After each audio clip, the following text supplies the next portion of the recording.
Fourth, it's pretty much a flip of what happened last time when it was the Trinamool, which was at 22, the BJP at 18. This time, right now, it's the BJP at 21 and the Trinamool at 19. So these are the states which are really interesting. And if you look at the south, the expected opening of the account in Tamil Nadu and Kerala does not seem to be happening from the leads at least that we are showing at the moment. So, should we really wait a little bit before we jump to conclusions? Because there's a lot of flip-flop going on, you know. Not really, Aarti. Not in the larger numbers. Suddenly you find somebody is trailing. Supriya Sule was leading. Now she's trailing. One or two. So, Aarti, you know. One or two. For example, it was NDA 299. It's now 298. But I'm saying in terms of a sharp reversal, nowhere in the last half an hour have we seen a sharp reversal in the overall. Vishnu, as I said earlier, wherever the gap is narrow between the major party and the number two, there is a chance. But where that gap is big, that gap is continuing to hold the way it is. So then the real story of these elections, of course, it's historic. It's historic that the BJP is going to come back for a third term. Narendra Modi is going to be that. Looks like that. But I think what is also historic is that a party that was written off as dead, finished, decayed, and so on, is suddenly coming to so many adjectives. Is suddenly coming to life. So you know, and I mean, could surprisingly, I'm looking at these touch 3 digits. Even the BSP seems to be getting one seat. 3 digits. I mean, this is unbelievable. Aarti, that's the beauty of India's democracy. India's democracy. Absolutely. Never write anybody off, never write a leader off, never write a party off, because, you know, things can change. In Karnataka, the Congress is leading in double digits. Okay, we'll try and connect with Tanishq and also Sunil Prabhu is joining us from 24 Akbar Road. Sunil, I think celebrations have already begun at 24 Akbar Road. Where I come from, Uttar Pradesh getting 45 seats. Well, not celebrations, but they are quite elated here at the present moment because the Congress party is extremely elated. I'm waiting for Supriya Shinte to join us, who's going to give us their perspective. They feel that one way or the other, especially the trends that are coming from Uttar Pradesh, it's extremely important to see how things play out. And it's in this context that they are very, very gratified. Somebody who's read this social media campaign for the Congress party, for the India Alliance, what's your response to what's the initial trends now? I think I'm going to still wait for these early trends to consolidate. I don't believe in premature celebration, but whatever the early trends are showing is very encouraging, especially from my home state of Uttar Pradesh. India Gathbandhan leading in 44 to 45 seats, the BJP and the NDA trailing, tells you a picture. It tells you a picture that this was considered to be a bastion of the BJP, and still the BJP seems to be trailing here. The Prime Minister himself trailing by 11,000 votes is no mean task. So then why do you want, why are you saying no premature thing? Because I'm by nature a little cautious. I'm by nature, I wait for trends to consolidate. I by nature believe in numbers, and let's just wait and watch. I do believe that the early trends are very encouraging. I do believe the early trends give us enough to cheer about, but by nature, I'm somebody who likes to see the trends mature, see the trends consolidate. Supriya, what do you look if these trends do work out this way? What is this an indicator? Because we've seen... The biggest indicator is that the people of this country are wiser than any soul around, are wiser than any political commentators, are wiser than any anchors, are wiser than the wisest souls that roam this earth, because we fought the election on the issues of people of this country. If these numbers indeed consolidate and if these margins are indeed maintained, then it's very... Okay, let's now go to Tanishq, who's joining us from Lucknow. Tanishq, where exactly are you? Are you now planning to move towards the Samajwadi Party headquarters? Because Samajwadi Party seems to be doing well in Uttar Pradesh. The India bloc in totality. Yes, of course. You know, but Maria, these are of course early trends. Okay, so for the first time, the NDA has touched 300. Yes, according to what that is at 954. The NDA touching 300 and India at 208. Please go ahead. Yes, so, you know, I'm right now at the BJP headquarters, and apart from the preparations, you know, the BJP of course is very confident that they are going to win this time. Apart from the preparations they have been doing for their Lok Sabha win, there is also preparations of the Bada Mangal that is celebrated in Lucknow. But you know, these are, of course, what we are looking at right now is, of course, the early trends where we see Samajwadi Party or the India bloc in a stronger position than expected by many. You know, if I look right now, okay, the Congress is leading on 7 seats, the Samajwadi Party on 28. Now RLD is leading on both the seats right now, which according to EC data, RLD is currently leading on both the seats right now, on which Bijnor and Baghpat, on which they were, of course, contesting. But of course, these are very early trends, but some of the key close contests, you know, my eyes are, of course, on Amethi, because, of course, I've been there for the longest time. Right now, KL Sharma is leading by around 5,000 votes. It's against him, of course, is the giant slayer who defeated Rahul Gandhi in 2019 by a margin of 55,000 votes. So Amethi is, of course, going to be very closely watched this time. But of course, these are early trends. If I talk about just other move around and Rajnath show leading, that has the level of enthusiasm perhaps gone down at the BJP office. Where is Yogi Adityanath? When is he expected to arrive? You know, there are not many party workers present, but you know, you can see over there the preparations are going on, but these are just not for the, of course, the for the Lok Sabha results, but these preparations I'm sorry, are also for the Bada Mangal Bhandara that is organized across Lucknow. You can see over there, puri is being made, sabji is being made, and of course, I would like to show you the delicious laddus being prepared here at the Samajwadi Party office. If my camera person could show the delicious laddus over there, being prepared at the Bharatiya Janata Party office here in Lucknow. But these are just not for the election results. These are, of course, also for the Bada Mangal that is celebrated here in Lucknow. But yes, early trends show a close contest. India bloc in a stronger position, but these are, of course, the early trends. We have to wait. We can't say anything as of now. But yes, these are. We'll come back to you in just a few moments. But just for the benefit of our viewers, a lot of what we are discussing is being looked at in granular detail on NDTV.com. So do please log on to NDTV.com, where you can get a lot of the details which are coming in. But the overall position, as I get set to take a break, is 540 trends out of 543 seats. The NDA alliance above 300 at this stage. India at 208. Let's go straight across to NDTV's Harsha Kumari Singh, who's got Rajyavardhan Singh Rathore with her. Well, yes, Vishnu, I have Rajyavardhan Singh ji with me. Now, remember, he's the person who fought the MP election, then fought the MLA election in Rajasthan. So, and he's, of course, qualified, therefore, to speak on both, if I may say so. Overall, NDA, a good trend, but in Rajasthan, the Congress is making significant dents or at least taking some leads.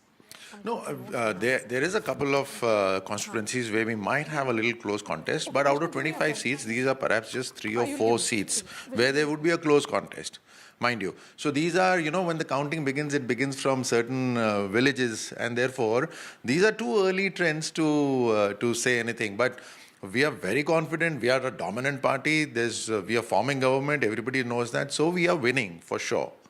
Okay. Vishnu, anything you would like to ask Rajyavardhan ji, or should I carry on? Harsha, please carry on. Okay. Okay. So, okay. So, yeah. Well, so, but in Rajasthan, you see now there is an entire new leadership that has, taken over. There have been certain places, like, for example, a lot of your people, in fact, the BJP has changed at least 14 MLAs, MPs they've changed. They've tried to, sort of break the anti-incumbency factor. But at the same time, in places, say, like Nagaur, in the Jat heartland, where Agniveer is an issue, the farmers' protests may have been an issue.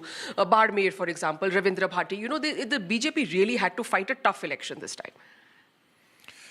The challenges here are not the issues, local issues. This is a national election, and therefore, broadly, everybody understands the development that the country has seen, and the development that is reaching the villages is only through a government that is led by Prime Minister Modi.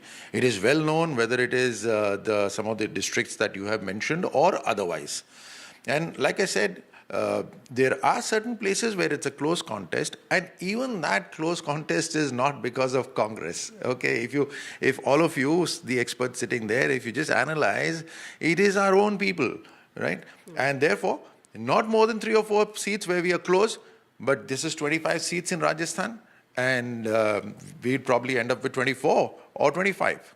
Okay, I absolutely picked up on that where you said wherever there's a close contest, it's somewhere our own people. So I think that's been a problem here in this election, or I won't say a problem, but there have been so many crossovers, Rajyavardhan-ji, that I think even the grassroots worker is confused. He says, I was with Rahul Kaswaha, now you're asking me to be with Devendra Jhajaria, you know. Similarly, in Kota, Prahlad Gunjal, you know, I mean, the caste factor, the caste vote is with him, the party workers are with him. I think Mr. Om Birla was confused sometimes. He didn't know whether the BJP worker who was actually coming out in his rallies was with him or not. I mean, it was a situation. Similarly with the Congress, I mean, Mahendrajit Singh Malviya, you have him, he's the Congress MLA, he becomes the MP candidate. So, and then the Congress candidate refuses to withdraw. So, you know, there was this confusion on the ground. Yeah, it's all right. If you look at it from a magnifying glass, you will see some of these issues that you mentioned. But how many constituencies? You just named 3 constituencies, right? That's what I'm saying. There is close contest in very few constituencies. But overall, as the day progresses, you will see that the BJP will be in majority of the constituencies in lead. One other factor that worried the BJP, I know, because in the first phase, the voting percentage came down by 6%. The second phase, of course, I think everyone stepped up. But it was a cause of worry that the voting percentage had come down as much as 6% in the first 12 to 13 seats. The voting percentage overall in the first phase was low, but it was also low from some of the communities, some of the segments that actually vote for Congress. So it was both ways. I do not think at all that the low percentage would have dented BJP especially. It's dented both parties. I think the overall enthusiasm wasn't there initially, where people were very sure that BJP is winning, and therefore, you know, if I can say that they felt that BJP will win irrespective of them going to vote or not. In the second phase onwards, everybody realized that they are voters, they need to make an effort, and therefore the percentage increased everywhere. But it's not dented BJP at all. Okay. So very confident Colonel Rajyavardhan Singh Rathore here with us, of course. It's early trends yet, but let's wait and watch. Yes, thank you so much for getting us that voice, Harsha Kumari Singh. Yes, it's 10 a.m. The counting is currently on. The EVM machines have opened, and after second round, this is what we are seeing on our television screens. There is not as what was being predicted. 300 par, and the India bloc being 200 par. So that's quite interesting. Congress not yet at that 100 par mark, I think, which is what if we were to look at it from various zone point of view, and I would ask Ashok Malik and Aarti Jairath to come in on this, you know, it's the setback for the BJP in early trends is coming from Uttar Pradesh and also from West zone, which includes Gujarat, Maharashtra, even Rajasthan. Rajasthan minus 11. Rajasthan with Rajyavardhan Rathore, you know, talking about something, Aarti, we talked about earlier on also after the first phase of voting about, you know, voter turnout and enthusiasm and how a lot of them weren't coming out to, you know, cast their votes given that the turnout was low, and how, so Rajyavardhan Rathore, they're making the point, then we realize and we push them. So this is something that has been a talking point and something that he spoke about as well. So, you know, the Rajasthan and Gujarat, so far, the trends are very, very interesting, because these were 2 states where we had heard about anger among certain communities. You know, in Gujarat, we had heard about Rajput anger. And in Rajasthan, about Jat anger, which moved, you know, which moved across the border into Haryana as well, you know. So if these trends are holding, it shows that that anger has actually translated into votes against the BJP. If these trends hold. Yes. I don't know what will happen later. If these trends hold, we have to keep adding the health warning, you know. So this whole thing of ignoring this community anger, Gujarat, I think that and again, it's at you know, its own peril. There were expectations from South Zone. They are making gains, and the gain is largely coming from Andhra Pradesh. It's the NDA which is gaining in Andhra Pradesh, not as much as the BJP. But Karnataka, the BJP is down -10. Again, there is a significant loss if these numbers actually hold. And let me go straight All right, Mara, to we have Pratibha with us, who's joining us live with Tejasvi Surya. Pratibha, what is Tejasvi saying particularly of the Karnataka numbers? Not very much as the BJP had expected. It's minus or down as the exit per polls the had leads. predicted. Yes. Well, I'm posing the very same question to BJP's firebrand leader, Tejasvi Surya here. So the numbers do not really seem to be in line with what the BJP really projected. So what is your take on this? Ma'am, these are still very early rounds in the counting today. In a parliamentary election, on an average, there are 18 to 20 rounds of counting. I think most of the places, it's just the completion of the second round or maximum the third round. There is still 15 to 20 rounds of counting, 15 to 18 rounds of counting left. A lot may change in that. But look at it from the perspective of a party being in power for 10 years. You have no parallel in world history where after 10 years of being in power, there has been a pro-incumbency wave and a prime minister has gotten re-elected with such a large mandate. I am very confident that the Bharatiya Janata Party will win with a big margin and Narendra Modi ji will be Prime Minister of the country with a very, very comfortable victory. What about your prediction for Karnataka? How do you see the numbers there? Well, the early trends are showing that we are leading in about 20 seats. I'm pretty sure that the numbers will only increase by at least 2 seats where the leads are less than 6,000 and 7,000. He himself is a candidate. Worst case scenario, Karnataka will give 18 seats. How many and rounds the best case are scenario, over in Karnataka his will constituency? be at 23 or 24. Because that will give us a fair idea of how the election or the counting is going on. Right. The curiosity also lies in Bangalore South because that has been one of the most, that has witnessed one of the most prestige battles there. So how do you see the numbers in Bengaluru South when it comes to your own constituency? Madam, just the numbers that I got right now after 3 rounds of counting is that we are 44,000 votes ahead. There is still 17 rounds of counting left. I am very confident that the people of Bengaluru South will bless us with a very big margin. In fact, in 2019, Bengaluru Rural was the only constituency that was won by the Congress. And this time it seems like Dr. Manjunath of the BJP seems to be in the lead there. So how do you see this? Do you think that this is going to break the jinx with respect to Bengaluru Rural being a Congress bastion? We are very confident, madam, because the BJP-JDS alliance has really benefited the Bharatiya Janata Party's candidate in Bengaluru Rural. In about 4 to 5 assembly constituencies in Bengaluru Rural, the JDS is a very formidable force.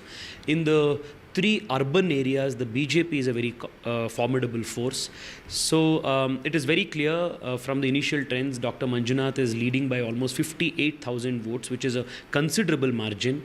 It is a clear indication that vote transfer has happened from the JDS to the BJP candidate in the rural seats. And the BJP voters and the BJP support is consolidated in the 3 urban seats. So we are very confident of a victory in Bengaluru Rural. It is a big stamp of approval on the BJP's pan-India vision and a vision of treating and seeing the country as one part. Some concerns there for the BJP coming in from Karnataka. Prajwal Revanna is trailing from Hassan. Right, that's interesting. In fact, Basavaraj Bommai, former Chief Minister, is also trailing. So these are, when we look at these -10, which is coming essentially from Karnataka, it is actually showcasing that the BJP may not be able to retain the numbers it had in 2019. So, Aarti, you know, we have been talking about CM, PM elections, that people vote differently. The Congress seems to be holding on if not doing very, very well. The BJP is, not as per these trends, is not making gains. In fact, it's losing in Karnataka. And in Karnataka, it's going to have an impact as well in the internal politics, on the party politics in the state as well. So that's going to be interesting. So, this is very interesting because Karnataka is one state where there's always been a difference between the local poll results and the national poll results, So if this time, the BJP is not doing so well, I would attribute it to two reasons. One, I think this, the Siddaramaya's guarantees, seem to have had traction with the voter. And that has helped the Congress a lot. And the second is, there's been a lot of internal trouble in the BJP, which actually nobody's talked about, nobody's focused on. But this time, Yediyurappa was given a free hand. Doesn't matter. There's a huge section of the BJP that is opposed to Yediyurappa. And there has been a lot of internal fighting in the BJP. It took them so long, I think almost 6 months to appoint a leader of opposition because of the fighting, in the party. And, the Lingayat community never came fully back to them after it went away in the assembly elections. So I think, these are some of the reasons why the BJP's numbers are falling in Karnataka. And, well, Let's the BJP will have to do a lot of... for Yediyurappa and his son, but also for DK Shiv Kumar and Siddaramaiah, with the Congress doing better. Manisha Priyam, if we can bring you in here, you're joining us. All right. Yeah, so one thing that I would like to say that on Karnataka itself, the Prajwal Revanna misfortune, unfortunate event happened right after the first phase. And the Congress party, even otherwise, was quite confident. Remember, the last elections in the assembly had been won by them, as they said, on class issues, in large parts of rural issues. So class kept overwhelming rural areas. And I think some of what we see today is a persistence of class-based rural disappointment with the performance of the BJP, also the state-level leadership of the BJP, although hands have changed, and many have criticized the Congress party saying only family members have been given tickets. But in the BJP itself, a party that talks against Parivarvad, lots of Parivarvad, even in the BJP. Absolutely. Raghavendra persisting, for example, I will win only if my Shettar went here, came back through the back door. So literally, if the electorate gets a vision that the old order is going to persist, nothing much is going to change, then certainly you will see some amount of disappointment, and that's happening. Now for the BJP, the warning will be that the old style politics based on the region, the North Karnataka region, and only the bharosa on the Lingayats, that's something that's overturning. And new scripts in Karnataka being written if these trends hold. And with that, the Congress has also, hit a century, up 48. It's 10-12. That's what the time is. The BJP is down by 54. And of course, as Tejasvi was telling, and he has details from his own constituency, which is South Bangalore, there are 17 rounds which are left. There are 3 rounds of EVM counting which has happened. Most of these constituencies are very, very large. Amitabh Tiwari is joining us. Amitabh, a word on Karnataka in particular. 25 is what the BJP won in 2019. They are minus 11 this time. The leads are showing only in 14 constituencies. Some losses were expected. However, I think these losses are higher than what the party would have anticipated. It could be largely because of 2-3 reasons. One is that the coming together of BJP and JDS signals a coming together of 2 influential communities, Lingayat and Vokalikas. Now, if 2 influential communities, whenever they come together, there is natural anger and discontent amongst the other communities. So this has led to perhaps a consolidation of the Ahinda bloc, which is the SC, ST, lower OBCs, Kurubas, Muslims, towards the Congress party. That's number one. Number two, the state government has implemented the guarantees in total, except for one scheme, which is the unemployment scheme. Largely the schemes have been implemented well in Karnataka. The women have shown a tendency to vote for the Congress party there because of the cash doles or income support of 2,000 per month. That's a, huge number. And the ticket distribution, as Manisha ji is saying, also does not seem to have favored. So what is the narrative which is emerging at the moment, even as we go to Saurav, who's joining us from outside Mamata Banerjee's residence? And West Bengal is very interesting. In fact, the numbers are changing there. BJP now leading in 16, and the India, or rather the Trinamool Congress and Congress, etc., 26. So that's something to watch out for, and I'm sure being watched very closely. Yes, Saurav. Region-wise breakdown, Saurav.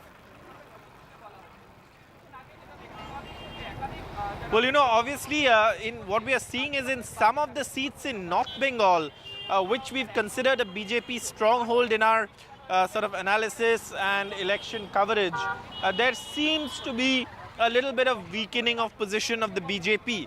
But the BJP is gaining in some other places as well. So this, of course, is something where the BJP would be happy with anything above 18. They'd be unhappy about anything below 18 because 18 is where they had reached already. So if the BJP can cross the 18 mark, they'll be very happy with what they have in West Bengal. But the Trinamool as of now is saying that, look, we are leading in about more than 20 seats, 23 or 24 is what you said. And that is a figure that even the Trinamool would be very comfortable with, even though it expects that number to go higher as more rounds are counted. These are still early rounds of counting. These are only leads, these are not wins, so no one can be really sure unless we count them as wins. But in the early rounds of counting, the trends are something that the BJP would be a little worried about. The Trinamool also will not be very comfortable. Anything above 18 for the BJP would be a good gain on what they've built since 2019. Anything below 18 for the BJP would be, of course, going back to the drawing board. For the Trinamool, if they can better 2019, they'd be happy with that. They had set I think higher that targets. issue of So Sandesh if they fall short of targets, they'll be unhappy. Sort of that the BJP had really nailed it in many ways. They kept on talking about it. That seems to be yielding electoral dividends if actually and even if she doesn't actually win that, it created a momentum for the BJP within the state, especially a big talking point. And we saw that during the election with the Prime Minister also coming there, speaking about it and speaking to some of the women as well. Yes, Saurabh. He's greeting somebody there. Well, Sandesh Khali was a part of the election narrative, but Sandesh Khali, one must remember, is one assembly constituency within the larger Boshirhat Lok Sabha seat. And the larger Boshirhat Lok Sabha seat is about 7 assembly constituencies. And if you look at the booth-wise numbers, yes, the BJP believe that perhaps it can turn around some seats in West Bengal with this kind of campaign. And women voters are something that is stuck by Mamata Banerjee. And the BJP's aim is to dent the women voters base of Mamata Banerjee, because they know very well that if they have to beat her, women voters have to vote for the BJP. Mamata Banerjee's Lokhir Bhandar scheme is really something that the Trinamool spoke at the grassroots level. The BJP spoke of this women's security. This is a constituency, So, interestingly, which Adhir Ranjan Chaudhary, it is Adhir Ranjan Chaudhary versus Yusuf Pathan, and Adhir Ranjan Chaudhary has won this constituency 5 times in a row. And looks like if he manages to consolidate it once again, yes. it again will be an important battle. And I know that, we said 26 for India in West Bengal, but obviously not. It's 24 for Trinamool Congress and 2 for the TMC has never Congress. won this constituency at all. Thank you so much for joining us, Saurabh. Let's bring in Ghazali, who is joining us. Ghazali, an update on Delhi. Aam Aadmi Party office, are there some signs of celebrations? Delhi, of course, 7 seats. The trends are showing a mixed reaction. In fact, the trends are showing that BJP could be -1. Which is this -1 for BJP? See, as of now, no such celebration in Aam Aadmi Party headquarters. The leaders are not around. The supporters are here. They're glued to the TV screens, Twitter, EC website, and they're just checking after every round the counting of votes. Just a few minutes ago, it was showing that from New Delhi seat, Bansari Swaraj was trailing. Then suddenly she started leading. So that kind of mixed reaction coming from the workers here, though no top leadership is available at the headquarters right now. And also, Aam Aadmi Party is also keeping a close eye on Punjab, where they're also fighting elections, but not with Congress. Even there, they are expecting some good, healthy lead in 4 to 5 seats. The trend suggests that perhaps in Punjab, the Aam Aadmi Party is leading on 4 to 5 seats, as well as Congress is also leading on similar number of seats. A big surprise would be the BJP in Punjab, but as far as Delhi is concerned, just a short while back, it was 7 seats. On all of those 7 seats, the BJP was leading. That one particular seat where BJP is not leading was Manoj Tiwari's seat, but it keeps changing every hour, as you know, as the rounds of counting continues. So as of now, no such celebration, but loud cheers whenever the trends or whenever the television screen shows that perhaps Aam Aadmi Party or the India bloc is leading on some of the seats in Delhi and Punjab. So Kanhaiya Kumar trailing from Northeast Delhi, where it is a direct battle. Again, Bansuri Swaraj leading. I think it's the Chandni Chowk seat which is being watched very closely. Let's shift focus now to Jammu and Kashmir, from where straight to Srinagar, where Nazir is joining us. Nazir, as of now, National Conference leading in 2, they are down -1. Which is this -1? Well, Omar Abdullah is trailing, so is Mehbooba Mufti. So you can see leaders of both the two main regional parties, National Conference and PDP, are trailing. Omar Abdullah is trailing in Baramulla, where jail leader Engineer Rashid, who is in Tihar jail for last 5 years on terror funding charges. He is leading by more than 19,000 votes. These are early rounds of counting. Things can change, but this clearly shows the direction which way this election is going. And Mehbooba Mufti is trailing from Anantnag constituency, where National Conference leader Mia Altaf is leading by more than 60,000 votes. National Conference leader Aga Ruhul candidate is also leading from Srinagar. So, but the big news from Kashmir is that both the former chief ministers, PDP and National Conference leaders, they are trailing in this election. And in Ladakh, independent candidate, who is actually unofficial candidate of National Conference, is leading from Ladakh constituency, where both the Congress official candidate and the BJP candidate. Election, because this is the first election post abrogation of 370. People are trying to send a message. Engineer Rashid was someone who was always talking about plebiscite. He was his politics was bordering around separatism. And that's why he was jailed in 2019. And today, when he contests election, he created sort of waves during the campaigning without spending a single penny. We have been reporting it, how whether he loses or wins, but he is redefining politics in Jammu and Kashmir, challenging the collective might of National Conference and the People's Conference, Sajjad Lone, who had backing of multiple parties, and also opposition accusing him of being the team B of the BJP. He is at number 3, Sajjad Lone. So clearly very, very interesting election from Jammu and Kashmir. Both the former chief ministers of Jammu and Kashmir are trailing. Right, and that's quite something, yes, to have both Omar Abdullah and Mehbooba Mufti trailing on their respective seats. So that's something that's going to be quite significant to watch in Jammu and Kashmir. But let's take a look at the numbers now, Maria. Congress down from that 100 mark, so that 100 par, not currently as trends hold. And let's get in Ashok Malik as well. And your comments on, so far what we're seeing, it's around, almost 10:30, and 200 par for India bloc, 300 par for the NDA. To be fair, these are still early trends. While broadly this will hold, numbers keep changing here and there. Okay, and in any election, the leader tends to, the trend tends to crystallize around the leader. This is true at the constituency level, this is true overall. So I think 3 things to watch out for. One, NDA certainly seems above the majority mark. What people will watch out for, will the BJP cross 272? I will still stick my neck out and say that's a high likelihood, because as numbers consolidate. But third, this has been a very competitive election, much more competitive than the exit poll suggested.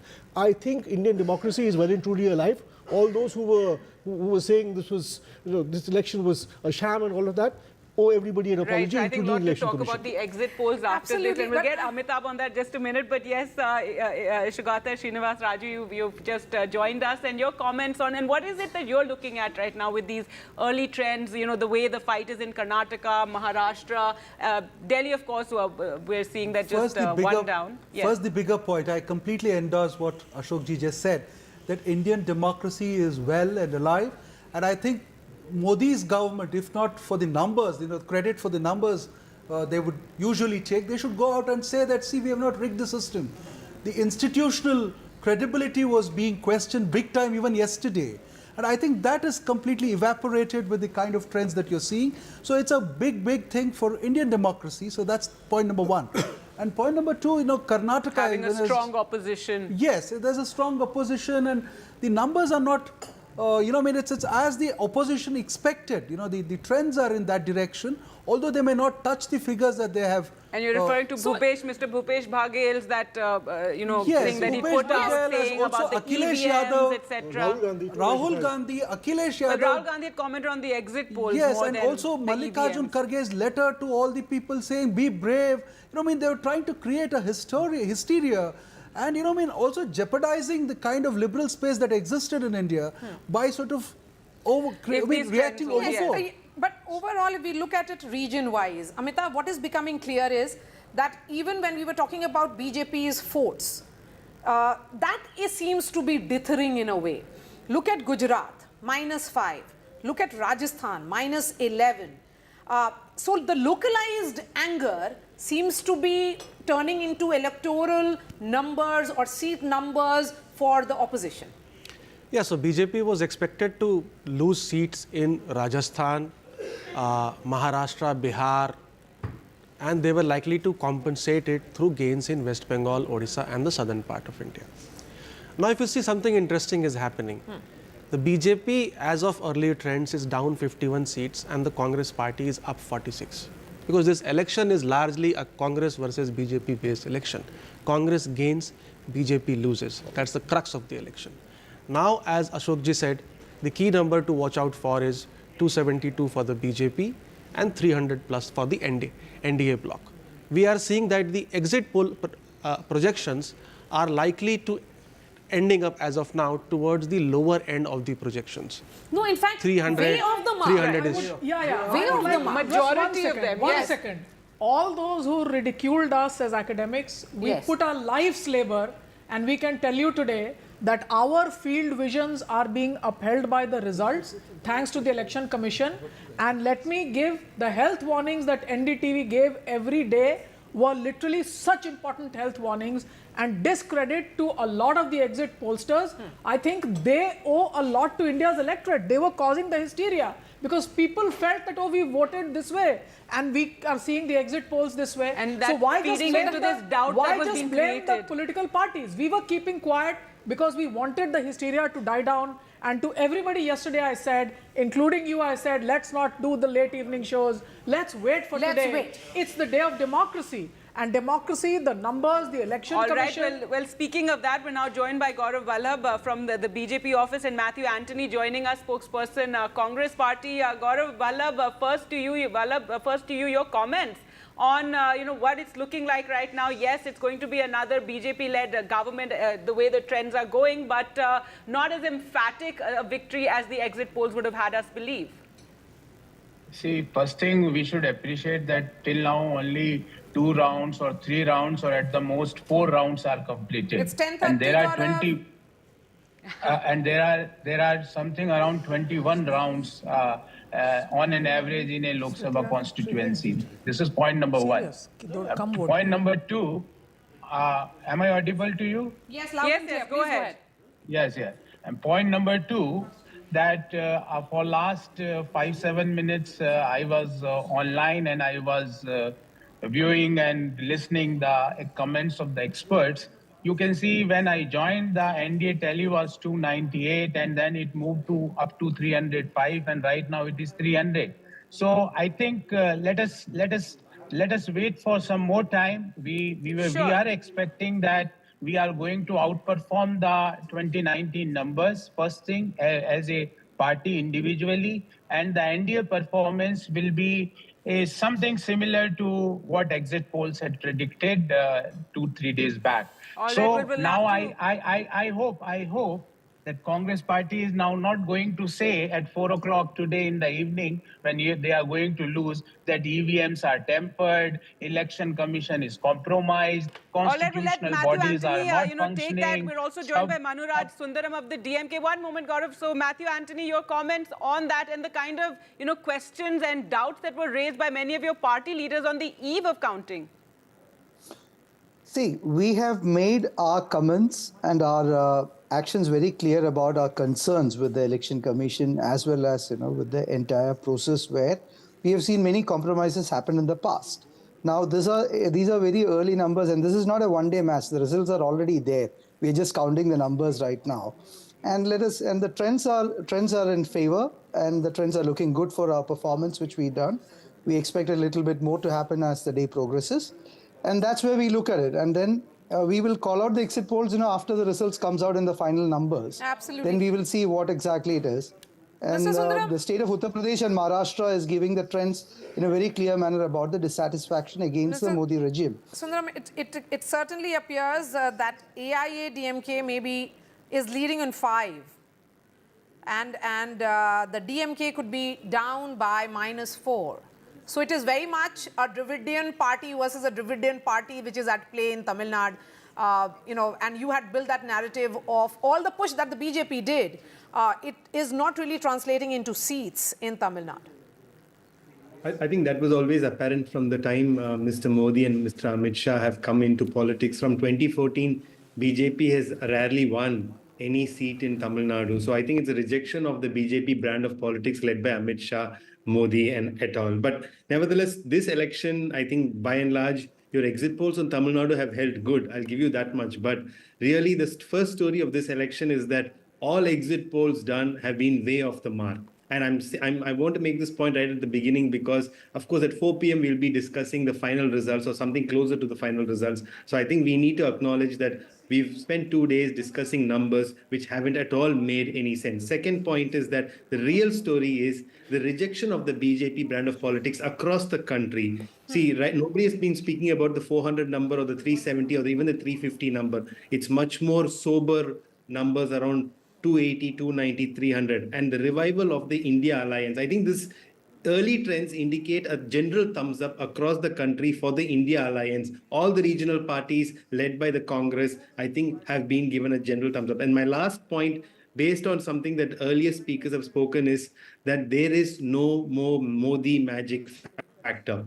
Mr. Modi himself was trailing in Varanasi just a few 10 minutes ago. That was just one round. I don't think we can really, No, that's fine. But all of this is based on early leads. All of this is based on early leads. It might be. Clearly what is happening in Tamil Nadu is that it's a Dravidian party versus a Dravidian party which is at play. The Congress, of course, did piggy riding on you. So they have ensured that the numbers are going up. But let's ask Gaurav Vallabh about this, about, there was a lot of talk and, exit polls also indicated that, with this election, BJP would be a pan-India party opening its account there in Tamil Nadu, even in, not opening its account, getting a seat again in this election and in Kerala as well. But your comments on what the numbers so far indicate? See, as I told you that please wait for 1 more hour, 2 more hours. We are very hopeful of getting good numbers from Tamil Nadu, Kerala, Andhra Pradesh, Telangana. We are doing well and we are going to outperform what is good our numbers for in you? I mean, it's great to see optimism, but yes, what are the good numbers? Good numbers from Tamil Nadu, if we are getting something around 3 to 5, that's a good number to start with. All right. I think what will be interesting to see is the final vote share of the BJP. But overall, if you look at it, if we were to break down that NDA into BJP and its allies, the BJP is -59 from 303 it had last time around. So even NDA is not touching 303, the number that the BJP had in 2019. I think that 244 mark is something that will be seen. And just look at the swing or the growth of the Congress. Manisha Priyam, we have broken down India to Congress and its allies, NDA into BJP and its alliance partners, BJP -61, Congress on the upwards. Currently, yes. And this is only consolidating now. And it's, of course, 10:30. So it's 10:30. Even if we were to take these as early trends, I would say the Congress doing much better than what had been expected for it. The Congress becoming the pole of the performance of the India alliance, but also the victor of this moment definitely seems to be Akhilesh Yadav. And I would say, since the NDA alliance is still ahead of the India alliance and comfortably so, I would say the opposition remains in India. In 2014, I had done an article, the title of which was Electing the Ruling Party and the Opposition. And that's what India remains today, that the Indian electorate, India's democracy, wants a ruling party and an opposition. opposition. Just look at this number now, India at 221, NDA now below 300, much below even the tally of the BJP in 2019. And in fact, Akhilesh Yadav Samajwadi Party, which had 5 in 2019, is now leading in 34 more. So which is leading in, in all 29 more seats. So Tanishq is joining us from Lucknow. Let's get a word. Third largest party. Tanishq, where is Akhilesh Yadav? Is he in Manpuri or Kannauj, or is he in Lucknow? Ma'am, Mare, he's currently in Lucknow. He of course held a press conference yesterday, and after the press conference, he seemed very confident that he's of course going to get better numbers than what was being projected in exit polls. But we must not forget that these are of course these are of course not the final result. But of course, as we see, the India bloc as of now is currently performing really better than what was expected. But apart from Samajwadi Party, I would also like to talk about the Congress here. Out of the 17 seats that Congress contested, it is currently leading on 8 seats. So, that of course seems to be a very good a sign of hope for the Congress, especially here in Uttar Pradesh, where of course it was seeking its revival. In 2019, it was last. Only 1 seat was won by the Congress party. That was its bastion Rae Bareli seat, and they had also lost the Amethi seat.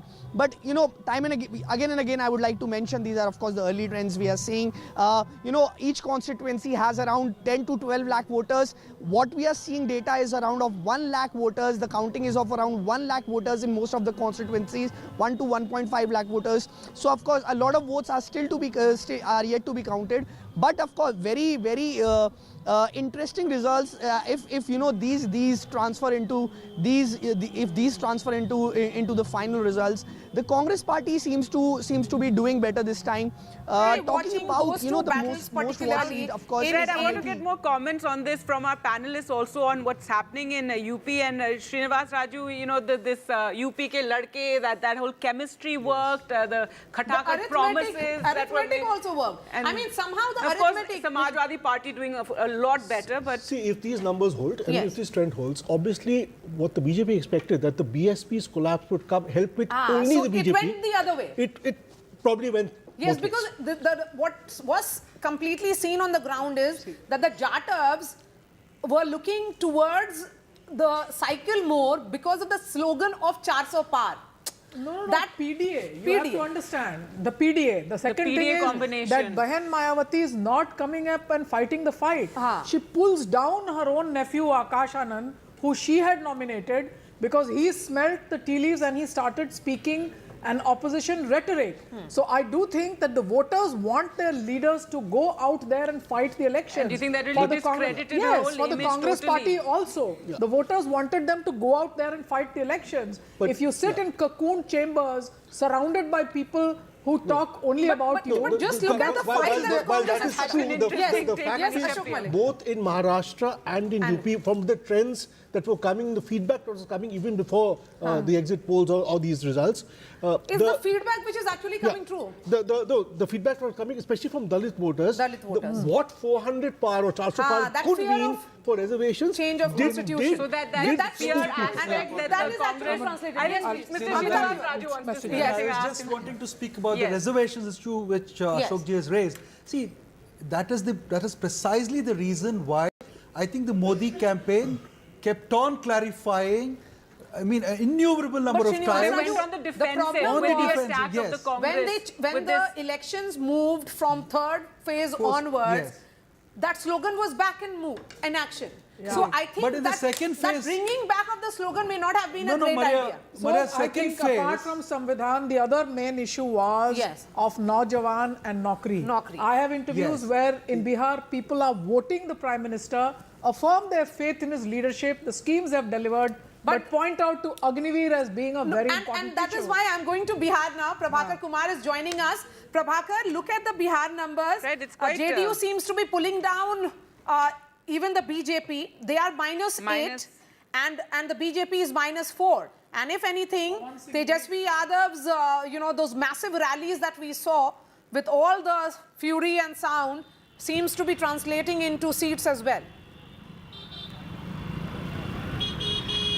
Yeah, exactly. That is what the RJD camp is hoping for. When we reached the BJP office here in the morning, they were all preparing for the celebration, but that has now all been put on hold because the numbers, the trends which are coming is not what they had actually expected. They were hoping to reach that figure, that exit poll figure, which had kept them, it's almost deserted. BJP office you can see behind me, and as far the JDU is concerned, it is Maria very much on the expected lines. It was since the poll began, it was expected that JDU is the one, actually the coalition partner which will pull down the number of NDA's seats in Bihar, and that is exactly what is happening. The RJD has started on the zero tally, and they were hoping to score, they were hoping to get into double digits. And if the trend continues as we are seeing on our screens, they might actually be able to do it today. So it would be a big political upset as far as the JDU's numbers coming down is concerned, and as far as RJD's upsurge in Bihar is concerned. Yes, and if we were to break that down further in terms of the constituencies, Prabhakar, is Rohini leading? In fact, Meesa Bharti is leading against Ramkirpal Yadav. Ramkirpal Yadav trailing from Patliputra. Let's put out another placard and show what is the, battle like in Saran.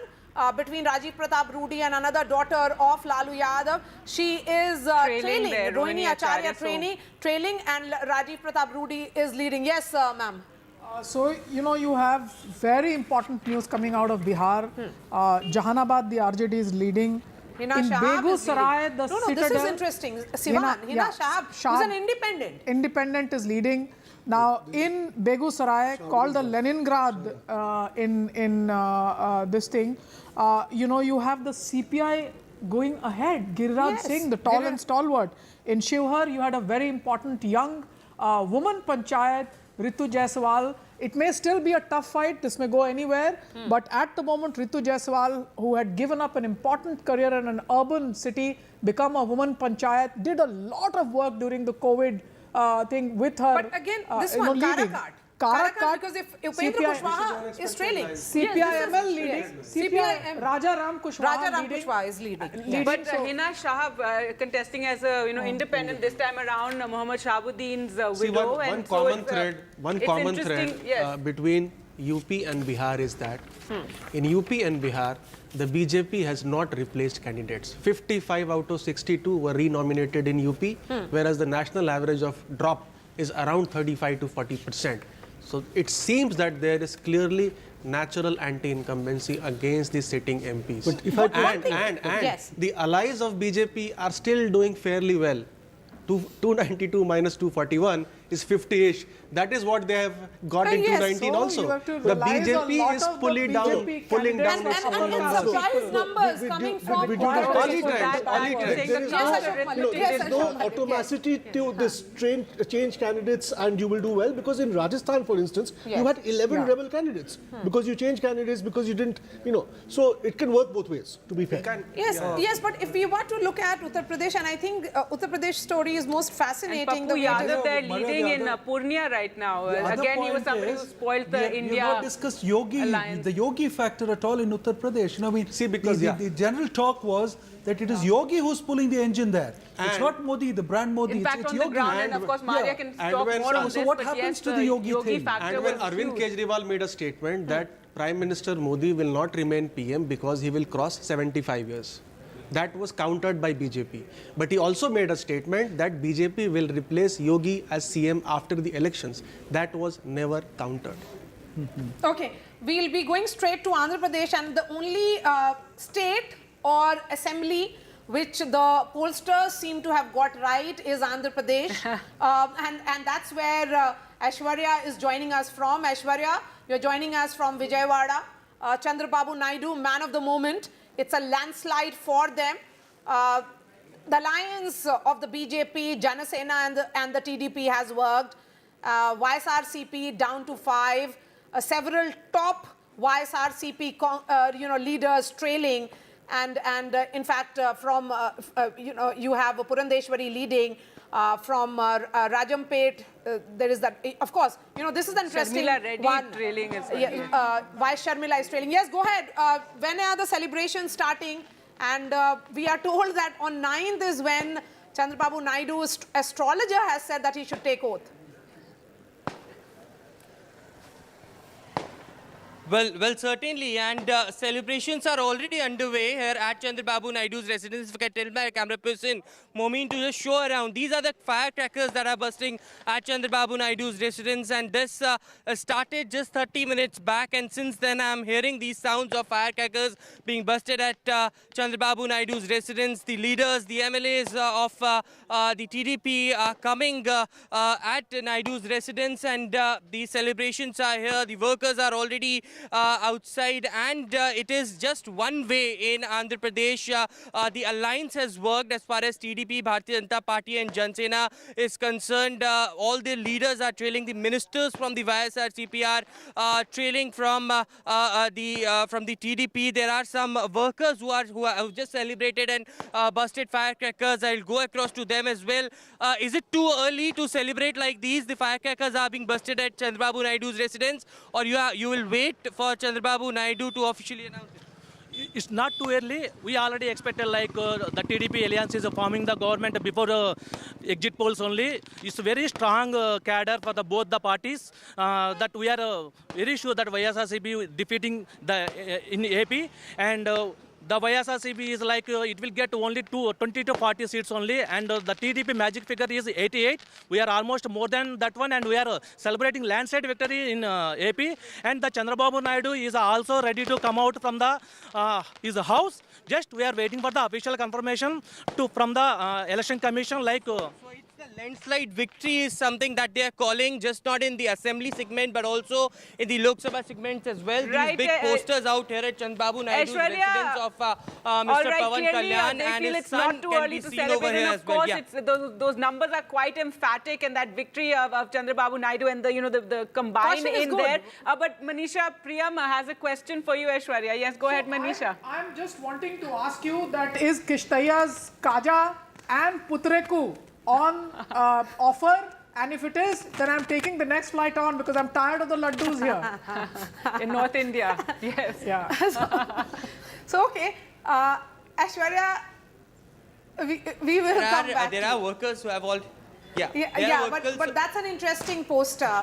Everybody was wondering what Jansena is adding to this alliance. Yes. See, and because it was seen that the Kapu voters have shifted clearly towards Jagan Reddy. Why will they move back? No, it was pretty clear on the ground that this Kapu-Kama combination was working. And see, what went probably against Jagan is that he was too dependent on his welfare schemes. And he created a kind of volunteer base which upset the traditional patronage system of politics in Andhra Pradesh. So I think that was a problem. We have Pawan who's joining us live. Pawan Kheda, you have reasons to say I told you so, because Congress in particular seems to be doing very, very well. A gain of 44 out of that so 221. Below that 100 mark right now, but yes, better than expected, certainly. All right, we seem to have lost the connection there with him, but yes, Manisha Prem, you are adding something to what was being said. In the state of Andhra Pradesh, remember this was a bifurcated state, and the Telugu linguistic sentiment therefore has gone down considerably. 2 states that speak the Telugu language, and therefore YSR pinning only on transfers to the underclass. I think the huge challenge came when the state went bankrupt teachers' salaries could not be paid. All right, Pawan Khera is back with us. Pawan Khera, yes, so as Maria was saying, for the Congress party, some sort of satisfaction given what you had commented on the exit polls. Now no questions about the EVMs? Why? I mean, it's my right to ask questions whenever I have a question in mind. Just as a reporter, you have a right to ask questions. And nobody, including the Prime Minister, should be a छुई मुई कि साहब मुझसे सवाल मत पूछिए. क्यों साहब? अगर EVM पे सवाल हैं तो पूछेंगे. जवाब देने का कर्तव्य इलेक्शन कमीशन का है. It is the duty of the election commission to satisfy every single voter who may have a doubt on the EVMs. So why should we not question anything? I don't understand. All right, and if we were to look at this number, Pawan Khera, the Congress is doing well. If these numbers hold, so are your alliance partners. So for all the exit pollsters which were suggesting that the Congress may improve its tally, but the overall India bloc members will be going down, that is not happening. And there are surprise gains coming in for you from Uttar Pradesh and also from Bihar and also Gujarat and also Rajasthan.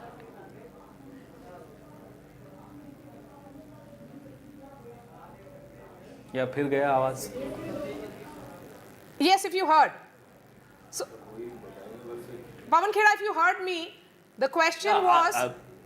Yes, I've heard your question. The gains that you are seeing pan-India. Yes, go ahead. Yeah, so I would still say that it's too premature for me to celebrate or for someone else to get depressed. Let's wait for a couple of hours. But yes, these trends are very encouraging. And we were absolutely sure about the intent and the content of the exit polls, and that has been proved right. We've been proved right. But as I said, it's too premature to celebrate. Yes, we are smiling, and we are sure that we'll only smile through the day. Okay, Pawan Khera, many would say that in these elections, the goalpost had shifted with that slogan of 400 par. At 292, it is the BJP-led NDA which is still way past the majority number of 272. But yes, below their own expectations and below what the exit pollsters had suggested. But at 224, India is still way off the 272 number. And it's 11, of course. We'll be cautious about that. We are absolutely confident. As I said, it's too premature. We are confident as the day progresses. Our seats will go up. We are absolutely confident we will touch the 295 mark, which was our expectation, collective expectation of the India alliance. We are confident of this number. All right, Pawan Khera, thank you so much for joining us. We'll continue to have quite a measured response from Pawan Khera there, saying that yes, nobody needs to get too excited or too depressed right now. These are still early numbers. Ritu Raj of BJP is joining us. Ritu Raj, if we were to look at BJP numbers alone, that's only on the decline. Down 65 currently, and if we look at NDA, it's under 300.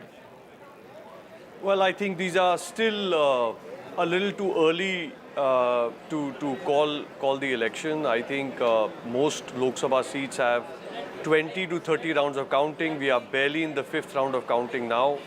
So I'd say let's wait for at least 2 hours before we call it. But let's look at the macro trend. The macro trend is that NDA and Prime Minister Modi are coming back to power for a 3rd term, which is unprecedented, and I think it's a remarkable trend as it holds today. And I'm sure it'll be very clear and certain in a matter of another 2 hours. Right now, it's 10:52. Of course, 4 to 5 rounds of EVM counting would be over. It's 237 for the BJP, which is down 66. Yes, you have crossed the 272 mark, along with your alliance partners. But the BJP's own tally is below 2014. Would you say that after 10 years in government, you had certain issues which you perhaps overlooked? So in states such as Gujarat, where the BJP had 100% score, you're -5. In states such as Rajasthan, where it was again 100% score, you're -10. Well, I think This election, the narrative has been about Modi ki guarantee and the trust of the people on Modi's guarantee. You will see clearly that as the results come out, a lot of these close seats will tend to favor for the NDA as we are getting ground reports. But I think it's too narrow a view to call, just take Gujarat or Rajasthan for example. For that matter, if you look at Bengal, BJP is making gains. If you look at Odisha, BJP is making gains. You look at Andhra, you look at Telangana. There are several states, northeast. Yes, so, then we will be actually making that assessment, Rituraj. And I will ask Amitabh to come in on this, that when the BJP started looking at catchment areas, it was not really holding on to states where they had maxed. So that's what will be the, assessment as of 10:53. Amitabh. Yeah, yes, clearly. I mean, if they were to cross the earlier tally of 303, the maintain part of the Ram trilogy was very important. Regain, attain, maintain. They have to maintain, but it seems that even in their strongholds of UP, as per early trends, they are trailing. So if they are trailing in UP, UP is critical to their 270-300 number, because in UP, 1/4 to 1/5 of the seats were won in 2014 and 19. And it also seems perhaps that in direct contest with BJP versus Congress, where they had a 90% strike rate in 2019, in states like Haryana, Rajasthan, Gujarat also, I think one seat is there, MP, Chhattisgarh, UP, Bihar, they are losing some of the seats. And that's why we see a loss of 65 that we seats. thought they would make in Bengal, etc. But or even in the south right now is still, waiting to see that. But let's go across to Gurpreet now, who joins us from Chandigarh. And Gurpreet, tell us about how it's looking in Punjab, with the Congress leading in 6 currently, and AAP is leading in 3 right now, while the BJP if we talk about the Akali Dal, leading in 2.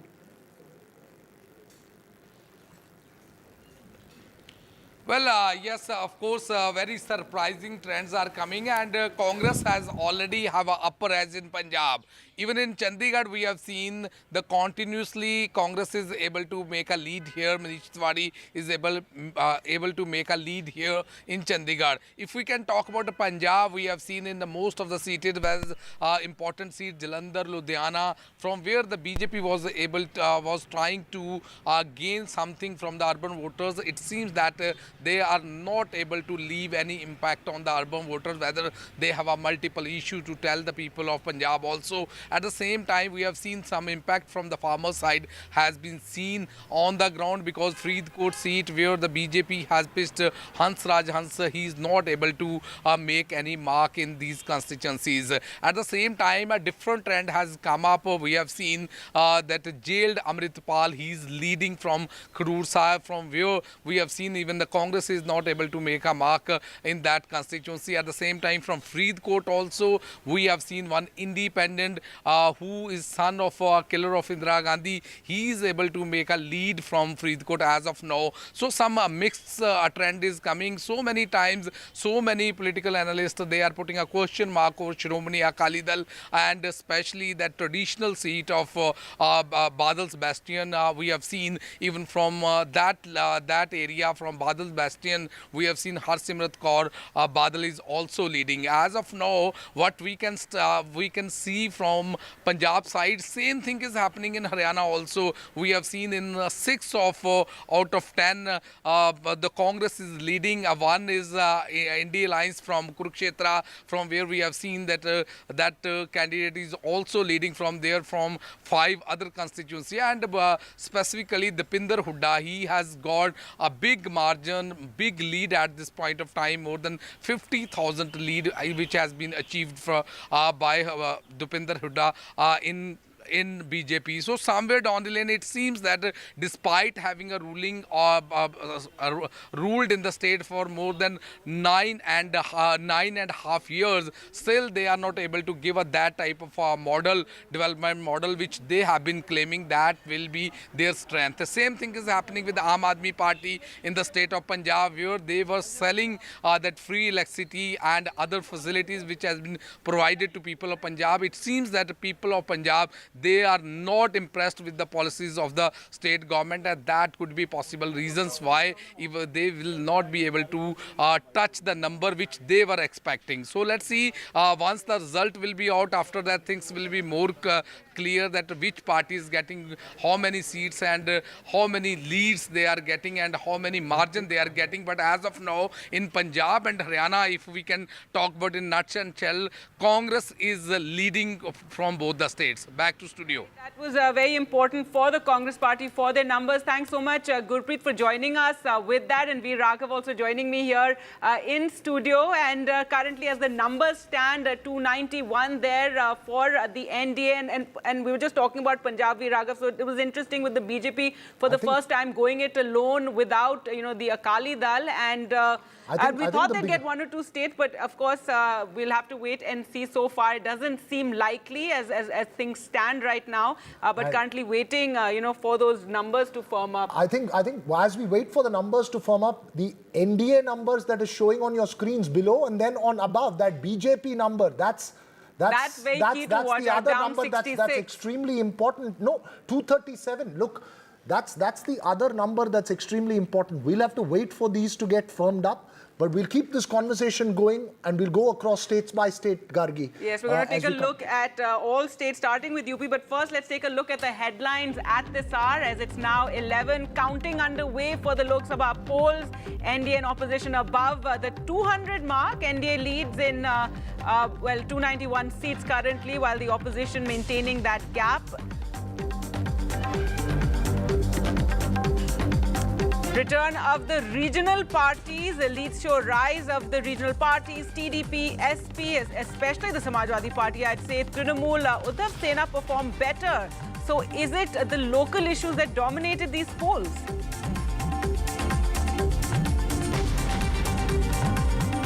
Okay, the Uttar Pradesh numbers, a big surprise there with a neck-and-neck fight, if we can say that. In UP, a resurgence of the Samajwadi Party, so that chemistry between the SP and Congress having worked. In UP, Smriti is currently trailing. All eyes on Amethi. And the NDA stalls the juggernaut, and TDP scripts a comeback in Andhra Pradesh, and celebrations already, in fact, taking place with Chandrababu Naidu set to return at the top there. And in Bengal, it's a close contest, unlike what the exit polls would have had us believe. The Trinamool is leading, while the BJP is yet to match that number of 18 that it got in 2019. So the BJP hoping to match that number, but currently below it.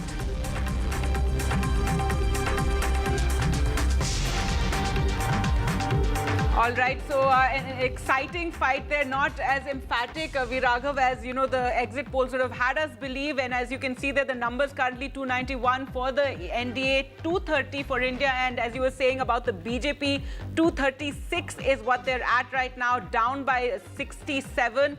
The Congress keeps touching that 100 par number, but now below at 99. But let's it's fascinating in terms of the numbers that you're just seeing here. And this is an aggregate of states.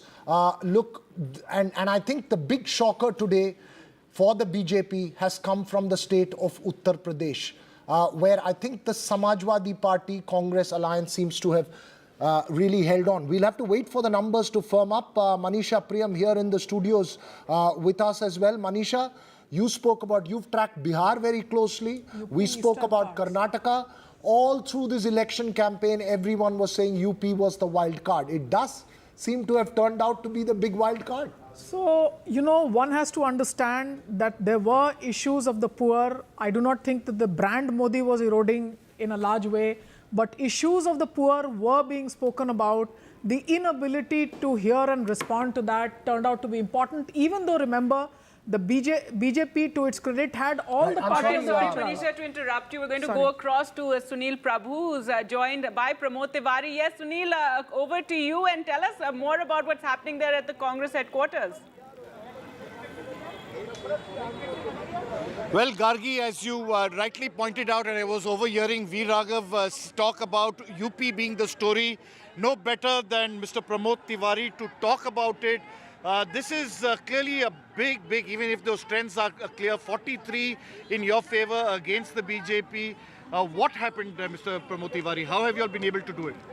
देखिए, जनता ने किया जो किया, पर ये बात राहुल जी और अखिलेश जी की ज्वाइंट मीटिंग्स में, अलग-अलग मीटिंग्स में, और हम लोग जो मीटिंगें कर रहे थे उसमें दिख रहा था कि कांग्रेस का खोया हुआ वोट बैंक, जो परंपरागत वोट बैंक था, वो वापस आया, और चूंकि सापा के साथ भी हम लोग थे, उनका वोट बैंक जुड़ा।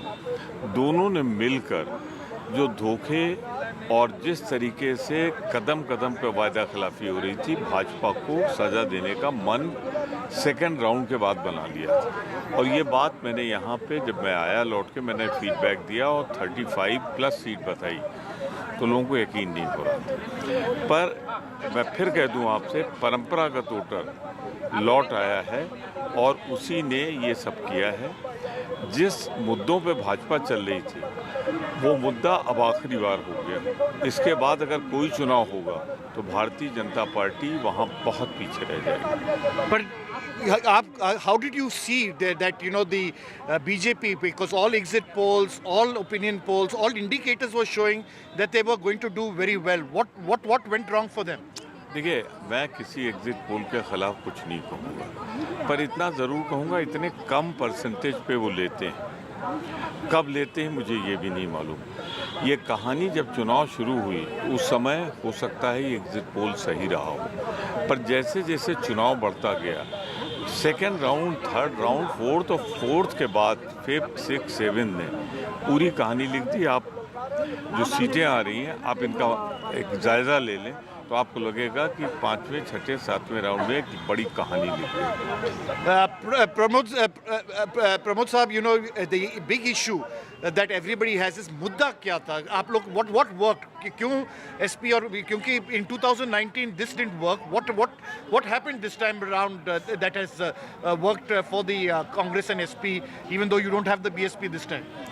राहुल अखिलेश की जो गारंटी थी, ख़ास तौर से कांग्रेस ने जो 5 गारंटी 7 गारंटी दी, वो सीधे जनता के बीच में गई कि कांग्रेस ऐसी पार्टी है जिसने राज्यों में जो वादा किया था वहाँ पे पूरा किया है।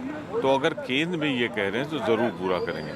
मैं फिर कह रहा हूँ, अगर 5 से 10 किलो का डिक्लेरेशन चुनाव के पहले हो गया होता तो ये सीटों का नंबर और बहुत पहले बढ़ गया था। I have my colleague Viraghav who wants a question. Yeah, go ahead, Viraghav. I'll ask Mr. Pramod Tiwari. Look, giving you just the numbers, both in Amethi and Rae Bareli, Kishori Lal in Amethi and Rahul Gandhi in Rae Bareli leading now by a clear margin. Now, this is not just about numbers, Sunil. This is also a symbolic message down there. These were, and I think that's the real import as far as UP is concerned. I mean, as somebody from the Congress, isn't that the real big story as far as for the Congress is concerned? Because the numbers are the SP's story, but Amethi, Rae Bareli seems to be the Congress's story today.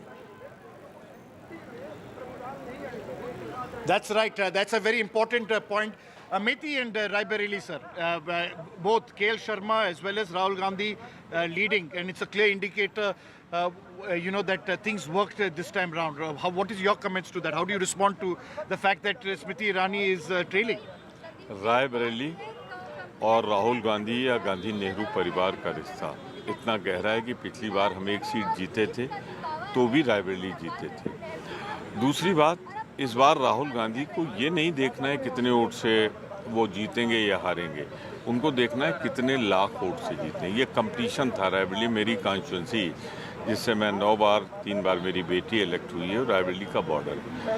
Amethi में शुरुआत के 1 या 2 दिन चुनाव प्रचार के तो थोड़ा बहुत लड़ी स्मृति की, फिर जब लोगों को लगा कि एक विकल्प आ गया, विकल्प की तलाश, तो राहुल गांधी की हार का बदला लोगों ने स्मृति ईरानी से लिया। राहुल गांधी को हरा के मैं कह सकता हूं कि अमेठी दुखी थी। उसने ये संदेश दिया कि हमसे गलती हुई थी पिछली बार, हमारा नाता बना रहना चाहिए और जिस आदमी को खड़ा किया हम लोगों ने केएल शर्मा, वो नेहरू गांधी परिवार के बहुत निकटस्थ लोगों में है, तो लोगों ने स्वीकार कर लिया। आप यूपी का लीडर है, आपका क्या एडवाइस होगा अभी राहुल गांधी आप जब बोल रहा है कि he has done so well in और ये 2 सीट जीत रहा है, एक है रायबरेली और एक है वायनाड, किसको रखना चाहिए, रायबरेली या वायनाड? ये छोड़ देना चाहिए राहुल जी पर, और राहुल जी सही मौके पर सही फैसला लेते हैं, लिया उन्होंने, जैसे उन्होंने रायबरेली। मैं मानता हूं कि इन दोनों सीटें जो 41-42 गई हैं, thank you for asking this question, ये राहुल जी के रायबरेली चुनाव लड़ने से, आप देखिए अगल बगल की सारी सीटें हम लोग जीत रहे हैं। दूसरा, अखिलेश जी का भी, पर प्रियंका गांधी भी खड़ा होना चाहिए था ना सर। मैं फिर आपसे कह रहा हूँ, गांधी परिवार में कौन खड़ा होगा कौन नहीं खड़ा होगा ये फैसला उस पर छोड़ देना चाहिए। हम पार्टी के लोग तो चाहते थे, पर पार्टी नहीं, निर्णय सुनील, किसी को प्रचार भी करना था। अब प्रियंका जी ने बहुत सोच समझ के निर्णय लिया। Go ahead. Sunil, just to give you the numbers, Yeah, Viraj. in Amethi, and since you're out on the field, you may not have these numbers. In Amethi, according to the Election Commission website, Kishori Lal leading by 24,512 votes. And in Rae Bareli, Rahul Gandhi leading by over 70,000 votes. So these are concrete sort of trends at the moment that we are seeing at the moment. It is fascinating at the end of the day, Sunil. These and the big, I think. Right. Thanks so much, Sunil, for I think the joining big us. question, of course, will be whether Rahul Gandhi will keep his Rae-Bareli or. Yeah. Or what Yeah, was we have to being thank talked Mr. about Pramod is Tiwari. that he Many would, leave congratulations. the Rae Bareli seat and have his sister contest from there. But thanks so much, Sunil, for joining us with that. And, I think Amethi more than Rae Bareli is the big story. I mean, given Smriti Irani, who was this giant... Rae Bareli was always, Sonia Gandhi's. It was like a family bastion. The fact that in 2019, Smriti Irani had, defeated Rahul Gandhi from Amethi, and then once again, she was looking for a big fight. She was looking for and hoping to again have a Gandhi. And then when they did not have a Gandhi, the big question, worker trumping a big leader like Smriti Irani for and the of course, BJP. Priyanka Gandhi stayed there. She stayed in Amethi and Rae Bareli, and she said the reason she was not this contesting. is a symbolic message, right? This is a symbolic message for all the... If this holds, yes. If this holds, it's quite symbolic, but I'm really interested to sort of see how the dynasty, anti-dynasty rhetoric that was being aired all through, Parivarvad, and all that happens. I mean, what will happen to that if both Amethi and Rae Bareli sort of goes into the Congress kitty again? And I mean, I don't think that the Amethi candidate was a real worker. He was sponsored by the family, so it's still a family seat. He was somebody who was a party worker, very close to the family. He used to manage this constituency Absolutely for them. Rae Bareli and Amethi. So it was known that he was a proxy of the family. No, so that's and then Priyanka Gandhi stayed there on the ground. She stayed on the ground. Shugata, is the fact that you have been speaking about dynasty all throughout. Yes. This is not just about, when I say symbolic, it's not just about Rahul Gandhi and Priyanka Gandhi campaigning there. I'm saying that the strategy of UP was that this time we will genuinely have a cohesive alliance with the Samajwadi Party, where both parties back each other everywhere. No, and Congress deferring if they to win both the Samajwadi seats, Party more than... No, if they win both the seats, they have to credit Samajwadi Party for it, for the simple reason that all assembly segments, they don't have MLAs there. Absolutely. The men, machine, muzzle, the Samajwadi everything Party MLA, one has crossed over, the other one voted against so the Samajwadi Party was left sans its own MLA. No, They but were it taken still over had by the workers. BJP. MLAs may have Still had shifted. people on the the men ground and which the machinery was of Congress the does SP. not have. From the north, from UP, Gargi, let's just shift to the other important state in the south, which is also an assembly election. Veera, yes. Andhra Pradesh. I have to bring my South Indian instincts out here. No, Andhra Pradesh we did talk about. Yeah, definitely. Let's go there. As an assembly election that's down there, if we can pull those numbers of Andhra Pradesh, it's a clear romping win for the TDP, BJP, JSP alliance. It's a big hit for the YSRCP there. That's again seems to be firming up into a very, very clear result, right? Right, definitely. Supriya Srinath of the Congress joins us on the show. Supriya, which is the state that you are smiling the most about? My home state of Uttar Pradesh. And I will tell you why. Because all sorts of political experiments of hatred, of divisiveness, of distracting from the real issues was done both in UP and in Bihar. And at this point in time, when we're speaking at 11, 12 a.m., 20% votes counted. The NDA at 287, we are at 232. The vote share is 46% versus 41%. I think we're going to make the leads, but I am extremely excited and very, very happy about Uttar Pradesh because the state of Uttar Pradesh has sent a very, very strong message. The reality, and to me the headline, the takeaway from this is that the BJP at about 236, 238 with a loss of 65 to 67 seats. This is a moral loss for the BJP. This is a moral loss for Mr. Modi. No amount of ring fencing can prove me otherwise today. All right, so that's, let's get a response from your former partyman now, BJP spokesperson Tom Vadakan there. Tom Vadakan, your response to where the numbers are right now, you know, what Supriya Shrinate there said regarding the UP numbers and the moral victory. Well, we stand by what we said. We are based, our reports based on the Panna Pramukhs who have given us information on the kind of seats that we would win. And this is early time. These are all leads. Just wait, have a little patience, and you will see the turnaround. And when that you've seen something in Andhra happening. Now you'll just wait. It's all leads. When we come to the original results, you'll see the difference. This excitement, you know, aag laga denge, and that impulsive mood of the Congress. Have patience. The Election Commission has spoken. Everything has been transparent. Till now, they were saying everything is, you know, all institutions have been overtaken. Now, what is it? When they have a certain lead, EVM is functional and what have you. Before that, if they trail, well, EVM is not good. I mean, the EVM should be removed. Election Commission should be, it's modified by Modi. These are things in democracy. You are a party that have ruled for 70 years. And if you do not play the right tune and you send out a message, elections are won and elections are lost. But at the same time, maintain certain decency in public domain. Your General Secretary comes and says the Home Minister has spoken. Just get a response to that. Supriya Shrinate, your response, and yes, a lot of Congress leaders did make many points. We're also joined by Salem Dharanidharan. They're joining us from Chennai. But first, Supriya, your response to that. You know, various leaders of the Congress did raise points about the EVMs and about the counting. I heard the question. Yes. I heard the question, I also heard the allegation. I will only ask Mr. Vadakan to be gracious with your moral defeat. You are down almost 70 seats than your last tally. The country is giving you a message, and that message is that share markets where 3% people are invested don't decide the mood. Mujra nahi hai mudda. Mudda mehengai hai, mudda berozgari hai. You may want to distract from that. Doesn't matter, the people will not let you do that. I want to say one thing, and I want to say that very strongly. The BJP on its own right now is at a 236, 238. The alliances that they tried to stitch were all coaxed, were all on the basis of fear, were all on the basis of pressure. Most of these guys intimidated by agencies. You think a TDP, you think a JDU, you think a Rajbhar, you think a Nishad is going to stay with you. They're all going to desert you. The reality is that the BJP does not just staring at a moral loss, you're actually going to see your numbers dip very soon as well. I think ultimately, Supriya, we'll have to wait till, let's say, 2 or 3 o'clock for those numbers to firm up. We don't know how it's going to play. Clyde is putting his hands up. Clyde, you know, let's just shift focus from the UP to Maharashtra. The split in parties, both Sena as well as NCP, the agrarian discontent, several different factors playing out. From the trend so far, it seems to be the original Sena and the original NCP that seems to be holding out.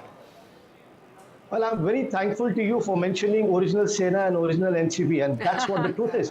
I mean, my current real-time data that I'm getting, the people have proven that. India Alliance is leading on 30 seats. And, you know, the talks were that we are going to be decimated, we are going to be finished, and we are doing much better than that. That's what is actually happening on the ground here. In fact, my party, led by Honorable Sharad Chandra Pawarji, is leading 10 out of 10 seats. No, I just want to say one thing, and I agree with Mr. Tom Wadakan, and agree in the sense we have to wait, we have to have patience. And why I agree with him? I think he should have patience and he should wait, because BJP is going to do much worse than what it's doing right now. So wait, this time we are going to do much better than this. Okay, we'll wait for the numbers to firm up. But I want to go across to my colleague Vasudha Venugopal, who's at the BJP headquarters here in New Delhi. Vasudha, so far it seems to be a jolt from the blue.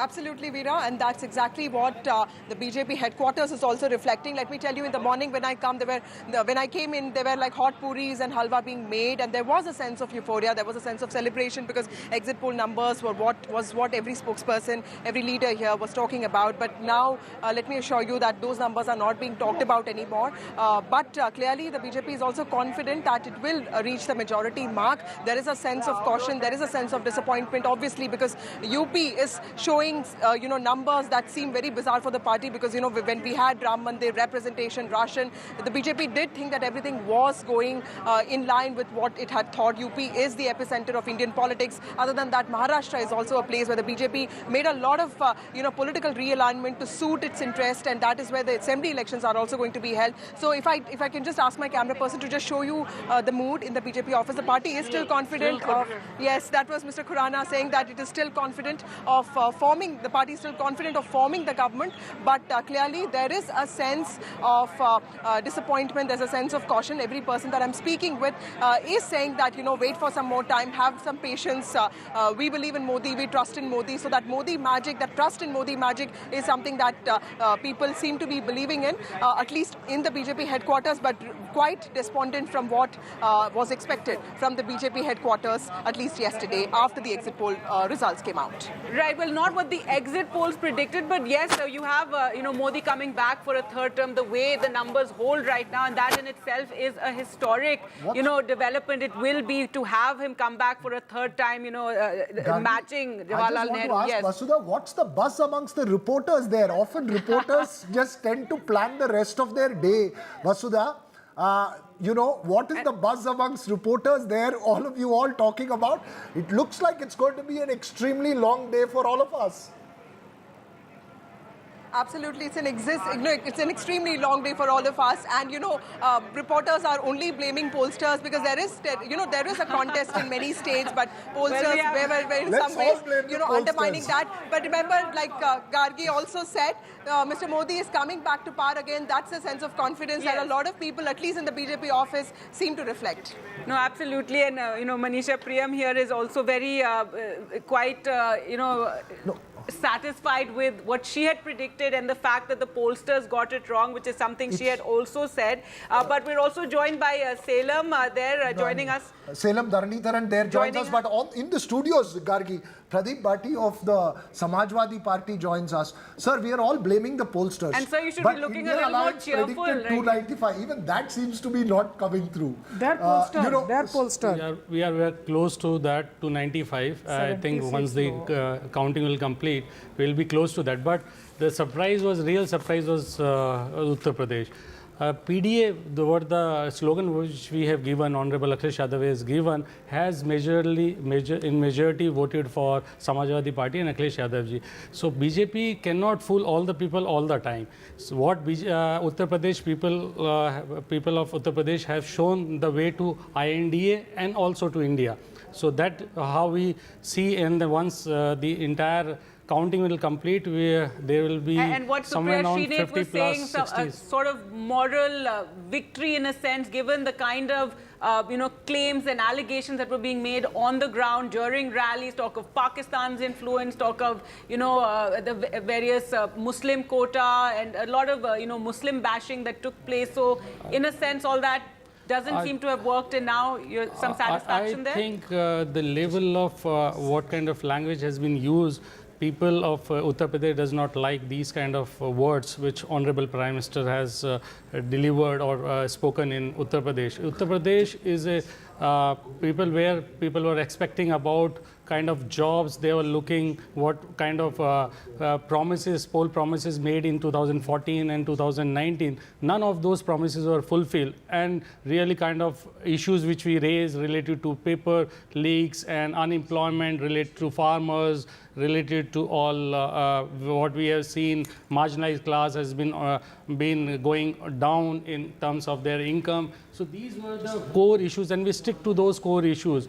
Our whole campaign was very positive. Honorable Akhilesh Yadav-ji put it was an inclusive campaign. Everybody was involved in it. Every class was involved in it. And on the other side, BJP, it was totally negative campaign. And I was very surprised to see even Honorable Prime Minister was trailing in a couple of rounds. So well, that was is an very again early surprise. on, but yes, Srinivas Raju, do you agree with that? Is that what worked, or this chemistry between Rahul Gandhi and Akhilesh Yadav, all the khatakhat promises that were being made? I mean, if you look at of course the Ram Temple, I mean, that didn't have the effect. Exactly. I mean, I just wanted to start with the Ram Temple thing. See, we all thought that there is a quiet indebtedness for the Ram Temple having been built, but I don't see that, you know, working in UP where the whole thing has happened. That's one. And I think the other thing is the real yogi factor, you know, I mean, something that we are not sort of looking at very closely, because he was supposed to deliver. He was, and retrospectively, ground, I think I many want to ask did you this feel very quickly. When you satisfied make with that Yogi is what point, one Manisha and Sugata, how much of it is also the internal divisions within the BJP? No, that's possible. That's no, and the Rajput factor and the fact that you know, there was talk that Yogi Adityanath would the fact that, look at the fact on what happens on Braj Bhushan Charan Singh. An entire national government whose strongest credibility on the field is the Mahila board, dithers on Braj Bhushan Charan Singh and finally stops on Karan Bhushan. But do you think that really had an impact? One second. Sure. The fact was that there was one Rajput favored by one group, another Rajput favored by another group. Uma Shankar Singh, the Rajput from the BSP, who helped deliver the state assembly election in favor of the BJP last time and helped the BSP votes get to the BJP. Down and out, not in the field. Raja Bhaiya says my workers are free. Therefore, the Rajputs, I believe, were Thanda in Purvanchal. That affects Bihar seats also. So I would say the Rajput factor is very important. But aside from that, I would say the backward votes that remain with the BJP very strongly still believe that the economic issues and hardships lead them to move And away. the Mayawati factor. And also, I think retrospectively, the Prime Minister or the internal reports were suggesting that things are not going well. So there was an effort at, you know, attempt to polarize by, you know, picking on Pakistan or, you know, I mean, Mujra and stuff like that. That, I think, became very sharp because I think their internal reports were clearly suggesting something else. This is, of course, a retrospective comment. Pradeep, is this fact that, look, it's coalition. We were just discussing a short while ago. As far as numbers are concerned, it's Samajwadi Party, which seems to have taken, you know, done the heavy lifting. But, you know, overall, is this a reflection of the cohesion at the grassroots between Rahul Gandhi and Akhilesh Yadav? And I'm not saying SP and Congress. I'm saying between two leaders at the top. I think before that, we are talking about women's in. We were talking about women. The maximum number of candidates which Samajwadi Party has filed is close to the women reservation bill. It was somewhere around 25-26%. Which is very interesting given that this is the party of Mulayam Singh Yadav, less than someone who 20. See, those are bygones. Those let's discuss these things. I appreciate it. I'm just saying I appreciate this. Yeah. So things. The only issue is that this time on the grassroots level also, people of this Uttar Pradesh and the country have decided to throw out this government.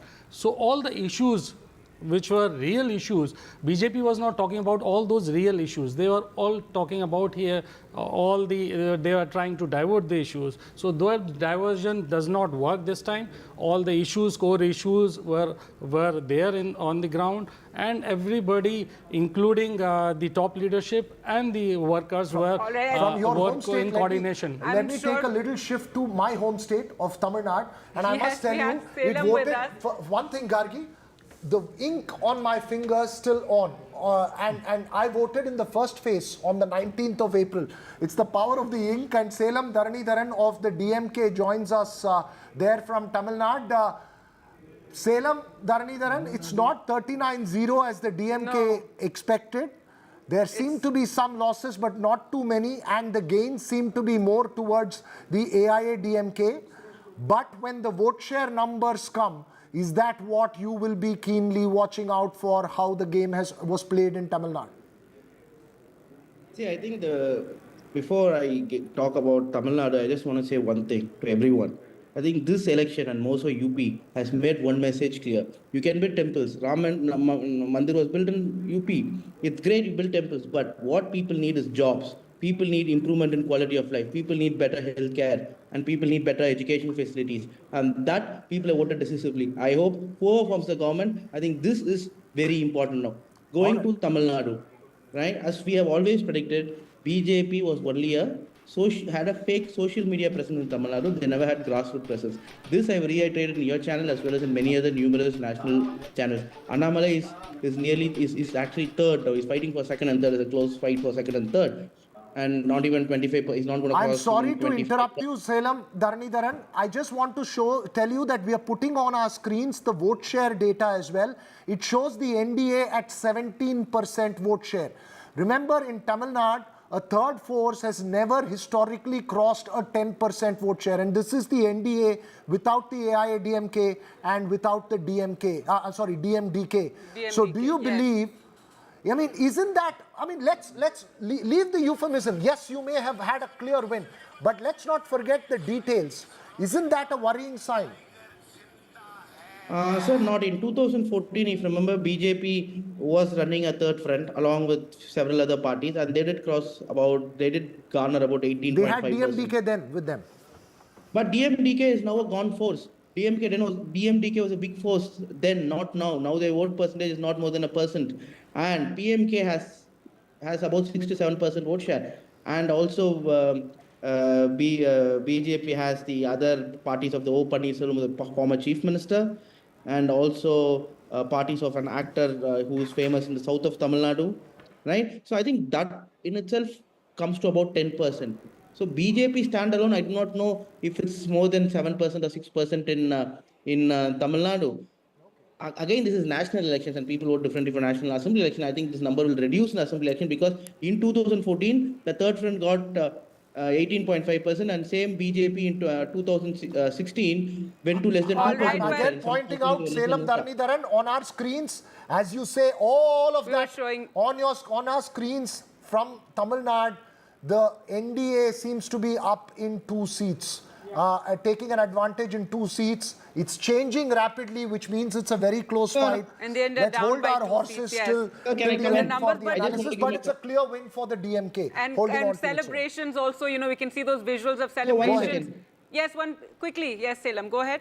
So, but again, one of the seats is Dharmapuri, right, where there DMK's Anbumani Ramdas's wife is contesting. Right, but Ambumani's, when he was without an alliance, also won the seat in 2014 when AIA-DMK swept. So that can't be told as BJP's inroads into Tamil Nadu. That seat has primarily been a PMK seat, and even standing alone without any alliance, PMK has managed to win that seat once or twice. So that cannot be spoken about as success of BJP in Tamil Nadu. Success of BJP in Tamil Nadu, we'll see in 2026 if they can get more than double-digit vote share. Only then we can say that. If they are strong, then Annamalai... Okay, Salem Dharanidharan, I think we need to wait till about 4 o'clock to figure much of it out. Raju, and especially on Tamil Nadu, because it's been very interesting to see the kind of focus that we saw of the Prime Ministers, over 20 plus visits over there, the Senggol, everything. The 17% is a huge thing for the NDA or the BJP in Tamil Nadu. And we know they're always in and I will be very, very keen to see what happens to that 26% vote share that you're showing for the AIA-DMK between now and 2026. So how much of that will get cannibalized is a very, very interesting question. But as you say that, Sugata, it's important because even if they open an account without the AIA-DMK or the DMDK there in Tamil Nadu, it's a symbolic victory. Deepshika Kumar, founder of Speaking, joins us now live. Ma'am, how do you see how this trends are now picking up. It seemed to be cementing, and it seems to have been an extremely we're around close fight. 11:30 right now, and the NDA is 298. India bloc is at 225. I think it's a very. I know the sentiments and expectations were right up there. The benchmarks were set up 400 kpar, but I think I would like to give credit still continuing the years to the leadership that Prime Minister Modi had exhibited. I think, and I'm not a political expert, I'm more of a leadership expert, and I think that has manifested and continued to manifest itself in all the results that you're seeing. You know, India is United States of India. It is very, very difficult. It was to get to that 400 number. It is democracy, which is extremely heterogeneous. To that extent, to get to where it is, and as you said, the numbers are still evolving. We'll see what the final tally looks. The benchmark was set very, very high, and I still believe that we'll get to where the leader would win and set up a clear way forward for us. So far slogan, this is something I think we'll be talking about it for some time to come, but do you think it turned out to be counterproductive in a sense that, you know, and we saw it being reined back and then coming back after a few phases? What are your comments on that? I think there are patches of surprises. Definitely you see UP being a big surprise, but you see the other side on the southern side of the country.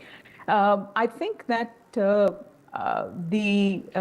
again, the numbers are still evolving, and I would want to see them come back to where they had initially envisaged themselves to be. Right. Thanks very much there. We'll take a very, very short break. And do remember to watch all you can check all the details on ndtv.com as well, where we're updating, you know, every minute, every second as those numbers are coming in, as things are changing on the ground. So do log into ndtv.com also and keep checking all the data. We'll slip into a very short break. When we come back, we'll get more firmed up results as they are coming in thick and fast. Stay with us.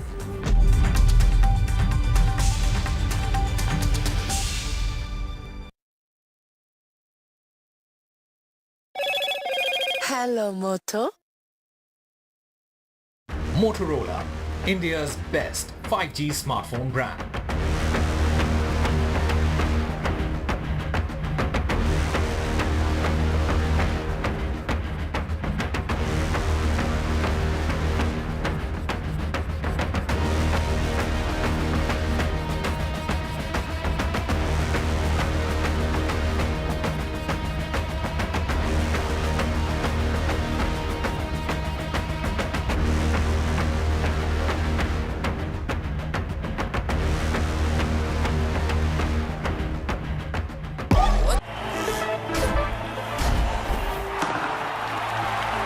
पता नहीं cricket का future कैसा होगा, पर ceiling fans का future पता है, because it's already here.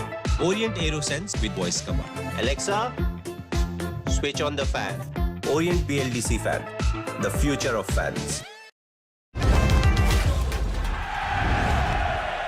Get the magic of the best working for you now. Link your payment cards once, collect rewards forever.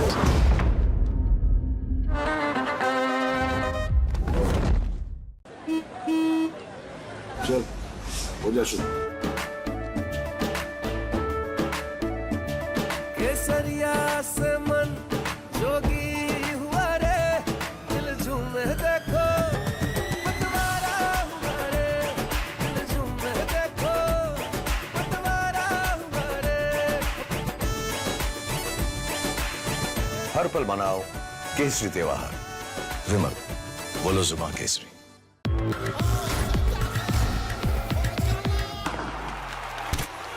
पता नहीं क्रिकेट का फ्यूचर कैसा होगा, पर सीलिंग फैंस का फ्यूचर पता है, because it's already here.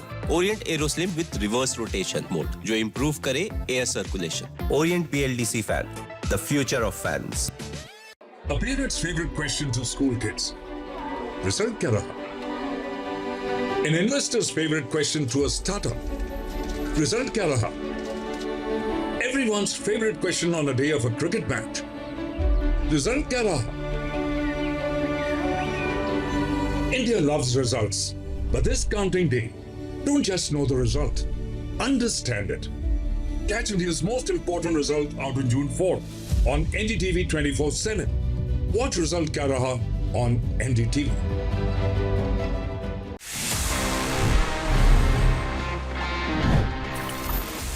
तो फ्रेंड्स अभी टाइम आ गया है for me to answer all the questions जो आपने पूछे थे in this segment which is ask TG, one of my personal favourites because मजा आता है आपसे बात करने में, थोड़ा सा सवाल जवाब करने में. Let's see the questions we have for this week's episode. Hi TG, क्या आपको लगता है कि फोन को बैटरी सेवर मोड पे रखने से सही में कोई फायदा है? Well, technically, yes, there is an advantage. See, usually battery saver mode क्या करता है? Basically, वो आपके फोन की कुछ settings को इस तरीके से tweak करता है so that your battery can last for long. अब उसमें कुछ चीजें ऐसी होती हैं जो आप खुद से कर सकते हो. For example, reducing the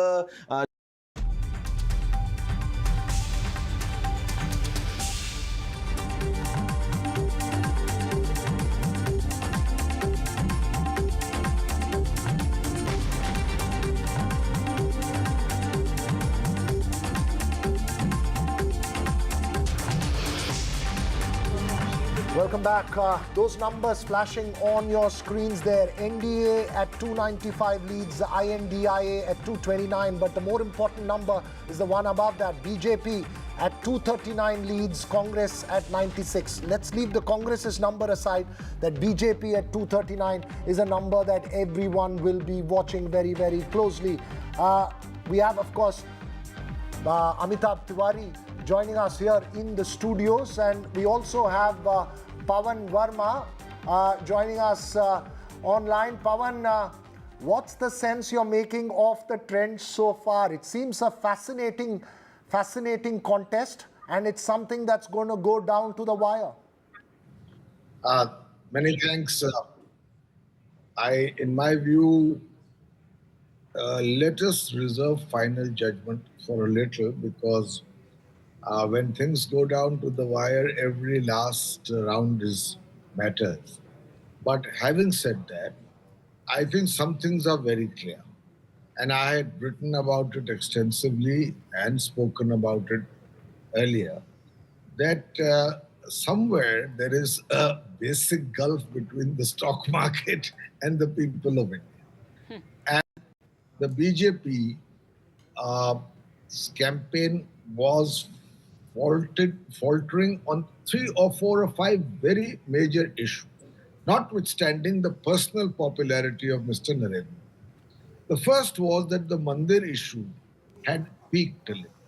In fact, had peaked. Second was the constant Hindu-Muslim rhetoric was having diminishing returns.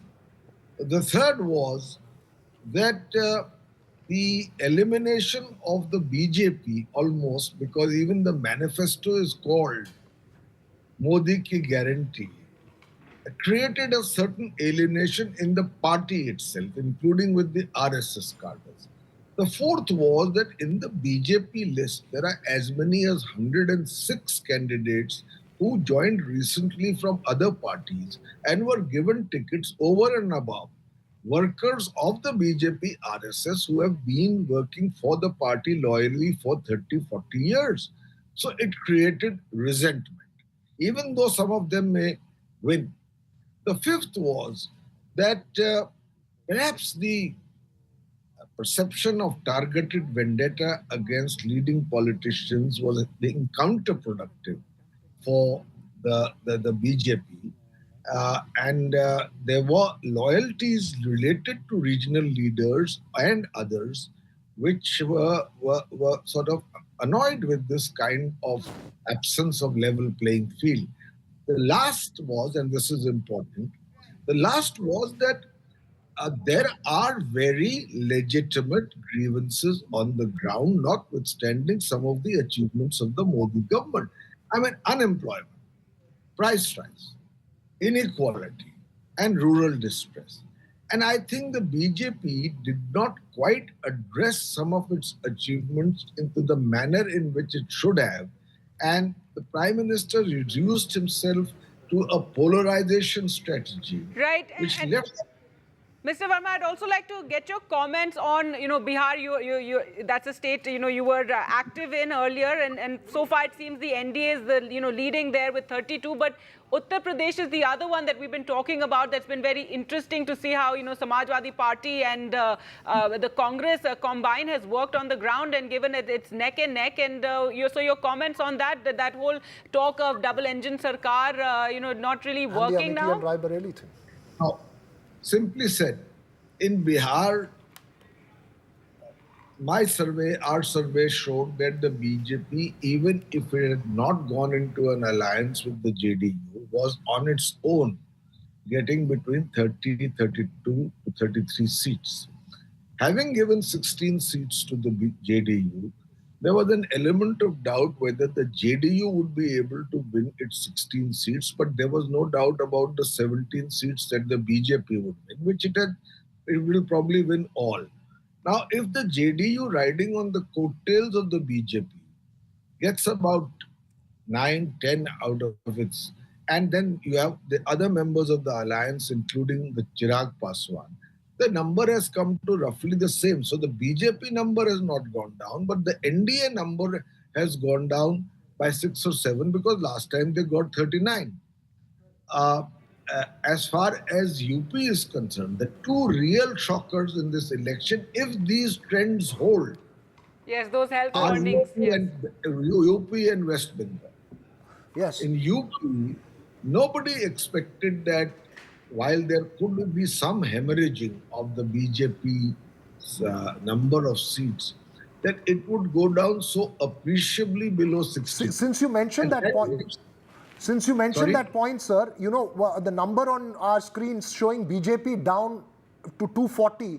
If the UP numbers had held, it would have been 270. So I think at the end of the day, that number could have been the major difference between a 272 or not at the end of the day. We'll have to wait, of course, till the exit polls, till the final numbers come out. But let's go across to my colleague. Thank you so much, Pavan Verma, there for joining us. Uma Sudhir as well as Radhika Ramaswamy join us. But Uma, first to you, Andhra Pradesh and Telangana. Of course, Telangana, the BJP making gains, but Andhra Pradesh, the big story for the TDP. The big story from Andhra Pradesh, Veera, is really not to write off any politician. Less than 8 months ago, we saw Chandrababu Naidu in jail. His party did not seem to have the energy, nor seem to be able to have that kind of a political support from across different parties. And it looked like it was down and out for the 74-year-old Chandrababu Naidu. But of course, the turning point came with Pawan Kalyan, almost in a cinematic style. Power star he's called, but I would think he's the one who actually initially has given power to the Telugu Desam and went to jail and announced just outside jail very dramatically that he is going to be fighting the elections along with Chandrababu Naidu and with the Telugu Desam at a time when they were down and out. And I would actually give all credit to Pawan Kalyan for having made this alliance happen to ensure that there is no split in the anti-YSRCP vote. Two things that I must point out. One, that the alliance has worked very, very well between the TDP and the Janasena, because of which now it appears like Chandrababu Naidu will be able to form the government on his own in Andhra Pradesh. But much more importantly, given the figures of the BJP at the center, it appears that Chandrababu Naidu could actually become a kingmaker this time round, and that's a role that Chandrababu Naidu would love after quite a long time, in the wilderness, 5 years in the wilderness this time round, and 10 years between 24 You're making a very important, Uma is making a very important point. You know that he has played a role in national politics earlier. Getting a chance once again would be something that he would certainly be very happy about. Worked from him. Uma, would you say the jail term actually worked, given that he was thrown in, created that sympathy factor? And it's interesting that, Andhra is the one place I think the exit polls did actually get it right. No, I think directionally they did. Jagan also in jail. See. He was earlier in jail. It's not exactly the sympathy factor, because as soon as Chandrababu Naidu got arrested, you could not see the sympathy factor playing out politically on the ground. It is a fact that Naidu has always had his admirers and supporters among the people of Andhra Pradesh, especially among the Kamma community, the youth, the people who looked upon him as, remember, he used to have the moniker of the CEO of Andhra Pradesh, someone who branded himself as the man of economic reform, someone who built Hyderabad, IT capital of the world, and that is what he had brought to Andhra Pradesh in 2014 when he promised people the same thing, that this is a state, bifurcated state with despondent people, and at that time Chandrababu Naidu had seemed like the hope, but even there it was the wily politician at work, because he realized once again that by himself he may not be able to win the 2014 elections, and therefore he came together with the BJP at that time, got the support of Pawan Kalyan, who was not contesting, and managed to win the 2014 elections. Once again 2019, very similar situation. It appeared like the Telugu Desam was on a weak wicket and YSRCP and Jagan Mohan Reddy were going strong. The Pawan Kalyan alliance really, and bringing in of the BJP through Pawan Kalyan, that has really helped and worked magic for Chandrababu Naidu, who of course campaigned very, very hard, and has in many senses been able to turn the election around by promising Jagan's welfare and something more in terms of development and jobs. You know, all the numbers are of parliamentary elections that's flashing on national TV, but the assembly numbers I will also put out. TDP at 130, JNP at 20. So it's a sweep for Chandrababu Naidu, much bigger than the scale of victory the TDP had in 2014 in Andhra Pradesh. So it's a double win for him. And the point that you made of Kingmaker, we'll see how the numbers play out. Never say never in Indian politics. I think that's very important. He waited outside the Congress. He waited outside the BJP.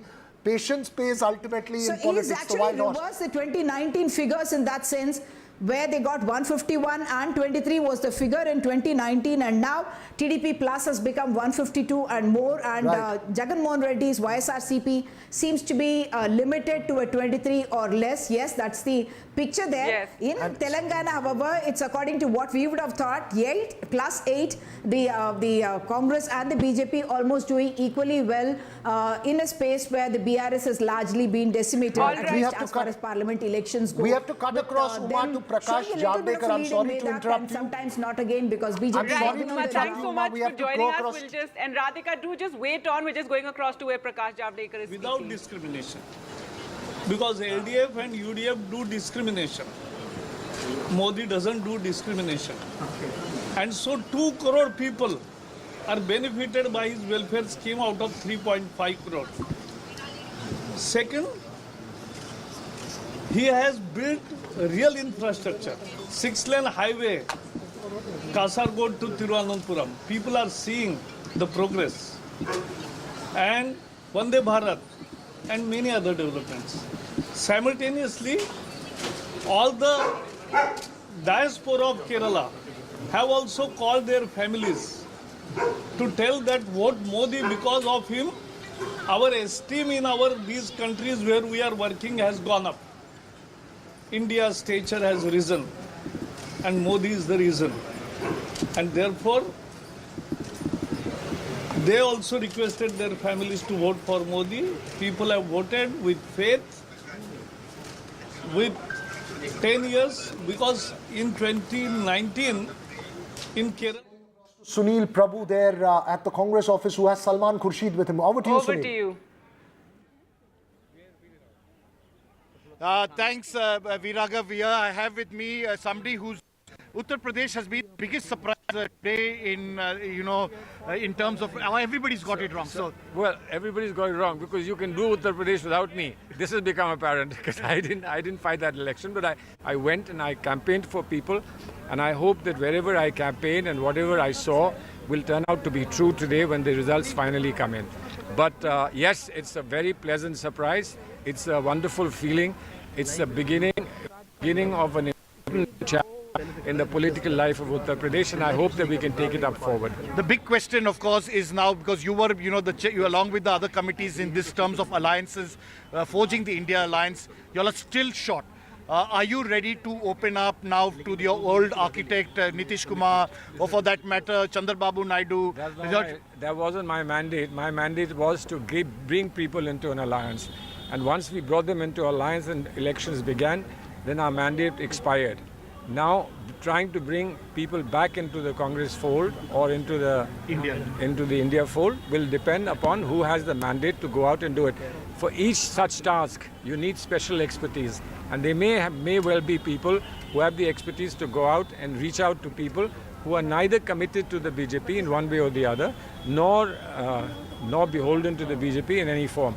And if they can come and they see promise in the Congress Party and India alliance coming together and offering something, and they want to join, I'm sure that our leaders will be very anxious. So you are open to the idea of because you are slightly short in numbers. You need to get 272 for the president to call. Much depends on the president of India. The NDA alliance as a pre-poll alliance is anyway got the numbers, so they will be invited first. Well, yeah, the point of inviting is to come and prove that you have. But to say that you have may be the beginning, but to prove that you have is the real end and the real test. So let them see. If they get invited first and they are able to show something, then we will talk about this even when they fail to do so. Salman, there is one indicator, and that is, Uddhav Thackeray, Sharad Pawar in Maharashtra, that they could be poached by the NDA. Do you have those fears because you are part of that alliance?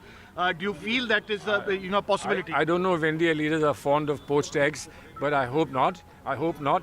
Let's make it a good, decent vegetarian diet as far as the politics of this time is concerned. Let's not go out and try something which is unbecoming for a serious political party at this particular time.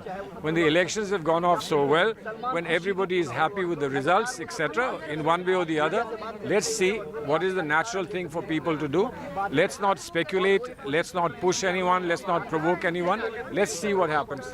So just an update for you, the India Alliance will be meeting later this evening. Mr. Sharad Pawar is on his way from Mumbai to Delhi and will be arriving here in a short while from now. And really you can see every effort is being made to cough up that numbers come what may. These are initial trends, but nevertheless a clear indicator that things haven't gone completely in favor of the BJP, and they will definitely need to have certain political parties if they have to get the numbers right. It's an important news update there, Sunil. We'll keep a close watch on and that not just India that the Alliance India Alliance meeting. was going to be meeting later, but also the Gandhis are in a huddle right now. That news also flashing that Sonia Gandhi and Rahul Gandhi have gone to Priyanka Gandhi Vadra's residence and they're in a huddle. But let's talk about Maharashtra, and we still have Radhika waiting there very patiently. And Radhika, tell us, about the numbers so far, and again, not what the exit polls had predicted. And as far as the what Veera called the real Shiv Sena and the real NCP. Original ones. But let's talk about Mumbai as well, Radhika. That's the place where the BJP changed 3 of its sitting candidates there. Certainly, as far as Mumbai is concerned, 6 constituencies, of course, and in 3 constituencies, it is Sena versus Sena. And when I just look at the numbers here, what I'm seeing is close contest as far as Mumbai South Central and Mumbai Northwest is concerned, where UBT Sena is leading. It was Shinde Sena that was leading, and it's just changing after every 10 minutes. So it is a close contest as far as Mumbai is concerned. Piyush Goyal is the only one who is reasonably sort of leading with higher margins. Otherwise, it had been, the names had been changing as far as the winning candidate and the losing candidate is concerned. We still cannot call out, as far as the winners are concerned in Maharashtra. It is very, very close. If we look at the entire state, we are looking at Mahayuti ahead in 22 seats, MV ahead in 24 seats, but this could change. This could be, at a later point, Mahayuti ahead in 25 seats and perhaps MV ahead in 23 seats. So close to 24 seats for both the, alliance partners. It was entirely different in 2019. In 2019, clean sweep, almost 41 by NDA of the 48 seats. Now we are looking at a situation where it's so hard to predict even at this point, all because of the change in political landscape, the splits in Sena, splits in the NCP, which means, what the Uddhav Sena had been talking about, what the MV had been talking about right, backstabbing, betrayal, all this had in fact played in the minds of the voters as well, which is why the result result this time is, drastically different from what it was in Right. These numbers 2019. hold, So still unable to predict if it's going to be Mahayuti or MVA. All right, Radhika, thanks so much for joining us with that. And it's very interesting, Veera, obviously Maharashtra was one that nobody could call. Everybody was wondering whether the sympathy factor would all work. those who travelled in Maharashtra pointed to an agrarian distress and other things, but we'll get that question across to Amitabh Tiwari in a bit. Just take a very short break now. We'll be back shortly.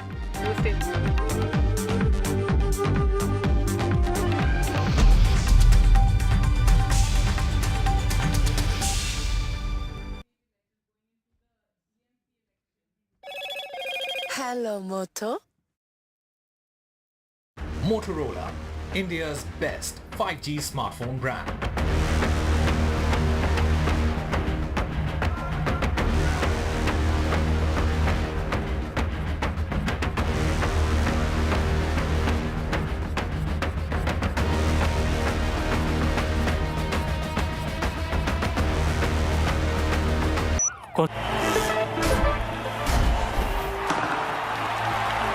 पता नहीं cricket का future कैसा होगा, पर ceiling fans का future पता है, because it's already here.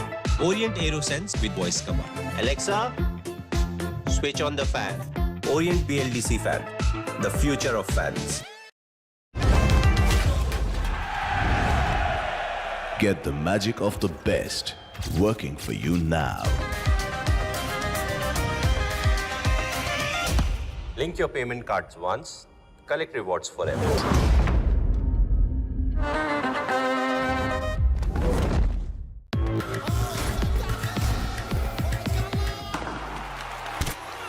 पता नहीं क्रिकेट का फ्यूचर कैसा होगा, पर सीलिंग फैंस का फ्यूचर पता है, because it's already here.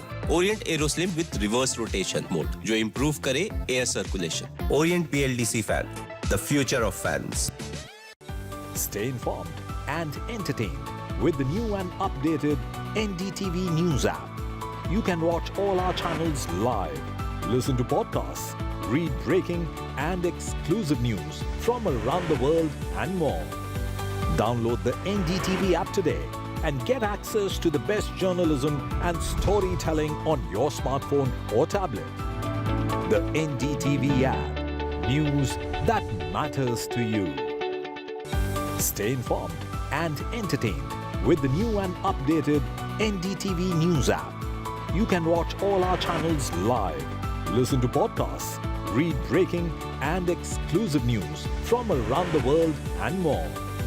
Download the NDTV app today and get access to the best journalism and storytelling on your smartphone or tablet. The NDTV app. News that matters to you. A parent's favorite question to school kids. Result kya raha? An investor's favorite question to a startup. Result kya raha? Everyone's favorite question on a day of a cricket match. Result kya raha? India loves results, but this counting day, don't just know the result. Understand.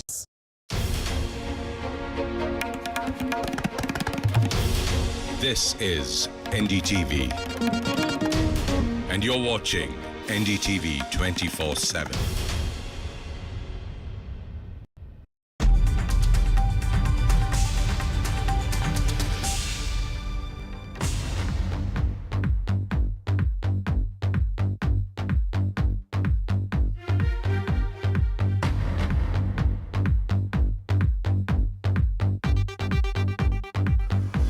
Welcome back. We'll keep the conversation going on Maharashtra, which we left you just before the break with. But first, let's take you through the headlines, the big headlines that we are tracking this hour.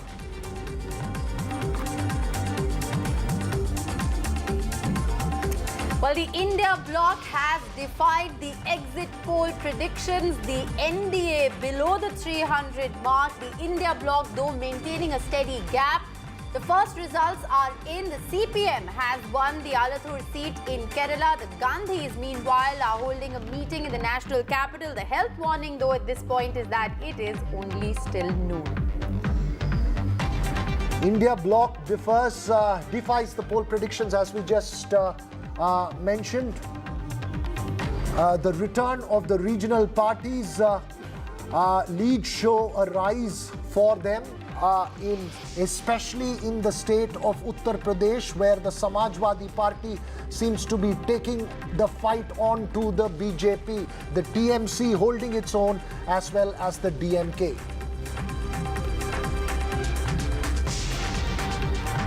Well, the big story emerging this election is, of course, Uttar Pradesh. As far as the Samajwadi Party is concerned, at the moment, it is a resurgence with a stunner.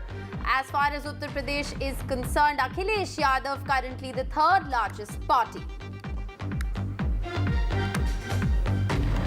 Well, it's the TDP that's the big winner in Andhra Pradesh, both assembly as well as the parliamentary elections. A huge sweep for the TDP, BJP, JSP alliance there in Andhra Pradesh. Will Chandrababu Naidu return as the kingmaker that he was 25 years ago in 1999? And well, Mamata Banerjee is dominating as far as the Bengal results are concerned. If the numbers at 12 noon are to be believed, it's a TMC sweep in West Bengal.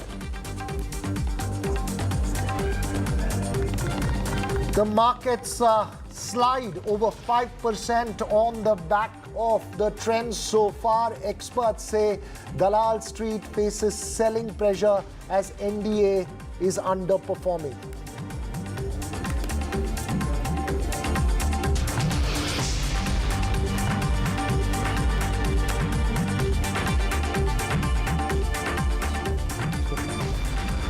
Well, we were talking about Maharashtra before we slipped into the break. We went across to our reporter Radhika there in Mumbai, who was saying that Piyush Goyal is the only one who seems to be having a lead there in Mumbai. The real story of Maharashtra and the numbers that are on your screen, the INC leading in about 11, the BJP leading only in about 11. Those are the INDIA, NDA numbers, Rishika, but yes, the split of it from the Election Commission website and our website, that you see there. BJP leading in 11, down 12, Congress leading in 11, up 10, yes, Shiv Sena, Uddhav Bhai Thackeray, 10 plus 5. What's the real message, Amitabh Tiwari, here in Maharashtra? One is that the original Sena and the original NCP seems to be holding out, but the Congress is also doing very well. Yeah, I mean, it was believed that the BJP is likely to hold on to its share, and the allies, which is NCP, Ajit Pawar and Shinde Sena, are likely to suffer losses. However, as per initial trends and these numbers which we are showing, it is the BJP also which is losing up to 50% of its seats. So it seems as of now that the rural districts and agri districts in parts of Vidarbha and Marathwada, the Maratha community anger is reflecting in these results clearly, because last time both Marathas and OBCs has voted significantly in favor of the NDA alliance. And as you said, the numbers show that in the battle of legacy, the Marathi Manus and the traditional supporters are backing Thackeray and Sharad Pawar. Would it be fair, maybe across to Sanjay Kumar as well, to say that the BJP, the Congress has been able to take on the BJP, and the original, the Sharad Pawar Sena has been able to reiterate, Sharad Pawar NCP has been able to reiterate its position, and the Uddhav Bhai Thackeray Sena has been able to reiterate its hold? Generally, yes, but I think, let me give you a bigger picture. What accounts for BJP's losses in many states, which will also include Maharashtra. I think the sense that when there are so many defections from other parties and people coming and joining BJP, so the image nationally of BJP has gone down. In a sense, there is a image that BJP is no more the same kind of a party. And that has happened a lot in Maharashtra. So that has also, I think, dented not only the image, electoral prospects of the BJP partners, but also the BJP, which we can see right now in the leads. We will get to know finally by the evening how many seats BJP won. But I think there is a clear indication that BJP is heading for losses in Maharashtra. All right. Well, just speaking of what you said about the fact that there was palpable anger or, agrarian distress, rural distress that was discounted. what our own data shows as far as the strike rate of the BJP or the NDA rather in rural India is concerned, it's a over 12% fall. And if you look at the comparison of the India bloc, or if you look at the comparison of those parties coming together, it was in India at that point in time, from 19% in 2019, it has now risen to 40%. And It's this a fascinating is just point that you're making. yes, this there, is just Rishika. data that we have in our own internal systems as of about half an hour ago, the last I checked. So this is, I think, something which is very, very interesting. But we have, I'm told we have to shift our focus to the all-important state of Uttar Pradesh. As we always say, Uttar Pradesh is the most important, and that's been the biggest stunner as far as this election is concerned. Tanishq is joining us with the very latest. So Tanishq, we caught you smiling, but where are you? It's very hot. You were saying it's finally raining on the last day of this hot election. But I see that the sun is out once again. It seems like, Rishika, it seems like both the weather and the results are giving a surprise. But again, too early to say anything. You know, there's still many rounds left for counting. But I'm right now outside the Samajwadi Party office. The workers have already started, you know, gathering here slowly. There were, of course, some sweets being distributed. There you could see they are now the sweet boxes are now littering on the ground. But you know, yes, there were, of course, sweets being distributed, and party workers, the party workers are slowly gathering here. Akhilesh Yadav's house is just around 200 meters away from here. But yes. You know, India bloc currently, you know, leading on around 40 seats here in Uttar Pradesh. But talking about, I would like to talk about Congress here. Congress is currently leading on about 8 to 9 seats, on which, of course, you can hear the slogans of the Samajwadi Party. But yes, talking about Congress is leading on around 8 to 9 seats, out of which around 4 seats, Saharanpur, Amethi, Rae Bareli, all these 3 to 4 seats are being led with a strong margin, more than 40,000, 30,000, 40,000 margin. Especially Saharanpur also.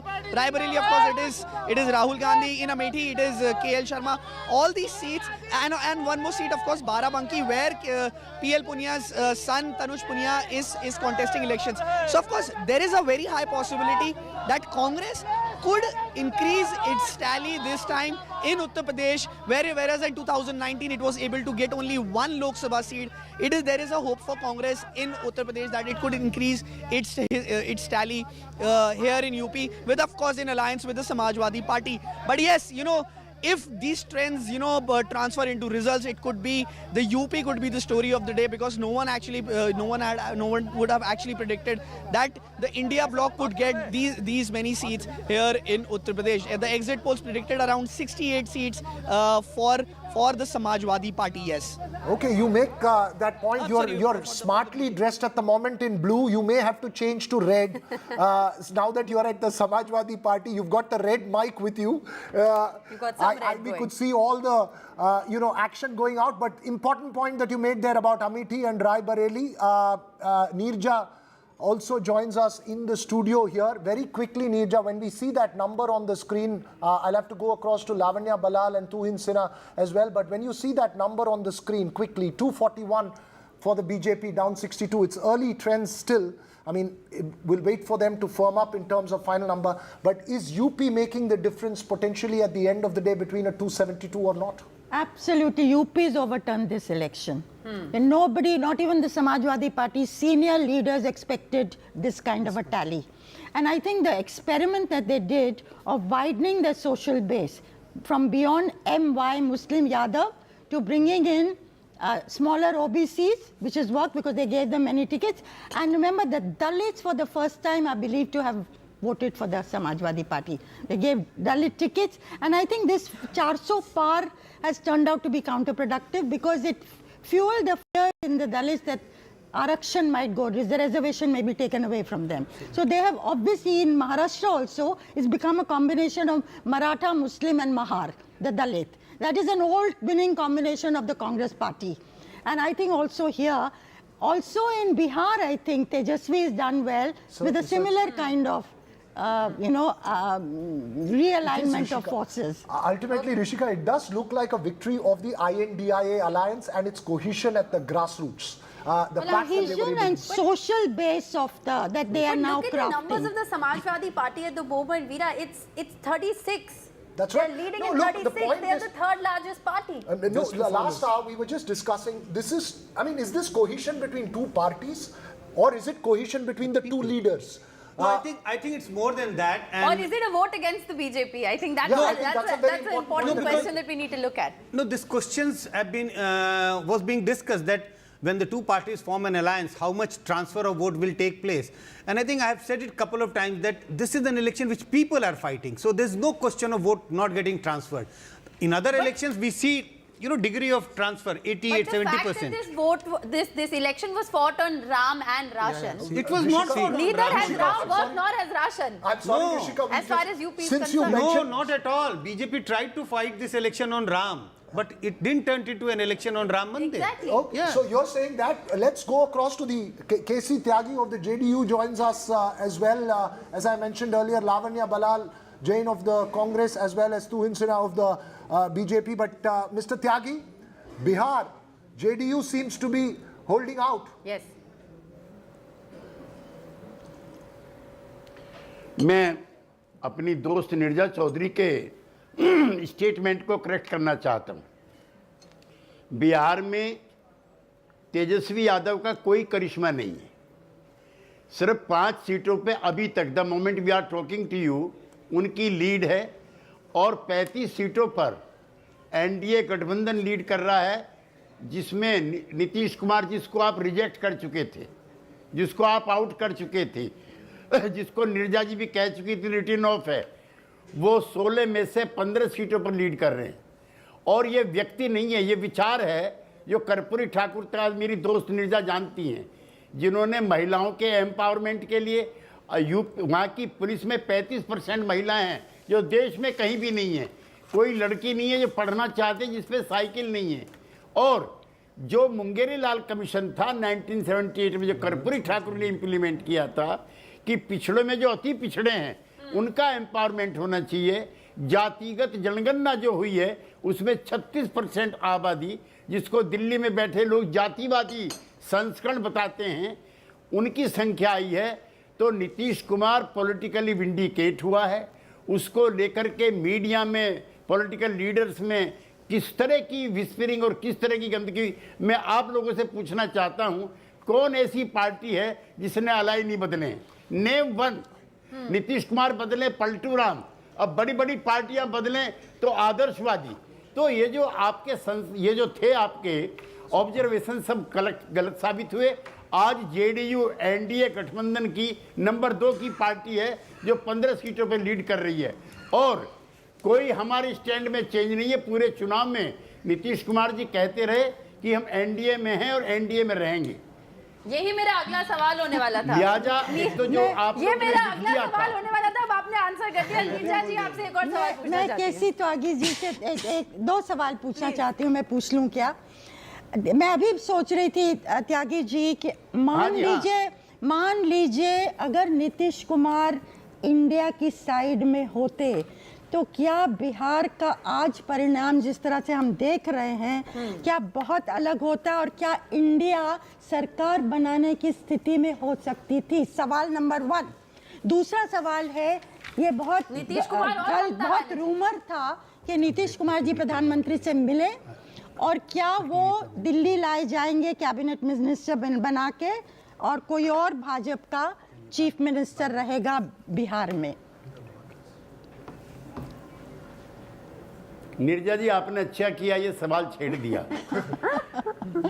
Nitish Kumar ji India गठबंधन के Pioneer हैं और founder हैं। Congress party untouchable party थी आम आदमी party के लिए, अखिलेश यादव के लिए, बीआरएस के लिए, ममता बनर्जी के लिए। नीतीश कुमार के मैराथन एफर्ट्स के बाद ही पटना में राहुल गांधी जी के बराबर में केजरीवाल बैठे, दूसरी तरफ ममता दीदी बैठी और बाजू में अखिलेश यादव बैठे। ये सिर्फ और सिर्फ नीतीश कुमार की मेहनत का नतीजा था। 6 महीने तक कोई मीटिंग नहीं होती है और वो सब लोगों को थका करके अपना नेतृत्व थोपना चाहते थे। अशोका होटल की बैठक में, निर्जा जी हमसे सुनिए आप जरा, अशोका होटल की बैठक में राहुल गांधी कहते हैं नीतीश जी आपके नाम पर ममता दीदी तैयार नहीं है, इनके नाम पर कौन तैयार है? तो जिस तरह से ये लीडरशिप को रिडिकूल करते हैं तो हम कोई कम अपमानित नहीं हुए। अच्छा, कन्वीनर क्या होता है? हम 50 साल से देख रहे हैं, वो टेलीफोन करके मीटिंग बुलाता है। प्रधानमंत्री के लिए मुंबई में तय हो गया था कि प्रधानमंत्री का कोई चेहरा नहीं होगा, लिहाजा नीतीश कुमार के प्रधानमंत्री बनने का सवाल ही पैदा नहीं होते। और जिस दिन तक नीतीश कुमार इंडी गठबंधन में थे, 400 सीटों पे 1 अगेंस्ट 1 का फॉर्मूला तय हो गया था। उनके हटते ही ताश के पत्तों की तरह से बिखर गया। एक दूसरा, कल प्रधानमंत्री से वो मिले हैं, दिल्ली में आए थे, वो अपनी आँख का कई बार चेकअप कराने के लिए, वो दिल्ली में आँख का ऑपरेशन कराने या दिखाने आते हैं, दिल्ली को आँख दिखाने नहीं आते। जिसको करेक्ट किया जाए।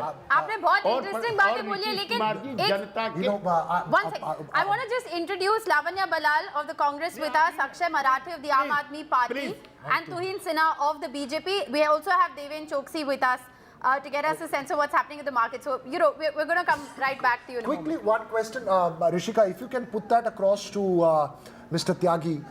Mr. Tyagi, very quickly, would Nitish Kumar have had, given the kind of results that's come, and I'm rephrasing Nirja's question, would Nitish Kumar have had a better chance or a far more powerful position had he been with the India alliance? No, we are very comfortable in NDA. There is no question of our going back. We have seen the kind of politics Congress party leaders So did. you say now- What kind of speeches were made by Jairam Ram Ramesh. Okay, so you say now, and we'll take it at that. Savita Srinivas. I mean, I want to just add to what K.C. Tyagi ji said. See, both Deve Gowda and Nitish Kumar wanted to be part of the India alliance. Yes. Nirja ji even wrote a big piece at that time when the negotiations were happening. Both of them were insulted. If they were on the other side, I think India would have formed the government this time. So let's take that Well, across whose loss is it more? I Yeah, think that's that's right. the That's the important important question that Whose you're loss making. is it Let's more? take that to Lavanya Balal. Lavanya, losing JDU here in Bihar, was that, you know, did the Congress push Nitish Kumar away because he wanted to be the convener of the INDIA alliance, and he was one of the first few people to really bolster that INDIA meeting which we saw in Bengaluru. So, in hindsight, how do you see this? With Nitish Kumar, I think we would have had a better number right now. I mean, at this point of time, it is halfway through the counting. We would have had better numbers at this point of time, but I wouldn't like to jump the gun because there are more than 100 seats where the lead of the BJP is about 10,000 or less than 10,000, which can swing either way for both India Alliance or the NDA. So I would not want to comment about, is it a loss for India Alliance? I wouldn't say that, but would it have helped India Alliance better if those numbers were with us? Yes, definitely, of course. It would have strengthened India Alliance further if we had Nitish Kumar with us. But I do see a lot of BJP senior leaders commenting about Nitish Kumar may or may not be with NDA. I do not know what is their source of this information, but I see that on Twitter they are discussing. It is the BJP leaders who are discussing that Nitish Kumar may not stay back with the NDA. All right, we have Akshay Marathe also joining us. Akshay, so far it does appear to be pretty comfortable for the BJP leading in all 7 seats across Delhi. At least that's what the Election Commission is telling us. How are you looking at the numbers so far? First of all, I want to start off by saying that the BJP getting reduced to less than the 272 mark is a major victory against dictatorship in this country. Arvind Kejriwal ji campaigned hard across the country. He was out on bail, remember, only 21 days for campaigning. And he went across the country and his one single message was, if the BJP is allowed to come back to power with the numbers that they wanted, 400 par, that would be the death of democracy. And I'm so happy today that Indians have voted in large numbers against the BJP's arrogance and hubris. And this is not to suggest that India Alliance has won and we have crossed the 272 mark, but you remember the fact that the NDA allies also know that the BJP is very dangerous for them. If you look at the BJP's own track record when it comes to their relationship with allies, whether it's Akali Dal, whether it's Shiv Sena, NCP, there is a very good chance that now that the winds are blowing in the other direction, the allies will feel emboldened to actually switch sides and form a India alliance government. And I think the movement in that direction might already be happening in the background. But let's wait and watch. I'm not trying to jump the gun. But we are hopeful that the India alliance this alliance of convenience is also, Veera, if you just look at the numbers in Punjab, the Congress leading in 7, Aam Aadmi Party in 3. There was no alliance between the two in Punjab, but there was an alliance in Haryana and in Delhi. So it's also played up in a convenient way. Nitish Kumar dropped, Mamata Banerjee didn't work out. Had the India alliance perhaps made a more concerted effort to keep its bloc together, this verdict would have been very different. No, but Mamata has held her own in West Bengal. Nitish has held his own. Yes, you're right.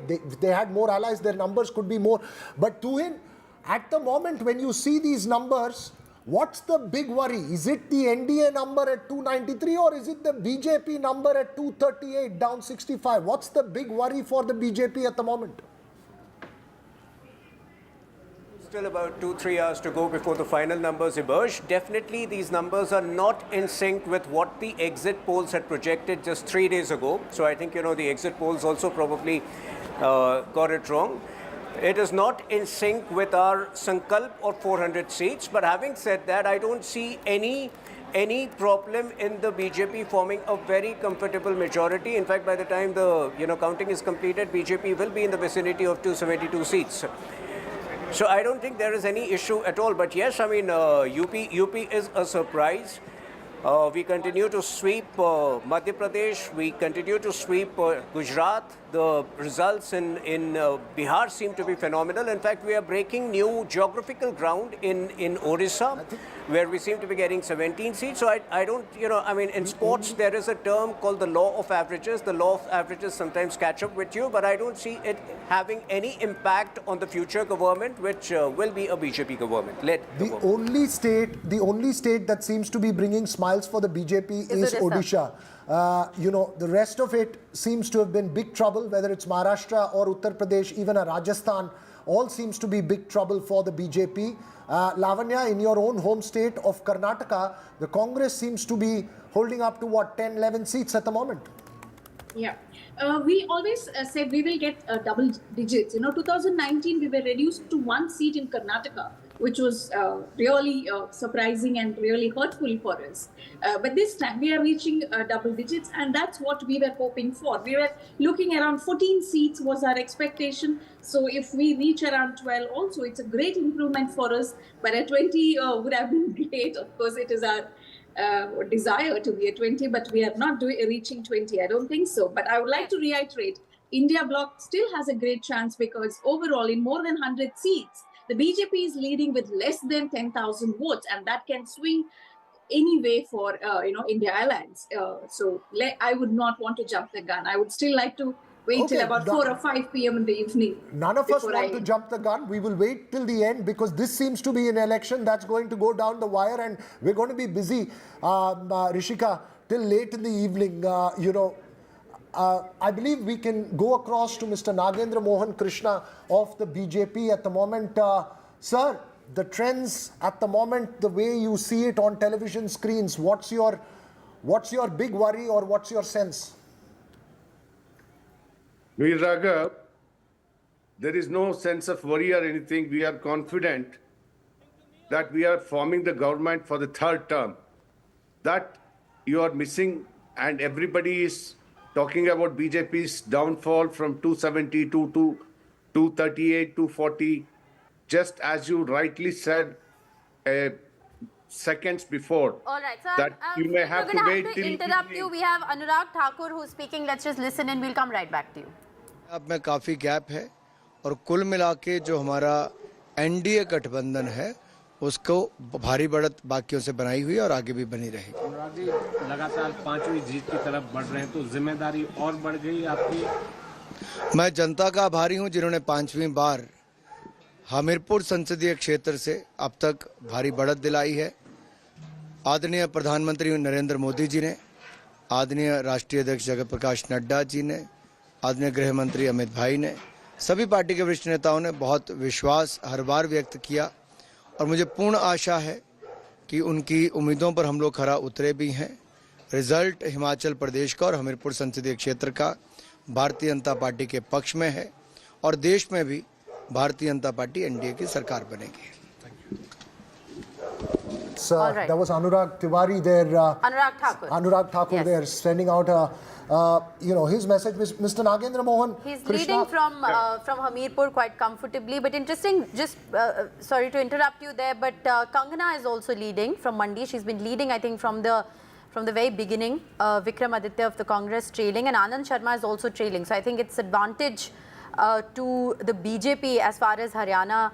As far as Himachal Pradesh is concerned. That's right. Important points that you're making there, Rishika.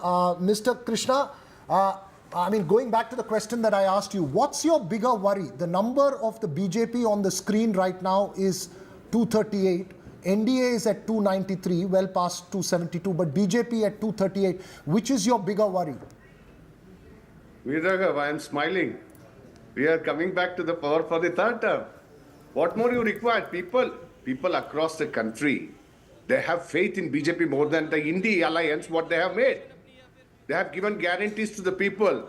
People might have voted for the guarantees. After this election, see, let me tell you one thing. जब दीप बुझते हैं ना, उसका पहले बहुत ज्वाला आते हैं. ऐसे ही इंडी का ज्वाला आ रहा है, ये ज्वाला बुझ जाएगा.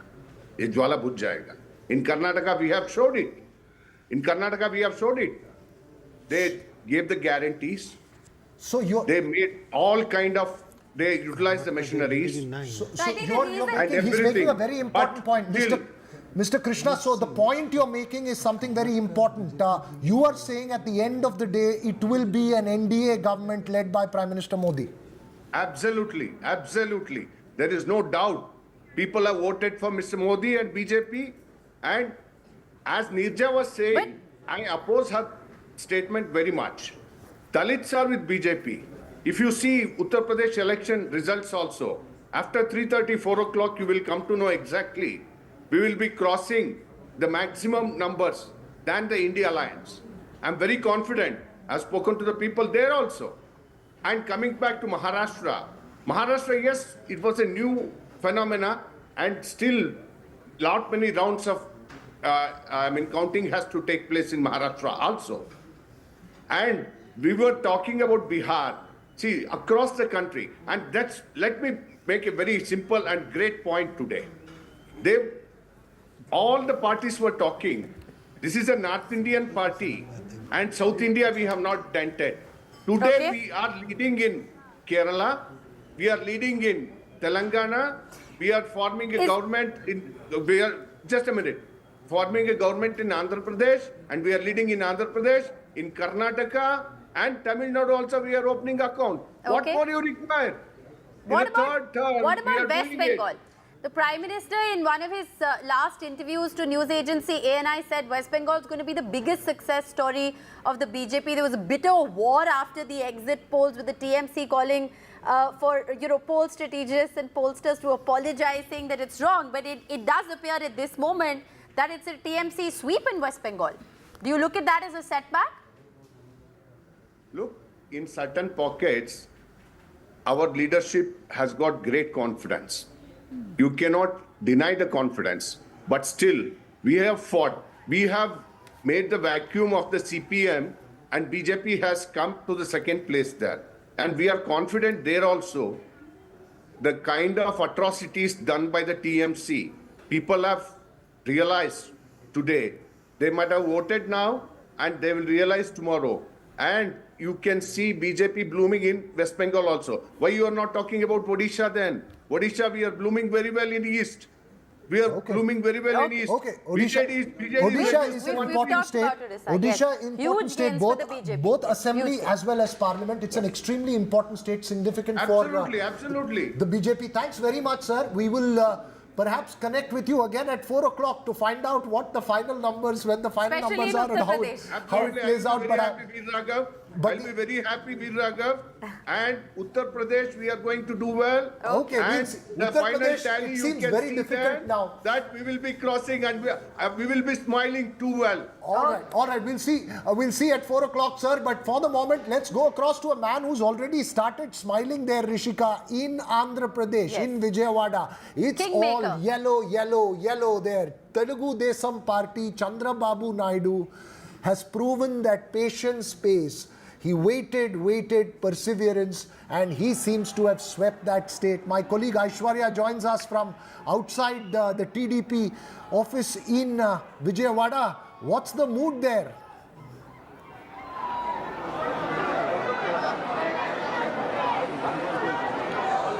Well, once we saw yellow at the stadiums where Chennai Super Kings used to win. Now today what we are witnessing, all yellow out here at Vijayawada at the TDP headquarters. Just behind me, these happy supporters of the TDP, because it's just one way which has gone in Andhra Pradesh, whether it is the assembly polls or whether it is the Lok Sabha polls. YSR CP had been defeated over here. The celebrations had begun early this morning. Chandrababu Naidu is a man who is on everyone's lips. Certainly it is the alliance that had worked here as far as the NDA is concerned, and happy faces. Joining with me are some supporters out here. This is a landslide victory, and that's what you were expecting out here? We were looking a great victory, that what the mandate has given from the AP people. We are very thankful to the AP people that who is going to support the senior most leader and who is going to the build of the AP capital and who is going to build. It's not 175. It's 75 years old man who is going to build AP, reconstructing AP now, and he is going to direct the India. It is to be going to future of India. AP is going to future of India. So people victory. It's all people victory, and it's Chandrababu Naidu victory. It was welfare versus the development story in Andhra Pradesh. There were several schemes that were projected by Mr. Reddy. That didn't, folded as far as the Andhra Pradesh. See, it's obvious. Always welfare schemes will not work right. There should be a certain level of development. If you see in the nation, we don't have any capital. But right now, I'm saying it very proud. Remember the name, Amaravati. It will be the great capital in India. It will be a very great capital in the world too. We will build it. We are software employees. We kept leave today to come to this office to celebrate our win. For the last 5 years, we are waiting very eagerly. See my eyes. We are not sleeping for many days for this victory, and we want today. We will make our AP very beautifully in the country and the world also. Very happy supporters out here at the TDP headquarters. This alliance also worked. The Jan Sena, Bharatiya Janata Party, Pawan Kalyan and Chandrababu Naidu made it for sure that this alliance should happen. Do you think that this alliance? Yes, sir. Especially we should thank Pawan Kalyan garu, honestly, because he is the one person who took initiative step for the alliance itself. Yes. And one thing, sir, Nara Chandrababu Naidu garu is going to be the CM of Andhra Pradesh. And very happy supporters, and what we are getting to also know is that 9th of June is the date when Chandrababu Naidu will be taking as an oath for the Chief Minister, and this will be the 4th time that he is going to be the Chief Minister of Andhra Pradesh. No, I was just going to tell you that Chandrababu Naidu was a man who waited outside the Congress. He tried to make an alliance with the Congress and supported the Congress during the Telangana Assembly elections. He was made to wait outside the BJP. And after 25 years, as my friend Shugata Srinivasa Raju pointed out, is this going to be, what's the sense, Aishwarya, that you're picking up from the TDP leaders there? Are they preparing not just for a role in Andhra Pradesh, but one nationally as well?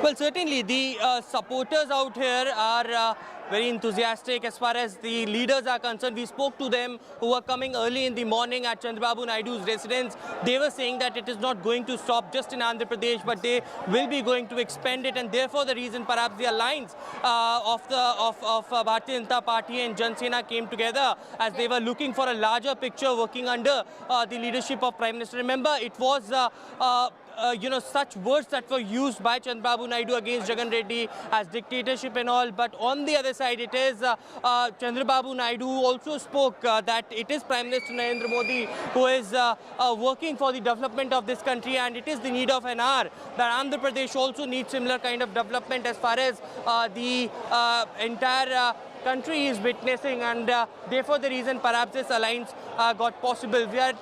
We are getting to also know at this moment is that Chandrababu Naidu will arrive at the TDP headquarters and will address the Karyakartas. What's the plan from here on is something that Chandrababu Naidu will reveal when he will be addressing the supporters and the workers there at the TDP office. Also, Pawan Kalyan and the Bharatiya Janata Party leaders will be meeting Chandrababu Naidu this evening as well. All right, the TDP was reduced to 3 seats in the last election, just for context, and they are currently leading in over 16.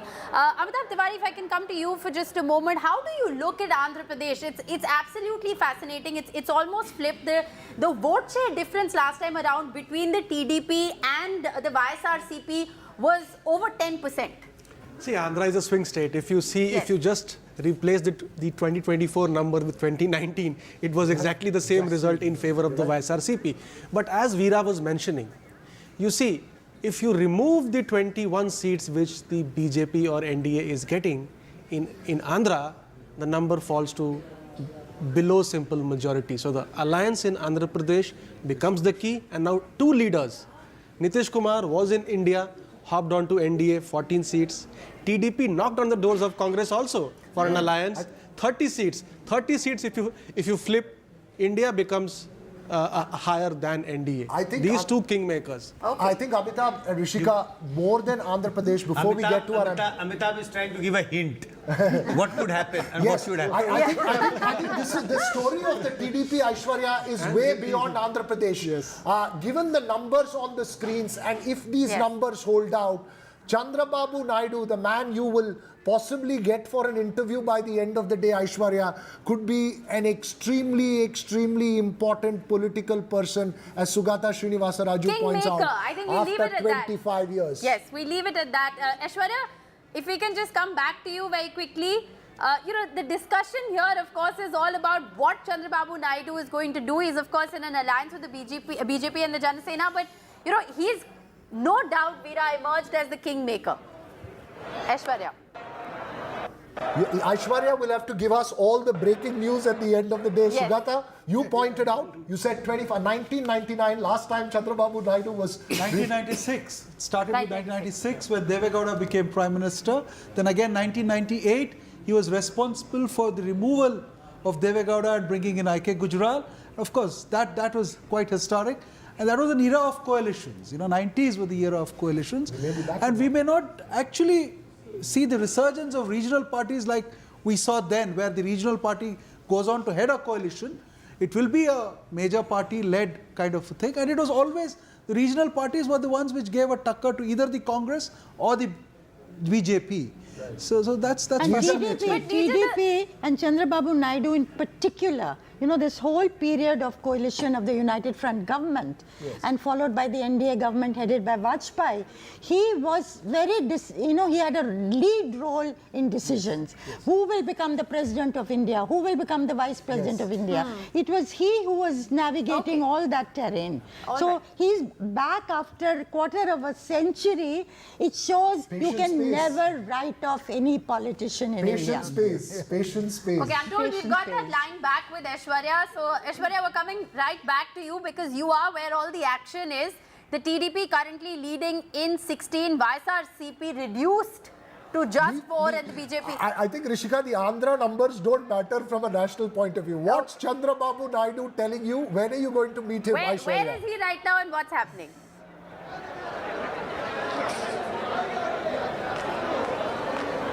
Well, Chandrababu Naidu is at his residence. He will be stepping out soon from his residence to come over here to greet the Karyakartas who have in attendance in large numbers. Let me show you these visuals of the TDP headquarters because the numbers speaks in itself. It is 16 for TDP, Jan Sena at 2, Bharatiya Janata Party at 3 and YCP reduced to 4. That's the number that speaks in itself. But a huge, it's a victory for the TDP. And remember those time where Chandrababu Naidu used to come to Delhi, sits at the Andhra Bhavan, protest there because that's the time when he quit the NDA, when he was demanding the special status for the state of Andhra Pradesh. But later again, this is an alliance that had made it possible as a landslide victory, something that we are witnessing in Andhra Pradesh as far as the NDA alliance. A huge number, half already gone. The TDP as far as the assembly segment is concerned, Lok Sabha 16 in itself is a huge number in Andhra Pradesh. But there you can see outside the TDP headquarters and supporters, Jan Sena already had. Okay. Aishwarya's line seems to be freezing up, but hopefully the line between Vijayawada and Delhi will not freeze up there, Rishika. I think that's an extremely important line in the coming 5 years. Well, we're joined by Anuradha Podwal. She's a singer and a Padma Shri awardee. She's joining us. Thank you very much for being with us. We also have RP Singh, spokesperson of the BJP, joining us. We're going to slip into a very short break at this moment and we'll come right back to you to get your sense of what you're looking at this moment.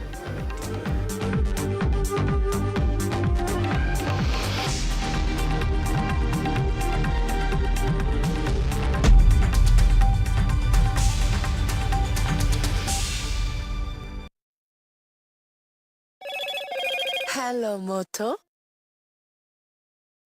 Motorola, India's best 5G smartphone brand.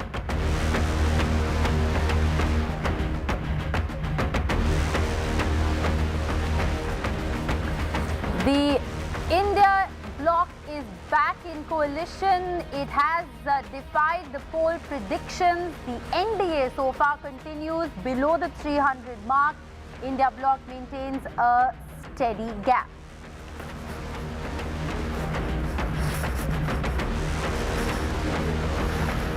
All right, there is a huddle in the national capital, a crucial meeting that is taking place. And while, of course, we are still looking at leads, the first results are in. The CPM has won the Alathur seat in Kerala.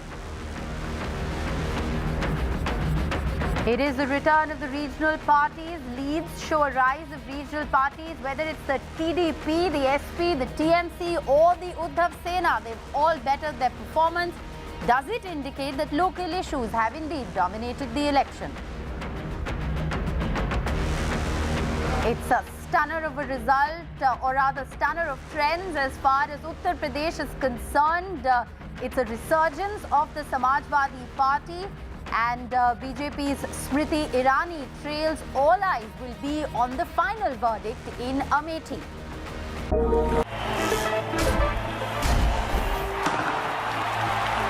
पता नहीं cricket का future कैसा होगा, पर ceiling fans का future पता है, because it's already here. Orient AeroSense with voice command. Alexa, switch on the fan. Orient BLDC fan, the future of fans. चल, हो जा शुरू.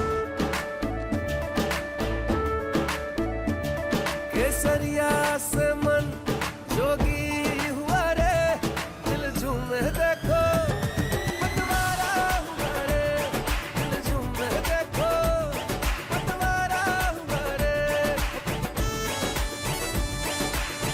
हर पल मनाओ केसरी त्योहार. विमल, बोलो जुबां केसरी.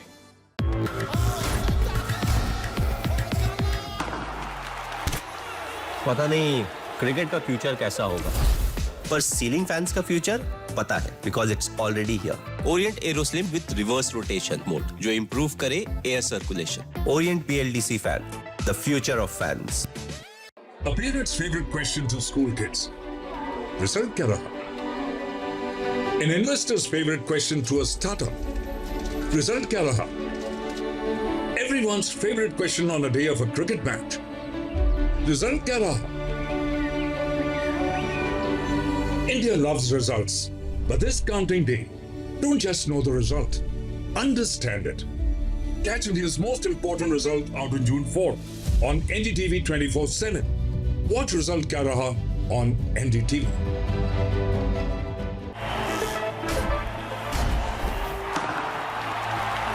पता नहीं क्रिकेट का फ्यूचर कैसा होगा, पर सीलिंग फैंस का फ्यूचर पता है, because it's already here. Orient AeroSense with voice command. Alexa, switch on the fan. Orient BLDC fan, the future of fans. चल हो जा शुरू. केसरिया से मन जोगी हुआ रे, दिल झूमे देखो पतवारा हुआ रे, दिल झूमे देखो पतवारा हुआ रे. हर पल मनाओ केसरी त्योहार. विमल, बोलो जुबान Kesari.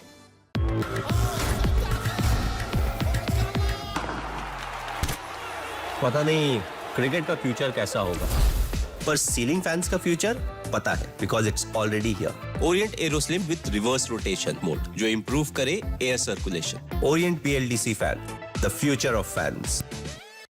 Stay informed and entertained with the new and updated NDTV News app. You can watch all our channels live, listen to podcasts, read breaking and exclusive news from around the world and more. Download the NDTV app today and get access to the best journalism and storytelling on your smartphone or tablet. The NDTV app. News that matters to you. Stay informed and entertained with the new and updated NDTV News app. You can watch all our channels live. Motorola, India's best 5G smartphone brand.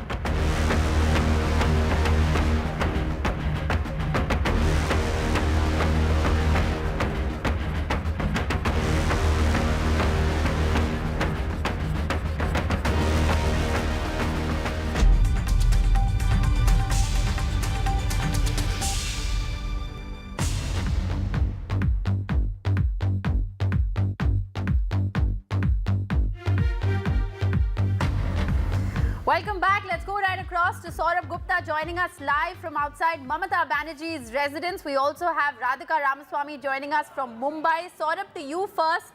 The TMC at the moment is leading in 31 seats, the BJP in 10 and the Congress in 1. Mamata Banerjee had said that she will ask pollsters to apologize if the exit polls are wrong. Is she going to make that happen? What are you picking up? What's happening outside her house? Well, the Trinamool is definitely in the mood to do so, because as you can see right now, celebrations have broken out, and this is of course what Mamata Banerjee is known for, the iconic Hawai Chappal, something that Trinamool workers always support with. So celebrations outside. Now if I can quickly go through 4 points that the Trinamool of course is working on, and why they see this as a victory, and those 4 points are very important. One of course is the Lokhir Bandar, women voters always with Mamata Banerjee. Secondly, there is of course this issue of the fact that central funds were withheld. That's something that the Trinamool built into its election narrative. There is also the other thing about, there is also this whole thing of Trinamool. So a lot of celebration here is of course. Jai Bangla! Hey! Okay. All right, we'll try and go back to Saurabh in a bit. Radhika Ramaswamy also joins us from Mumbai. The other big story, one is West Bengal. The other big story is largely Maharashtra and Mumbai specifically there, Radhika. Certainly, Mumbai specifically, 6 constituencies in Mumbai and very neck-to-neck fight as far as at least about 3 to 4 constituencies in Mumbai are concerned. Of course, Piyush Goyal is leading as far as Mumbai North goes, and then there is Ujjwal Nikam versus Varsha Gaikwad in Mumbai North Central, which is again going neck-to-neck. It was Varsha Gaikwad leading and now Ujjwal Nikam leading. And as far as certain Sena versus Sena seats in Mumbai are concerned, again, very, very tight contest between, Sena, Uddhav Sena as well as Shinde Sena, especially in Mumbai Northwest, Mumbai South Central as well, and in Mumbai Northeast, there's UBT Sena, Sanjay Dina Patil leading, but things are changing every 5 minutes. You know, we're talking about close to 20-24 seats for each, for both MV as well as Mahayuti across Maharashtra. Earlier it was 24, 23, then it became 25, 24 and so on. So it is changing every 5 minutes, very tight, very different from what it was in 2019, simply because of the change in political equations, because of the split in Sena and NCP. And every time we were covering elections over in the last 5 phases, this is something that we asked the voters as to whether they're confused when it comes to casting their vote, and the Sena split, NCP split was playing in their minds. There was a sense of betrayal that even people could see through. So therefore, sympathy factor in a way working for the traditional NCP Sena, the original Sena NCP as one could call it, which is why it is beneficial for MVA. We know for a fact that in the last elections, in 2019, UPA did not win as many seats, which of course included just Congress, NCP. Now, of course, there are 6 parties that we are talking about. So MVA now, fighting really hard.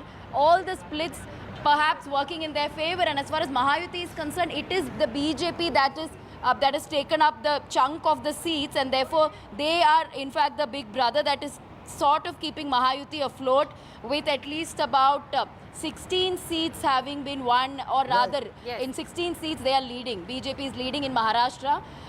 Nothing being won by NCP Ajit Pawar as yet. There is perhaps 1 seat in which he is leading, but certainly this is benefit MVA this time around, and not so much as far as NDA is concerned.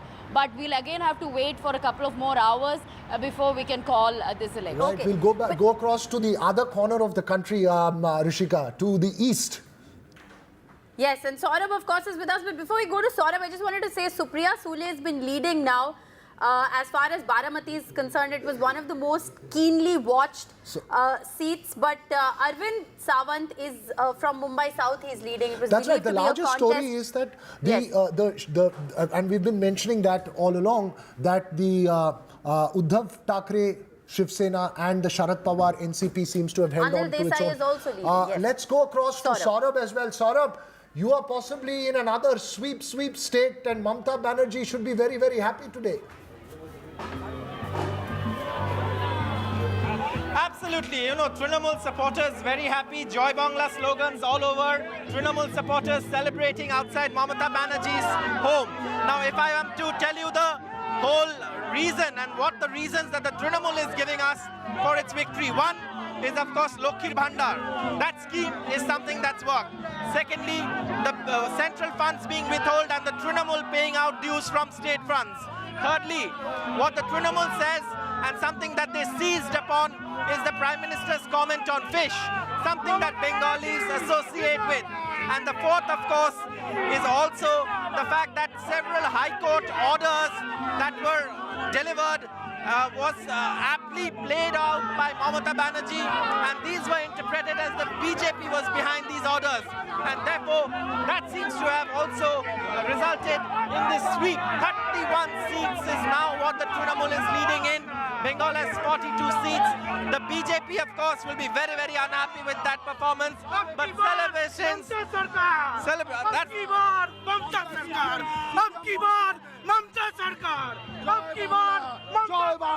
Well, Joy Bangla and Abki Bar Mamta Sarkar, to borrow from a BJP slogan. This is, of course, as well. You should have some green on your face as well, Saurabh, but I think you will have some green. I doubt Saurabh can hear us, Veera, given the kind of noise that there is there behind him. But thanks very much, Saurabh.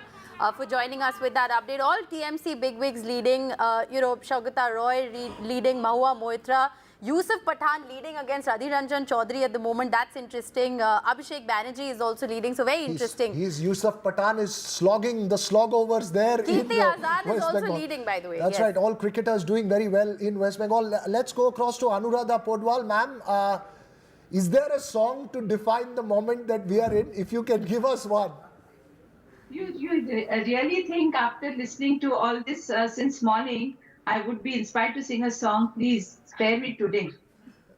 No, but you should still try. Is there a song for this? Not really. Not really. Can't think of anything. Okay, but how are you looking at the numbers that you're seeing, ma'am? Well, I think the nation is taking an active interest more than all these past years. Everybody is wanting to play a part in the role of the elections. Right. All right. Well, democracy is thriving. I think that's all we can say it's a at fascinating the moment. Contest. Yes. Yeah, so let's just, we're going to take a very short break right now, but the numbers there on your screen, NDA at 290, BJP at 236 in terms of leads. As these firm up, yes, it could tell also a fascinating crucially, story of BJP India. currently below 240, and that's been the number for a while as well. And the Congress had in fact crossed 100 Veera at one point, but now it'll be those two numbers that will be very important. Very important. We'll keep the conversation going here on NDTV, but for the moment, we'll slip into a very short break.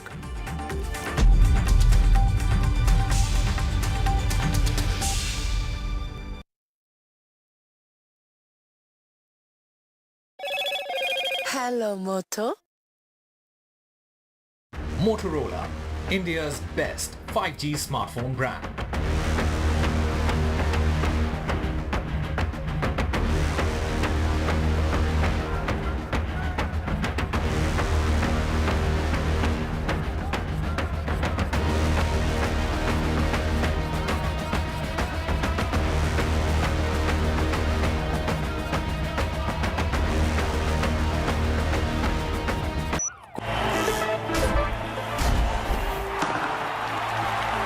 पता नहीं cricket का future कैसा होगा, पर ceiling fans का future पता है, because it's already here.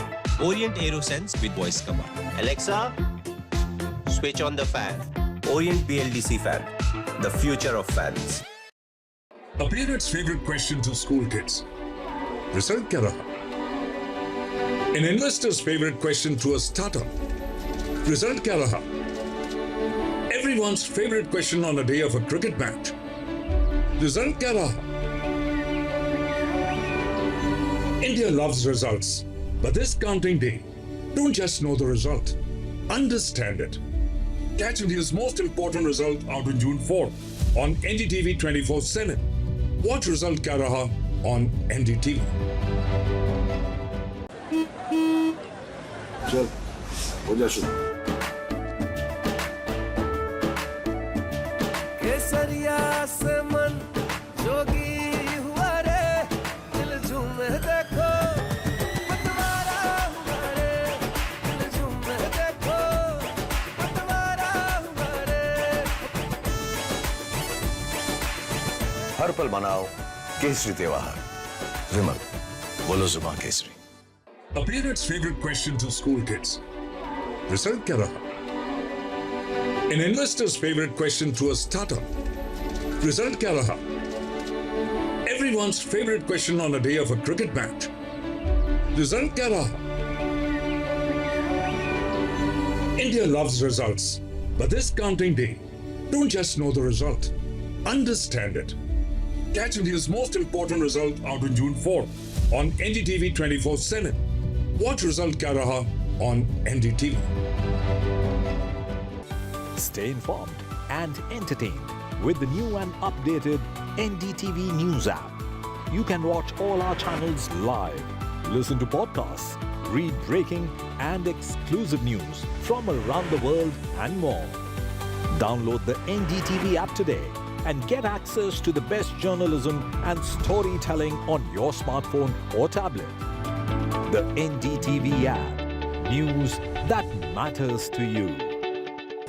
Stay informed and entertained with the new and updated NDTV News app. You can watch all our channels live.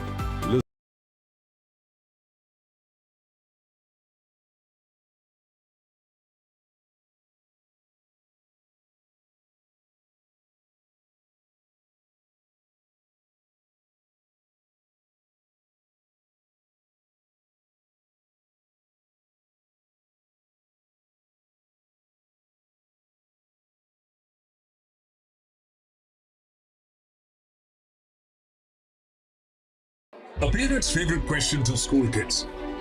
Result kya raha? The day is still developing, Tanima, very much. At present, as we look at 1 p.m., NDA stands at 290 with the BJP at 237. That's the number on your television screens. The Congress up 45, standing at 97.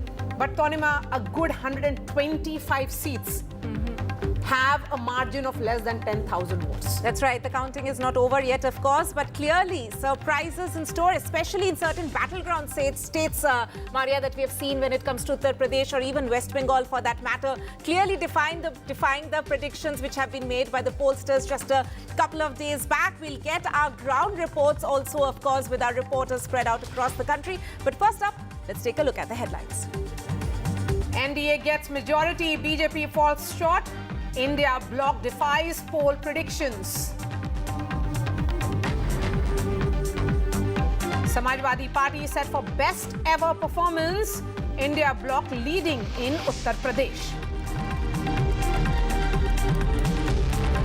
The Trinamool Congress, the TDP, the Uddhav Sena have performed, including the Samajwadi Party, which means all the regional players have held on to the ground and have done better. In fact, the TMC is also maintaining a significant lead over the BJP in West Bengal.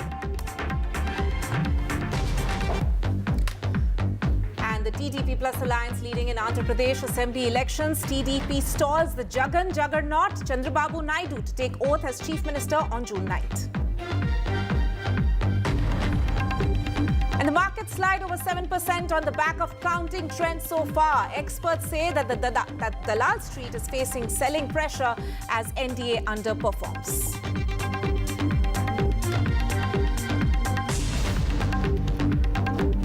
And we are going straight to Karnataka because overall, the BJP hasn't really done well in Karnataka. Is that a surprise? Because it was a battle of welfarism, Tanima, which played out clearly. The welfarism of Siddaramaiah versus centre's welfarism, defying also what has been so far the trend in Karnataka of voting differently in the states, but voting for Prime Minister Modi and the BJP at the centre. Let me bring in Pratibha, who's joining us live. Pratibha, where exactly are you and what is the mood on the ground? Well, I'm right outside Mr. Yediyurappa's residence. In fact, it was his son Vijendra who was spearheading the BJP campaign here in Karnataka. Remember, the BJP had won at least around 25 of the 28 seats in 2019, and it was a sort of a prestige battle for the BJP as far as this election was concerned.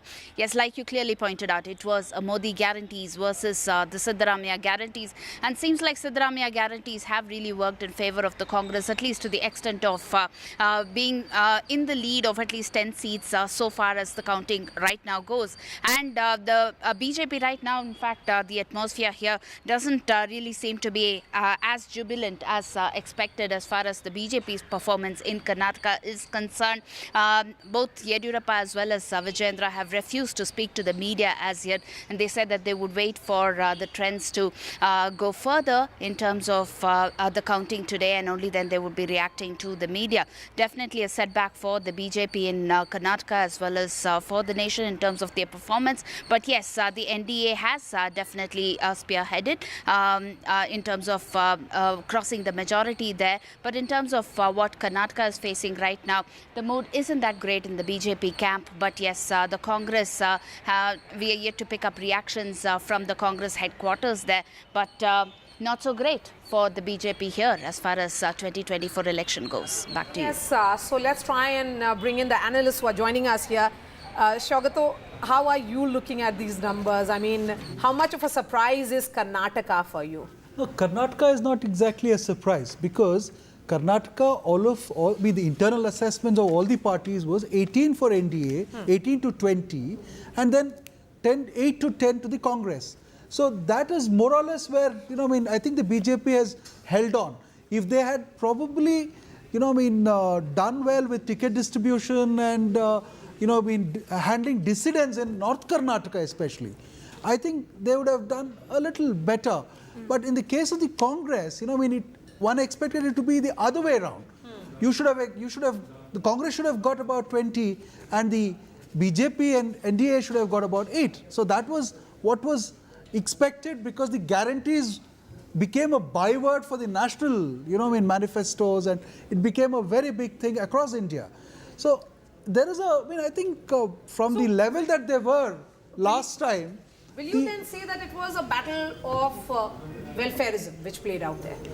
No, welfareism, yes, but welfareism had its own issues because the classic welfare idea of, giving money to agriculture, irrigation, education, all of that was cut.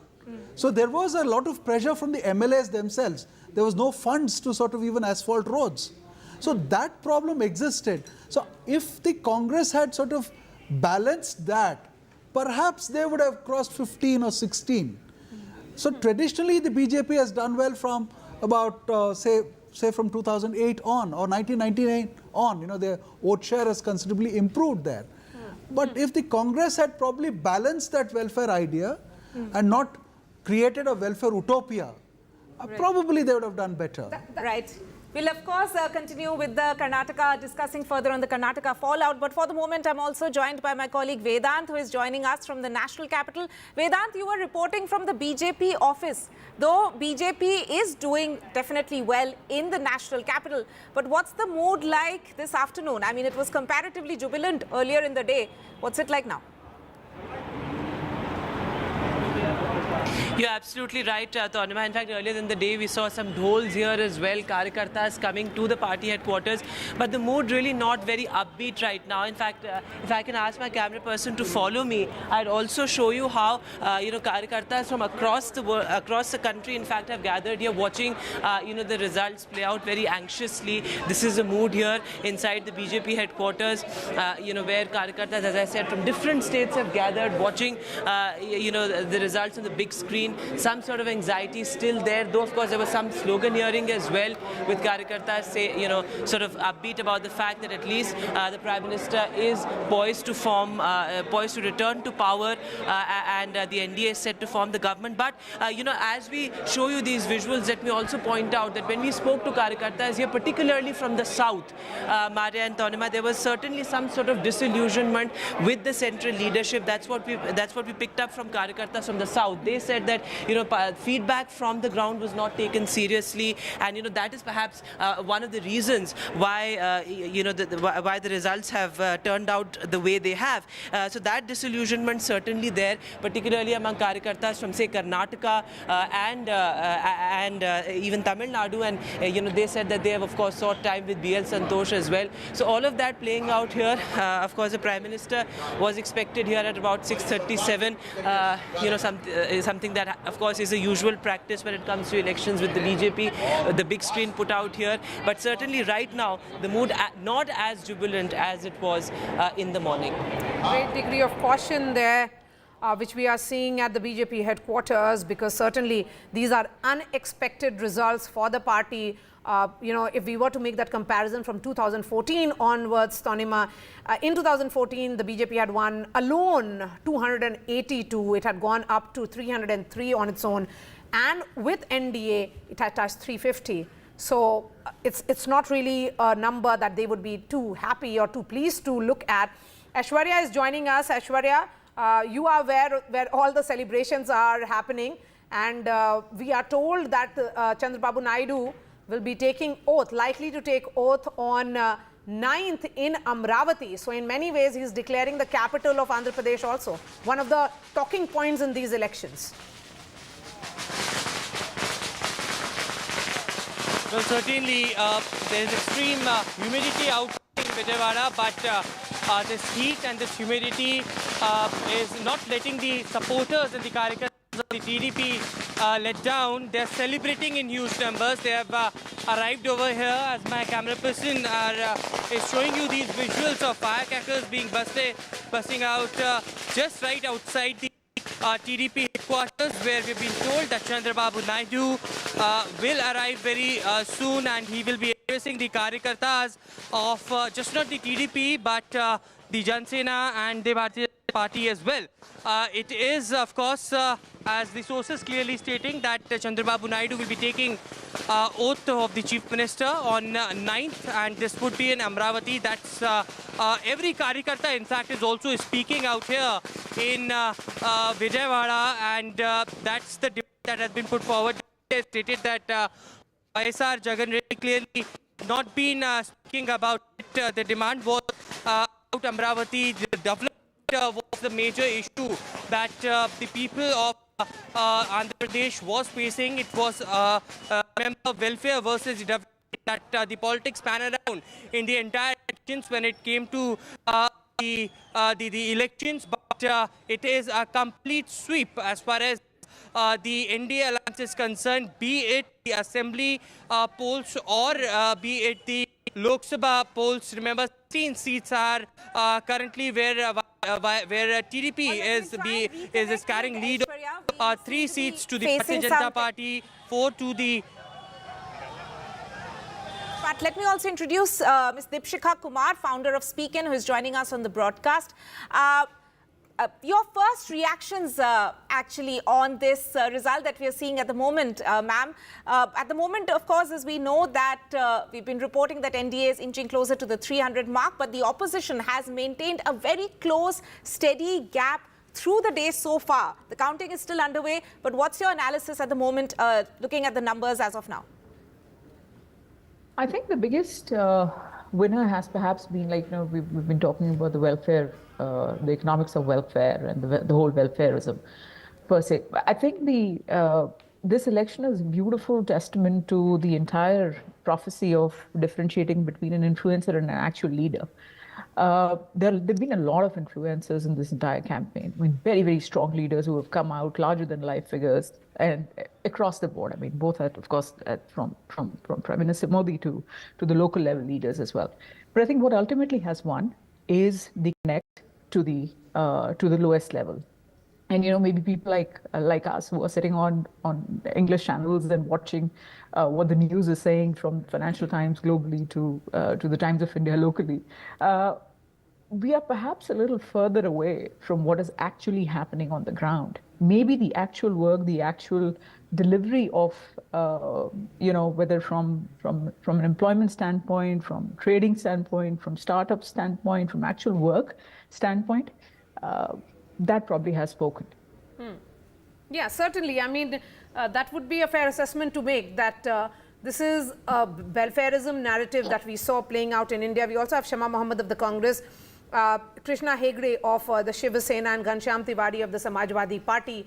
While we look at the numbers play out, there are, of course, that will be seen as challenges. How should we be looking at it?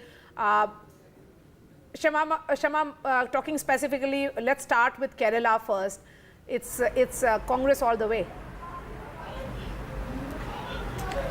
Yes, I mean, Congress party has always done very well in Kerala. But I must say today is about the exit polls. I mean, I said it yesterday on your channel, the exit polls were wrong. And I was very sure about it because I have visited states, I have people who visited states, and look at the biggest shock is UP. I mean, UP, I was told by the BJP they were expecting around 70 plus. And they've got a slap on their face. Exit polls gave us nothing in Karnataka much, Telangana, we were not getting much. So the exit polls are really wrong, and whoever's done these exit polls, one has to catch hold of them because it was most of the exit polls. So I don't know how the exit polls can go this wrong. I told you 2004, and that's what has happened. Yes. Kerala, we are doing very well. I was just going through all the candidates. It's just one where we are trailing. That's about it. I mean, two seats basically. So right. Yes, that is a bit unfortunate, but otherwise Kerala we are doing. And if you look at it the India alliance way, Kerala we are doing well. Okay, Deepshika, coming back to you, because you know, if we were to look at what is going to be the impact on markets, markets certainly not showing any signs of cheer. There is a lot of jitters which are visible. It's down 6%. What are the expectations of your institution? I think it's still wait and watch. I mean, today is going to be a lot of, like you said, jitters. It's going to be up and down and up and down. But overall reaction will definitely be much more somber. I think a big correction, which everybody was looking at, has perhaps come. We'll wait at what the final tally could look like. It looks like they'll comfortably make the government. So in that sense, it should stabilize over a period of time. But in the near term, you're looking at a lot of volatility. I won't be investing today. Right. Ma'am, one more question actually before we actually let you go. But, you know, women voters have been termed as one of the X factors to look out for in these elections. In the exit polls, if we saw, a lot of pollsters actually said that they are voting largely for the BJP. Have we read the women voters wrongly? What do you think in terms of the exit polls? I think exit polls, like Shoma was mentioning, has pretty much not going to be a point of conversation today. Everybody's got it wrong. Maybe there was a lot of confirmation bias going on.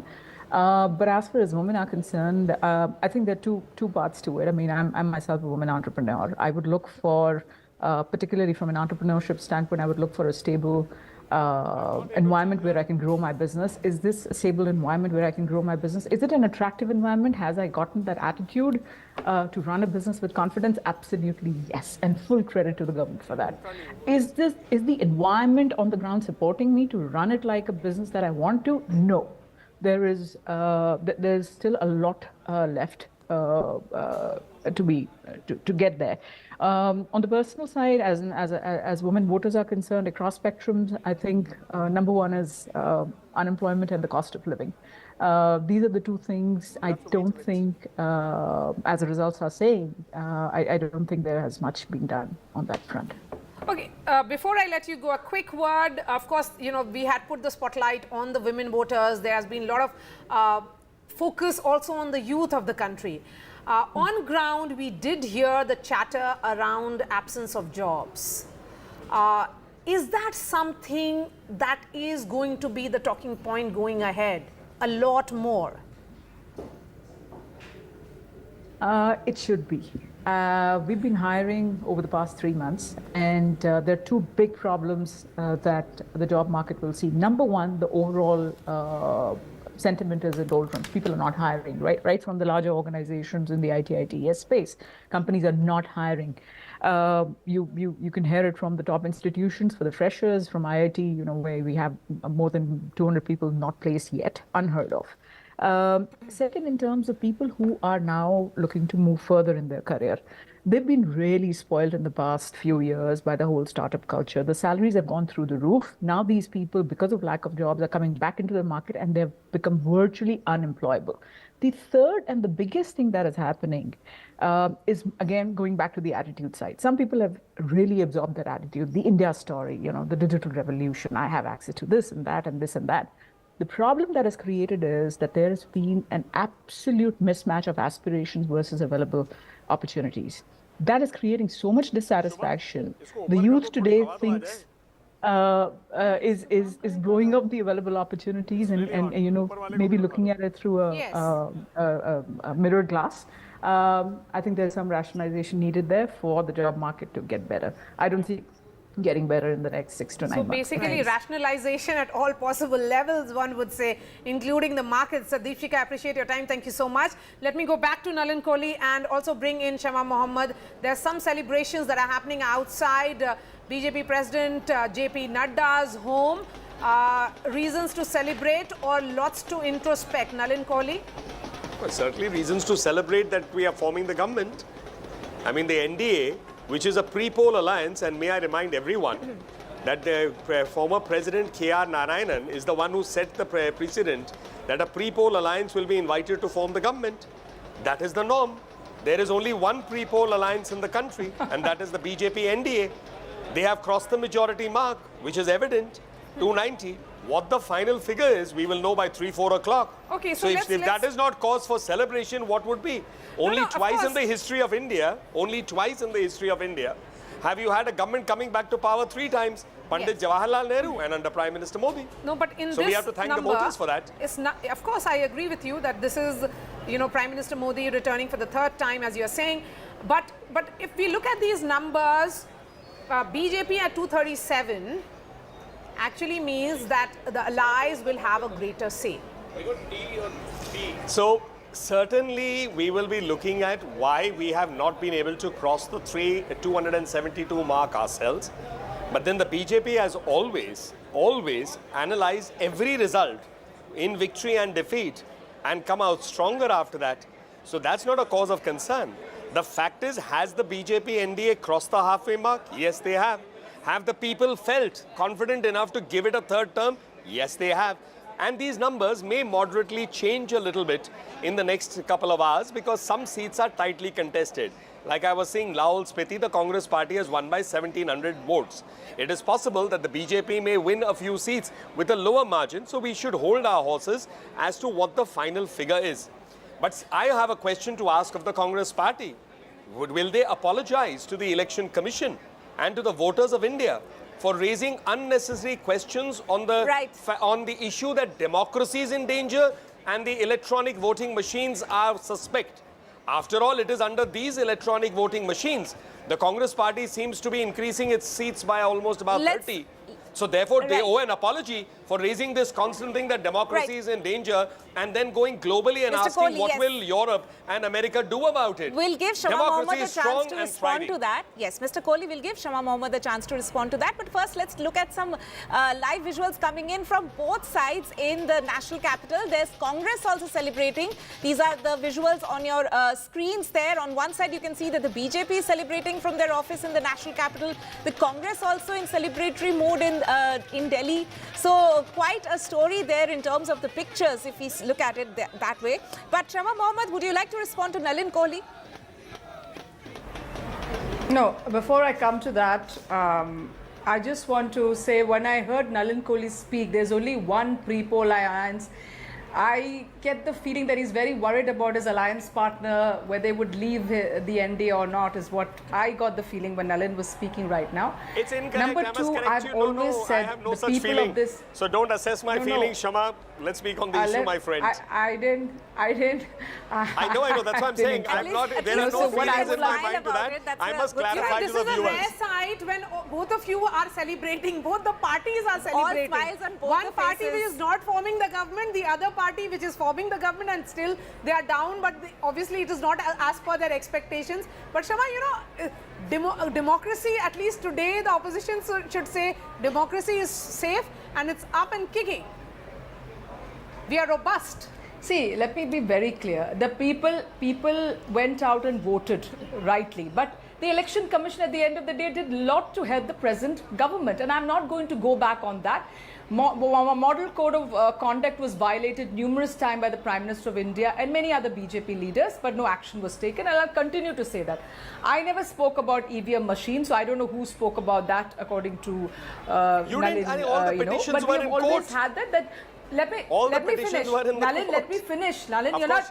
Let me finish. Nalin, you're not letting me finish. Let me finish.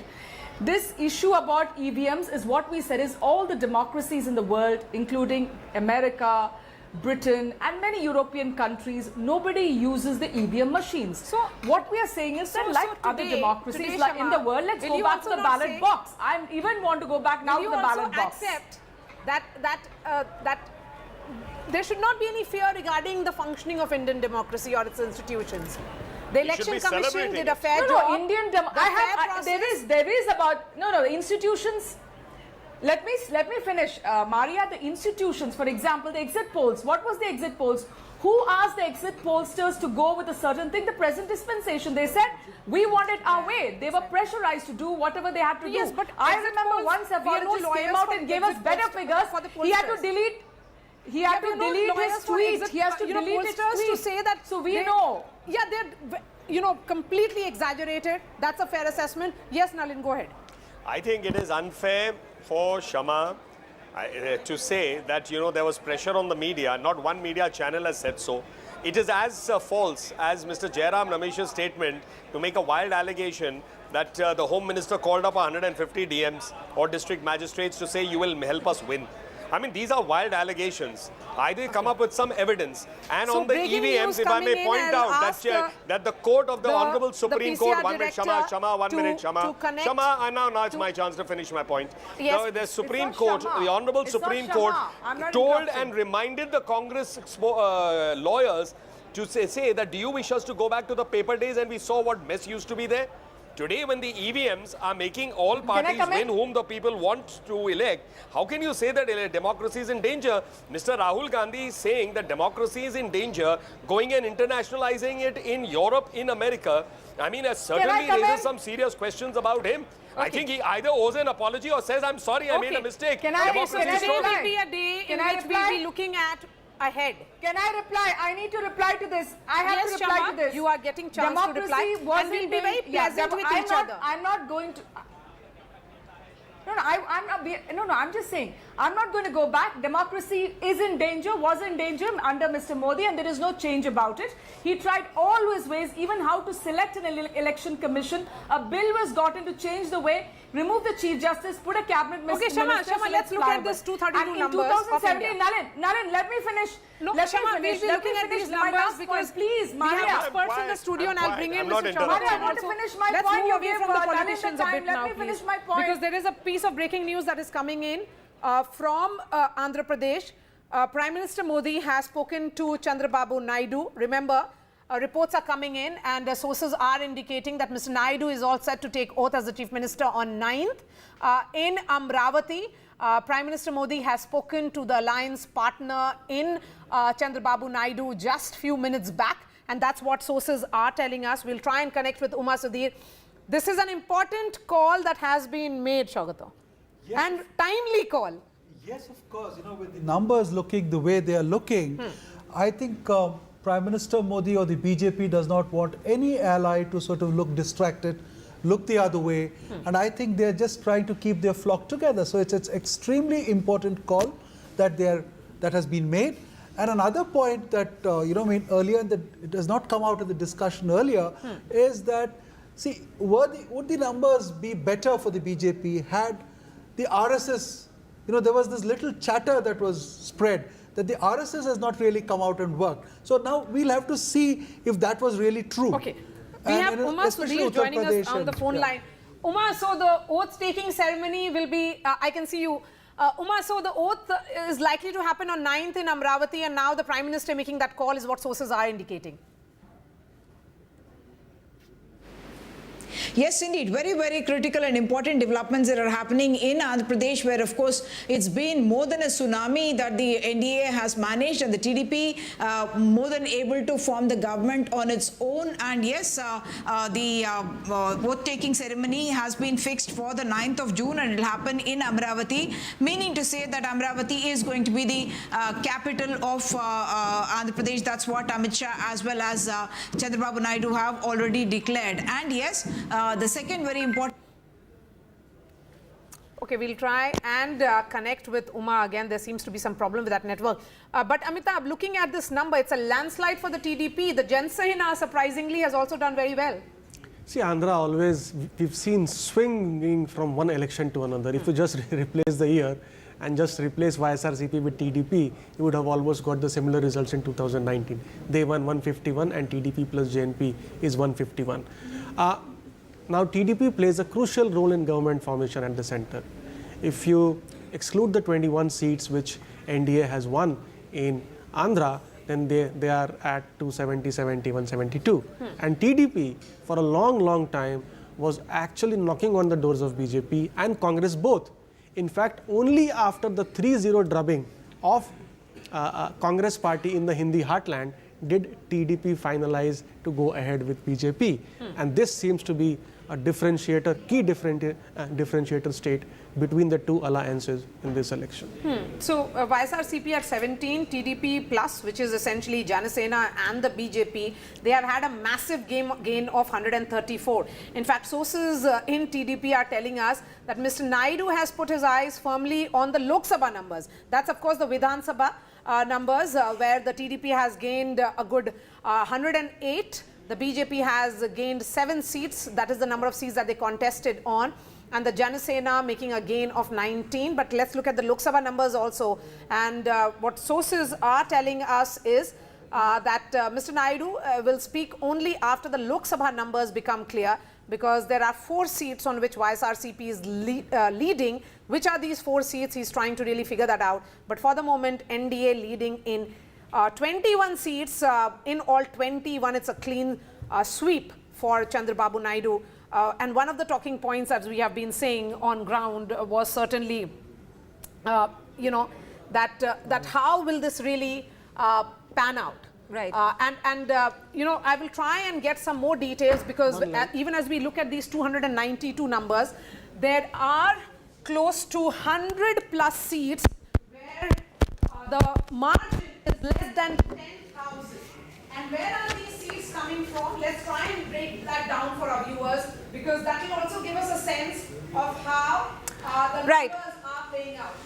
Right. We will, of course, be going into a breakup, a proper in-depth analysis, as Maria is going to show us on the big screen there. But as we were discussing, Shugato, you know, what we can see right now playing out in Andhra Pradesh is a bit of a role reversal. Like Chandrababu Naidu has actually scripted a comeback for the NDA in the state, and the way Jagan did it back in 2019, this seems to be a same, you know, it's just the main characters have kind of changed in this way. Absolutely. It's a role reversal in every which way.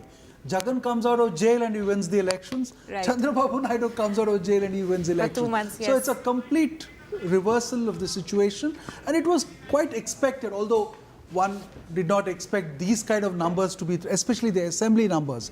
You know, in a house of 175, the NDA has 158 odd seats, you know, which is quite astounding, you know. I mean, so it's a complete surprise, and in terms of numbers, but in terms of the social engineering that the BJP could manage, or Chandrababu Naidu could manage, was quite formidable, because the Kapu Kama vote came together, they isolated the Reddy thing, and there was a lot of anti-incumbency that you saw, you know, I mean, sort of tilting the balance for YSRCP and Jagan Reddy. So I've been telling this, that everybody spoke about Jagan Reddy's welfareism. Yes, it did. He did a lot of good. He did reach out to a lot of people, but I think he upset the old patronage system that existed in Andhra Pradesh. See, politics is ultimately about that kind of patronage.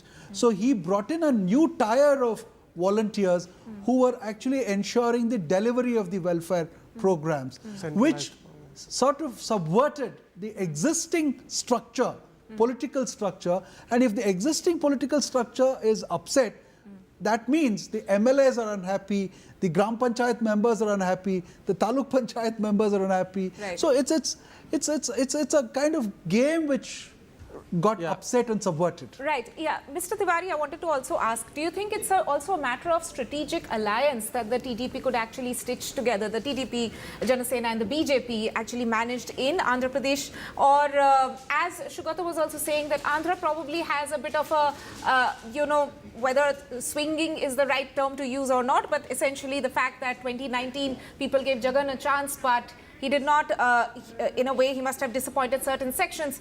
But is it a strategic alliance which really worked out in the favor of TDP? Yes, because TDP under Chandrababu Naidu has won the state only in alliance with BJP. No. So BJP is sort of a lucky charm for Naidu after he has taken over the party from NTR. That's number one. Number two is that it's a simultaneous election.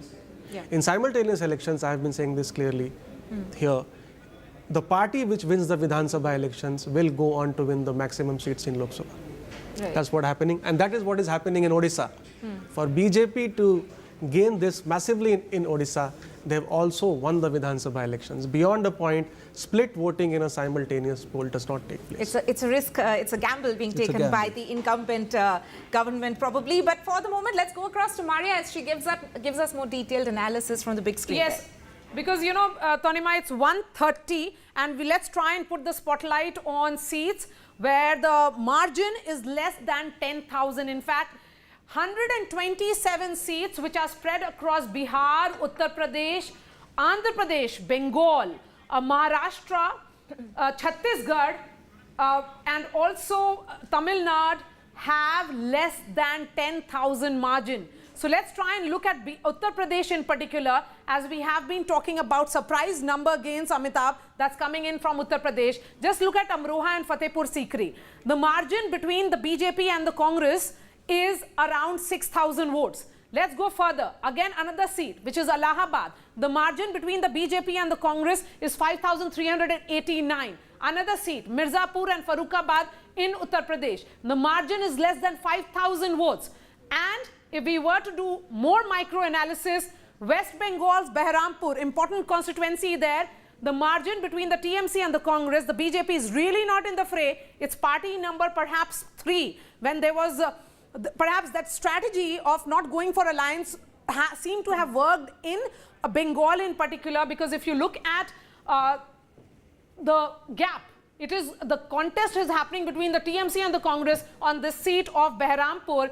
Again, in Alipurduar, it is in West Bengal. The battle is between the TMC and the BJP. The margin is around 3,549. So, you know, again, Uttar Pradesh, if we were to look at it further, Banda, the seat where there is a contest between the BJP and the Samajwadi Party, after almost 7 to 8 rounds, the margin is less than 3,000 votes. Uttar Pradesh, Phulpur, look at this number. It is Samajwadi Party versus the BJP. The margin is 2,028 votes. Uttar Pradesh, again, Unnao, the margin between the BJP and the Samajwadi Party, 1,352.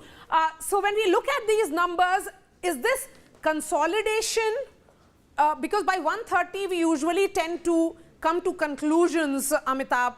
And if we were to look at UP, because that's a huge surprise coming in UP in particular, 42 is what India is standing on right now. And the NDA, which includes the BJP, the Apna Dal and smaller parties such as Nishad Party, is at 39. See, a 10,000 margin is nothing in a Lok Sabha election. However, one thing which we have to see here, and I think the team needs to pull that out, is how many of these 127 seats is the NDA leading on, and how many of these 127 seats is the UPA leading on, because that is the key. And normally what happens is that the close contest seats are also distributed in the same ratio or the proportion of the overall seats. So I think that's a very key number. That's a fantastic stats which you have pulled out.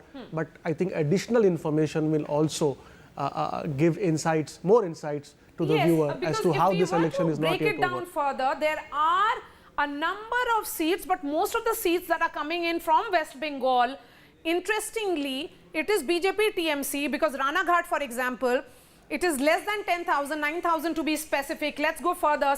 Srirampur, TMC versus BJP, BJP trailing by 8,000 votes.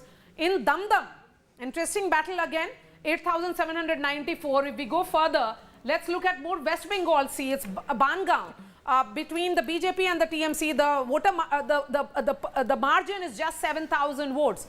Maharashtra is again a state where the India bloc is seen to be making massive gains, be it in Bid or in Bandara Gondia. The margin is just around 7,000 votes. So, you know, while we look at it, it's becoming increasingly clear that these numbers are consolidating, and NDA hovering somewhere around 290 and India around 233. Amitabh. Yeah, so we'll have to wait and see how these 127 seats, the trends and the results pan out. The margins are fairly close.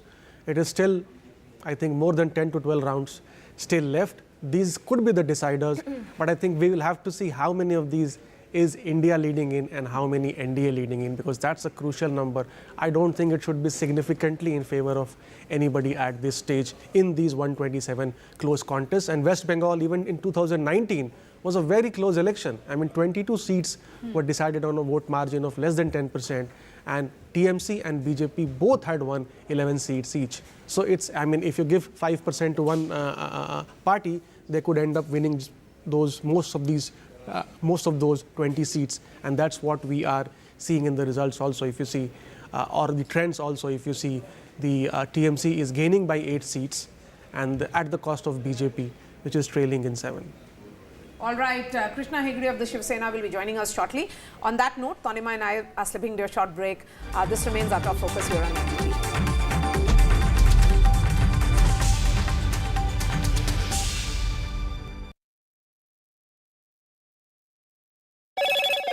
Hello, Moto. Motorola, India's best 5G smartphone brand.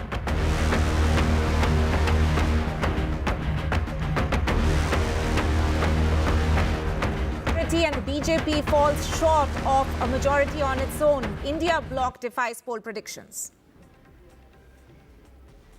Samajwadi Party set for its best ever performance, leads in Uttar Pradesh, India bloc leading in the state.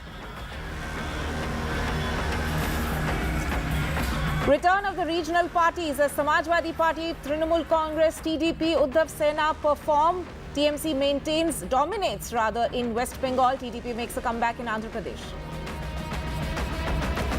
And TDP alliance leads in the Andhra Pradesh Assembly poll, stalls Jagan Juggernaut, Chandrababu as per sources. Chandrababu Naidu to take oath as Chief Minister on June 9th.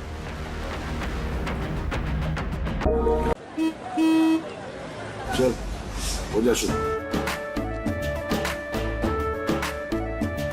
केसरिया से मन जोगी हुआ रे दिल झूमे देखो पतवारा हुआ रे दिल झूमे देखो पतवारा हुआ रे हर पल मनाओ केसरी त्योहार विमल बोलो जुबान Kesari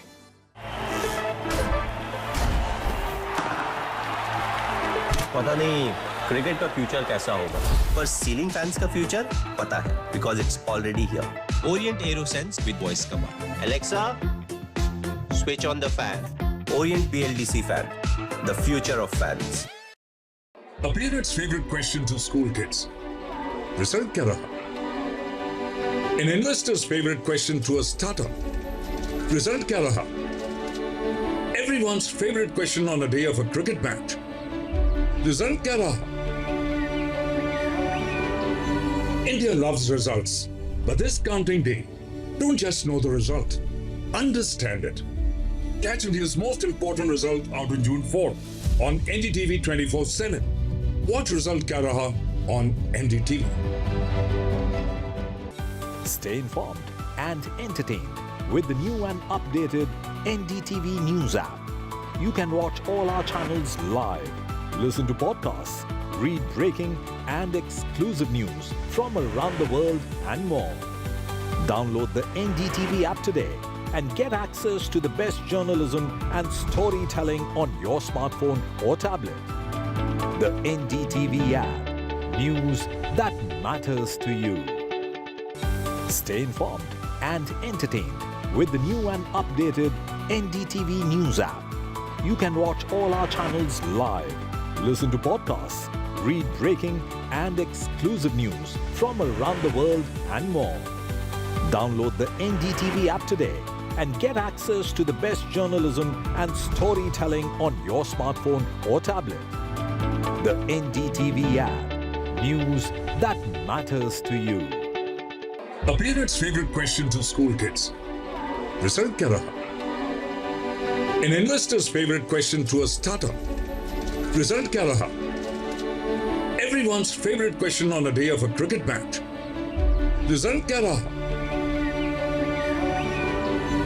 India loves results, but this counting day, don't just know the result, understand it. Catch India's most important result out on June 4 on NDTV 24/7. Watch Result Kya Raha on NDTV. A parent's favorite question to school kids. Result kya raha? An investor's favorite question to a startup. Result kya raha? Everyone's favorite question on a day of a cricket match. Result kya raha? India loves results, but this counting day, don't just know the result, understand it. Catch India's most important result out on June 4 on NDTV 24/7. Watch Result Kya Raha on NDTV. Stay informed and entertained with the new and updated NDTV News app. You can watch all our channels live, listen to podcasts, read breaking and exclusive news from around the world and more. Download the NDTV app today and get access to the best journalism and storytelling on your smartphone or tablet.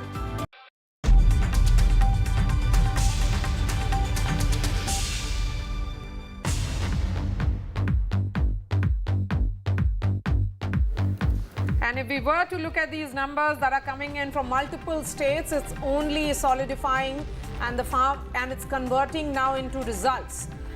In fact, what we are being told is that a number of these candidates who have won have been given certificates by the Election Commission already.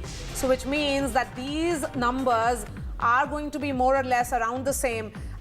Krishna Hegde, not much for you to celebrate. Did you get your reasoning and planning and realignment before the elections wrong? No, not exactly. See, firstly, I would like to congratulate the BJP and all of us at NDA because we are going to make the government for the third time under the leadership of Honorable Prime Minister Narendra Modi ji. And in the recent past, I don't think any Prime Minister has managed to win 3 times and become the Prime Minister. This sole credit goes to Narendra Modi ji for his achievements across the country and even outside the country where he's placed India. Will you accept that the people of Maharashtra, the Election Commission may have given you the symbol, but the people of Maharashtra have settled the debate about the real Shiva Sena. The real Shiva Sena, according to them, is Uddhav Thackeray with 11 and you are at 5. Yeah, according to the statistics I have got and the seats I have got, the Uddhav Thackeray's party is at 10 and we are at 7. They contested 21 seats and they have a winning strike rate of 50%. And we contested 15 seats and we also have a winning strike rate of 50%. So there is no way if you are that not able to negotiate with your senior partner in the BJP, then why should Uddhav Thackeray be blamed for that?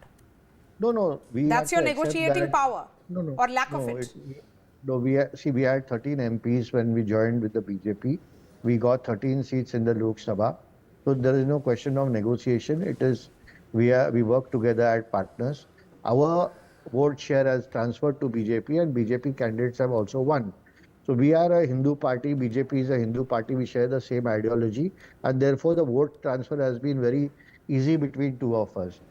We have made some mistakes which we will introspect. One was that we have changed 5 of our sitting MP candidates and second thing, 4-5 of our candidates got the nomination on the last day and they did not have much time to prepare. Apart from that, we are solidly with the BJP and yes, we admit that the show should have been better than what is now there. But if you look at the strike rate, Uddhav Thackeray's party and our party, Shiv Sena, are both at 50-50%. So I don't think we have failed anywhere. All right, let's go straight to Tanishq Punjabi, who's joining us from Lucknow, outside the Samajwadi Party office. Where is Akhilesh Yadav? Because if you look at these numbers, India in Uttar Pradesh was led by Akhilesh Yadav, the SP Supremo. And if these numbers consolidate, it is looking at a much better rally, perhaps its best ever performance since its inception.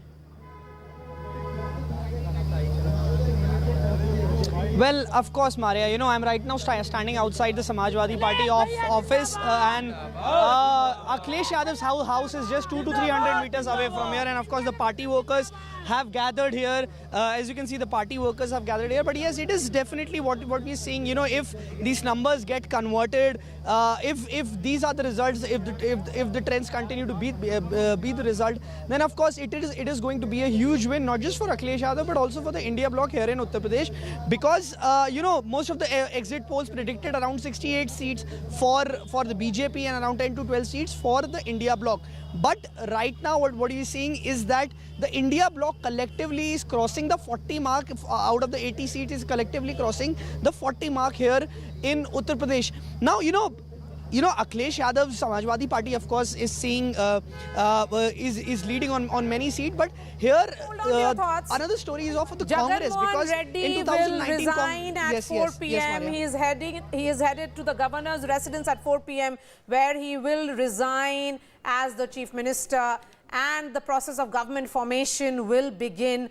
It's a humiliating defeat for the outgoing chief minister. YSRCP has been reduced to 4 in the Lok Sabha and has faced a huge, massive loss in the assembly elections as well. So Jagan Mohan Reddy all set to resign at 4 p.m. Go ahead. Go ahead, Tanishq. Yes, Maria. I was saying, so, you know, if you look at the seats at which Congress is leading, out of the 7 seats, in around 3 to 4 seats like Barabanki, Amethi, Rae Bareli, Allahabad, Saharanpur, in all these seats, the Congress is leading with around 30 to 40,000 vote margin. So, of course, you know, it definitely seems that the Congress can revive itself in Uttar Pradesh, but along in the partnership with Samajwadi Party. But what we can see, but we are here with Samajwadi Party workers. We'll just like to, you know, speak with them. आपको क्या कहना है? अभी बहुत अच्छा प्रदर्शन चल रहा है, जिस हिसाब से लीड है सीटों पर. क्या कहना है आपको? जल्दी से 2 शब्द. देखिए, इंडिया गठबंधन जो है ज़्यादा मार्जिन वोटों से जीत पाएगा. सभी जगह का यही रुझान है और अधिकतर हम जो है, हमारे नेता राष्ट्रीय अध्यक्ष श्री अखिलेश यादव जी का दावा था कि क्योटो 1 सीट ही जीतेंगे सिर्फ, बाकी 79 सीट हम जीतने जा रहे हैं. इंडिया गठबंधन, इंडिया एयरलाइन. दो यूपी के लड़कों की बात होती है, जिसमें अखिलेश भैया और राहुल भैया आप लोग कहते हैं, सब लोग है ना, तो उनको लेकर आपको क्या? देखिए, सबसे बड़ी बात यह है कि इंडिया गठबंधन ने जिस तरीके से चुनाव लड़ा, जमीनी स्तर पे बेरोजगारी हो, महंगाई हो, हर आदमी उससे त्रस्त है, किसानों का मुद्दा हो, अग्निवीर की समस्या हो, आप बताइए, उन मुद्दों पे चुनाव लड़ा. लेकिन यहाँ मटन, मीट, मछली और हिंदू मुसलमान और मंदिर मस्जिद के नाम पर चुनाव लड़ने वालों को समर्थन हिंदुस्तान की जनता नहीं देगी. ये आज देश की जनता ने साबित किया है. और उत्तर प्रदेश से हम एक नजीर खींचने वाले हैं इन जालिम हुकूमत के खिलाफ कि बुलडोजर से तुम्हारा राज नहीं चलने देंगे, बल्कि न्याय और इंसाफ से चलेगा. ये So of course, you know, excitement in the party workers here. But Akhilesh Yadav's house is just around 200 to 300 meters away from here, and he, of course, the party workers will be expecting him to visit the party office anytime soon. But yes, as of now, the India bloc seems to be in a stronger position in Uttar Pradesh. Yes. 44 is where the India bloc stands at present. Toniman, I'm looking at the Election Commission website. That is the numbers that are showing on Election Commission's website as well. Samajwadi Party leading in 38 out of that 44 of India bloc. The BJP in 33 out of the NDA of 35, and of course 1 is for RLD. So did that alliance go horribly wrong? What seemed to have worked is that the non-Yadav OBCs may have also shifted. Amitabh, that could be a reading besides what we have been talking about in the context of Jatavs moving, because Mayawati really did not take this battle seriously and she was seen not as a player in this election. Yeah, so this time Samajwadi Party gave only 12 tickets to MY candidates. They have consolidated, or they appear to be consolidating, the minority vote and benefiting from the decline of BSP. Now what has happened that it was earlier estimated that the decline of BSP could help the BJP, because the Jatav voters could shift to the BJP because the non-Jatavs have already moved. But here it seems that the way BJP weaned away the non-Yadav OBCs from Samajwadi Party, because of animosity between Jatavs and non-Jatavs, Jatavs have moved towards the Samajwadi Party and not towards the BJP as was anticipated. And so the Jatavs have moved on the issue of change in constitution, the narrative that was built. Change in constitution, doing away with change in constitution, giving away of reservation. India bloc is leading in the SC reserved seats, if you see, and just marginally behind in the ST reserved seats. But the larger fact is that there is some level of animosity between those two communities, and they are not largely voting for the same party, and that is what has happened. Samajwadi Party has also given a high number of tickets to Kurmi Kushwaha candidates, again as you said, from the non-Yadav OBC community. and they seem to have made significant dents in the stronghold non-Yadav OBC vote of the BJP as well, as the numbers hold true.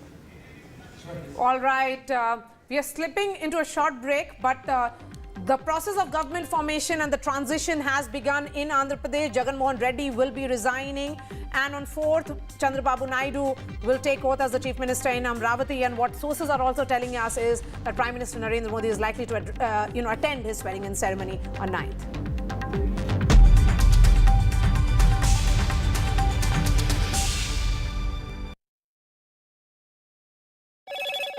Hello, Moto.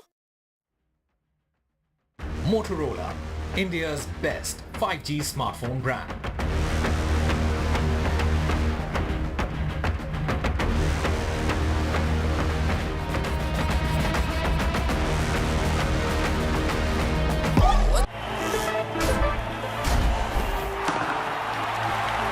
पता नहीं cricket का future कैसा होगा, पर ceiling fans का future पता है, because it's already here. Orient arrow sense with voice command. Alexa, switch on the fan.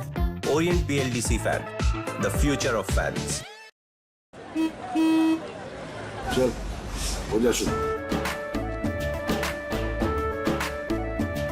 केसरिया से मन जोगी हुआ रे, दिल झूमे देखो, पतवारा हुआ रे, दिल झूमे देखो, पतवारा हुआ रे। हर पल मनाओ केसरी त्योहार। विमल, बोलो जुबान Kesari. A parent's favorite question to school kids. Result kya raha? An investor's favorite question to a startup. Result kya raha? Everyone's favorite question on a day of a cricket match. Result kya raha? India loves results, but this counting day, don't just know the result, understand it. Catch India's most important result out on June 4th on NDTV 24/7. Watch Result Kya Raha on NDTV. Stay informed and entertained with the new and updated NDTV News app. You can watch all our channels live, listen to podcasts, read breaking and exclusive news from around the world and more. Download the NDTV app today and get access to the best journalism and storytelling on your smartphone or tablet. The NDTV app. News that matters to you. Election means NDTV. चुनाव मतलब NDTV. चुनाव वने Andre NDTV. निर्वाचन माने NDTV. ఎన్నికలు అంటే NDTV. Election हवेदी NDTV. निर्वाचन माने NDTV. निवडणूक म्हणजे NDTV. चुनाव मतलब NDTV. तेरदल enrol NDTV. ચૂંટણી એટલે NDTV.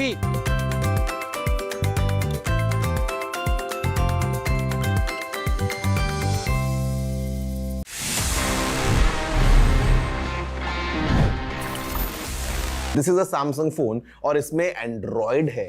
You know what happened, सबसे पहले अगर हम जाएं थोड़ा सा पीछे, अगर हम रिवाइंड करें about the history of Android. Well guys, the creators of Android जब उन्होंने बना लिया ये operating system, they went to Samsung because they wanted कि सैमसंग उस एंड्रॉयड को खरीद ले। So they all went to Seoul in South Korea. They met with the Samsung people, but Samsung was not that impressed. And Samsung said no. और उसके बाद क्या हुआ? Just weeks later, Google in fact bought Android for $50 million. Imagine करो अगर Samsung ने उस time पे Android खरीद लिया होता, would have been the case that Android would have been Samsung's own exclusive operating system. Like today we see how Samsung is the king of Android. They basically rule the Android market. But वो एक ना आज कैसे mobile history को पूरा बदल चुकी है. It's all for you. Did you know this? If yes, then amazing. If no, then please let me know by writing all your emails to tg@ndtv.com.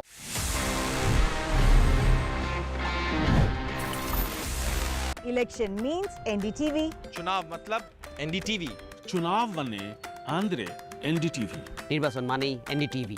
ఎన్నికలు అంటే NDTV.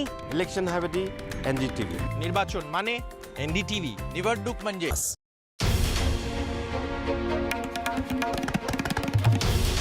This is NDTV. And you're watching NDTV 24/7.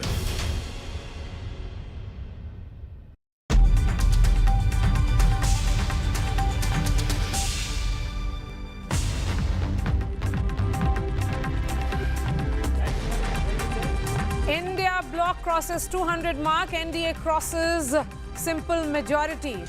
That is the big breaking coming in now, even as the numbers consolidate after the 7th round.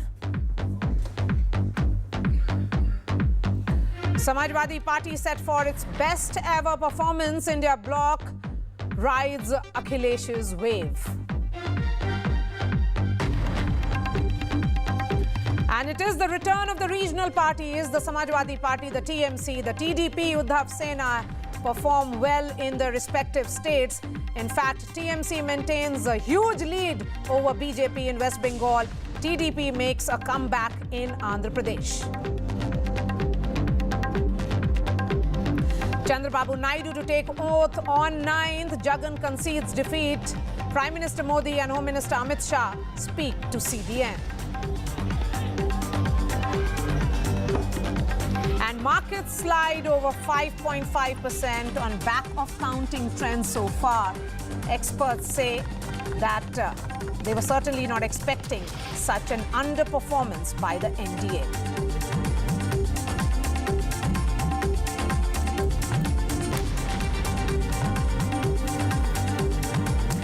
Welcome back. Ankit and I are back with this special broadcast, and of course focus will be on the numbers that you can see on your television screens. We will be joined by our managing editor and Kiran Rijiju, the first union minister to speak so far, shortly. But first up, Ankit, should we go straight to the BJP headquarters? Absolutely. But just before we do that, this is the first time since morning that the Bharatiya Janata Party and the NDA has crossed 300 mark. For the first time at this moment, the BJP is standing at 301. That's an important psychological mark that the BJP and NDA would have wanted to cross. If not 400, people had started questioning whether it will be they'll cross 300 or not. At least at this moment, the NDA stands at 301. India Alliance 222 right now. BJP adding one more there. Because, you know, last Maria, when I had seen the results just about half an hour back, 71 seats were under the margin of 5,000 votes, out of which 21 the Bharatiya Janata Party was leading and 50 seats the Gathbandhan was leading. That means that the vulnerability of the Gathbandhan is more on those 50 seats for that result to be added. So at this moment at least, the BJP and the NDA moving past that 300 psychological mark at 301. Yes, let me go straight to Vedant, who's joining us live from the BJP headquarters at Deen Dayal Upadhyay Marg. Some cheer now, Vedant, or are you of the opinion that there are no reasons for the party, and will we be seeing some celebration perhaps in the evening? Because, you know, whatever said and done, Prime Minister Modi is returning with, he's going to be the Prime Minister again. That's right, Maria. In fact, some celebrations now here with the Karyakartas gathering. In fact, the BJP headquarters, the mahal, as they say, was rather subdued in the past couple of hours. But, crowds gathering, Karyakartas coming. In fact, interesting visuals here. People from across the nation have come because, as you said, whatever said and done, the Prime Minister is all set to form the government, is all set to return for a record third term. So, that, of course, is a reason to celebrate for the BJP Karyakartas. In fact, let me get in a word from a young BJP Karyakarta here. तो आप कहाँ से आए हैं? मैं दिल्ली से ही हूँ। जी। I am। अच्छा, तो ये बताइए कि जितनी आज यहाँ पर सेलिब्रेशन तो हो रहा है, जितनी उम्मीद थी उतनी सीटें नहीं आई। नहीं, अभी भी हमारे पे समय है और हो सकता है कि हम और सीटें लेके आएँ। अभी तो ये शुरुआती आंकड़े हैं जो आ रहे हैं। शुरुआती तो खैर नहीं, मगर आप ऑप्टिमिस्टिक हैं। आप बताइए आज किस तरीके से पार्टी सेलिब्रेट करेगी यहाँ पर? पीएम फिर से गवर्नमेंट आप लोग फॉर्म कर रहे हैं, लेकिन एलाइज का जो से है वो ज़्यादा रहेगा। कहीं ना कहीं आपको लग रहा है कुछ असेसमेंट में गलती हुई लीडरशिप से? कहाँ पर आपको लगता है चूक कहाँ पर रहेगी? आई डोंट थिंक असेसमेंट में कोई गलती हुई है। असेसमेंट सही रहा, ठीक है। 400 पार नहीं हो रहा है जो अभी तक दिखाई दे रहा है, but I am very much hopeful कि बीजेपी आराम से 272 क्रॉस करेगी और एनडीए आराम से 320 और 330 के आसपास। आप कहाँ से, वेयर आर यू फ्रॉम? मैं तमिलनाडु से हूँ और ऐसे बाहरी जिला से आया हूँ। अच्छा, तमिलनाडु से। आप ही बताइए, काफ़ी मैं साउथ के कार्यकर्ता से मैंने बात करी, कहीं ना कहीं थोड़ा डिसअपॉइंटमेंट है, क्योंकि जैसे बीजेपी चाह रही थी कि कहीं ना कहीं कुछ डेंट कर सके, वो नहीं हो पाया। देखिए, जहाँ पर साउथ के अंदर आप देखोगे तो एडीएम के है और एक करुणानिधि की पार्टी है और एक आपका क्या नाम है उसका, जयललिता की पार्टी है। वहाँ पर उन दोनों का गढ़ होने के बाद ही बीजेपी वहाँ पर अपना गढ़ बनाया और वहाँ पर गढ़ नहीं बना पाई ना। देखिए, जब भी एक सीट तो आपकी ला रही है, अभी तो एक सीट आ रही है। आप सोचिए, जहाँ पर पानी में एक भी मछली नहीं थी, वहाँ पर एक मछली अगर जिंदा हो रही है तो धीरे धीरे पार्टी जिंदा हो रही है। So Maria and Ankit, some sense of optimism here, and certainly, as I said, what seemed to be like a very dull and subdued sort of a BJP headquarters a few hours back, in fact a couple of hours back, now of course Karyakarta is gathering and they're building up to the Prime Minister's victory speech in the evening. Maria. A quick one, please go ahead. You know, the thing is that, Vedant, the fact remains, of course, the target that was set, and that is why it seems that, you know, the 298, 299, they are not as enthusiastic, but the fact remains that it is a third consecutive victory for the NDA and for Prime Minister Narendra Modi, a third return. So it's not a mean feat by any margin, but the fact remains at this moment that the kind of celebrations that the BJP Karyakarta and even the people are used to, maybe in that comparison, the BJP headquarters seems little mellowed down this time. You're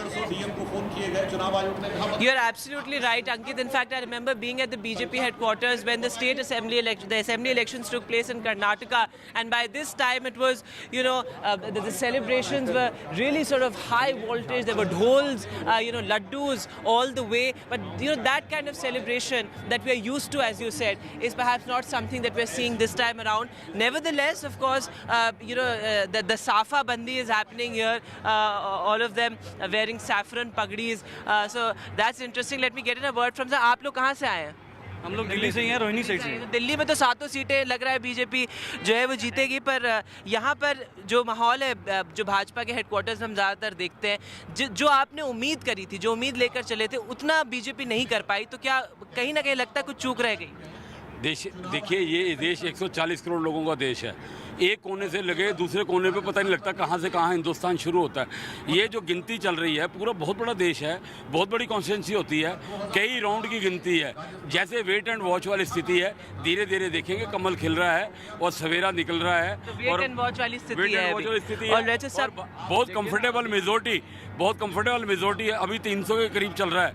और NDA Bharatiya Janata party जिसके नेतृत्व कर रहे हैं मोदी जी कर रहे हैं, मोदी जी के नेतृत्व में, अमित शाह जी के नेतृत्व में, JP नड्डा जी के नेतृत्व में हम बहुत कंफर्टेबल मेजोरिटी की तरफ जा रहे हैं।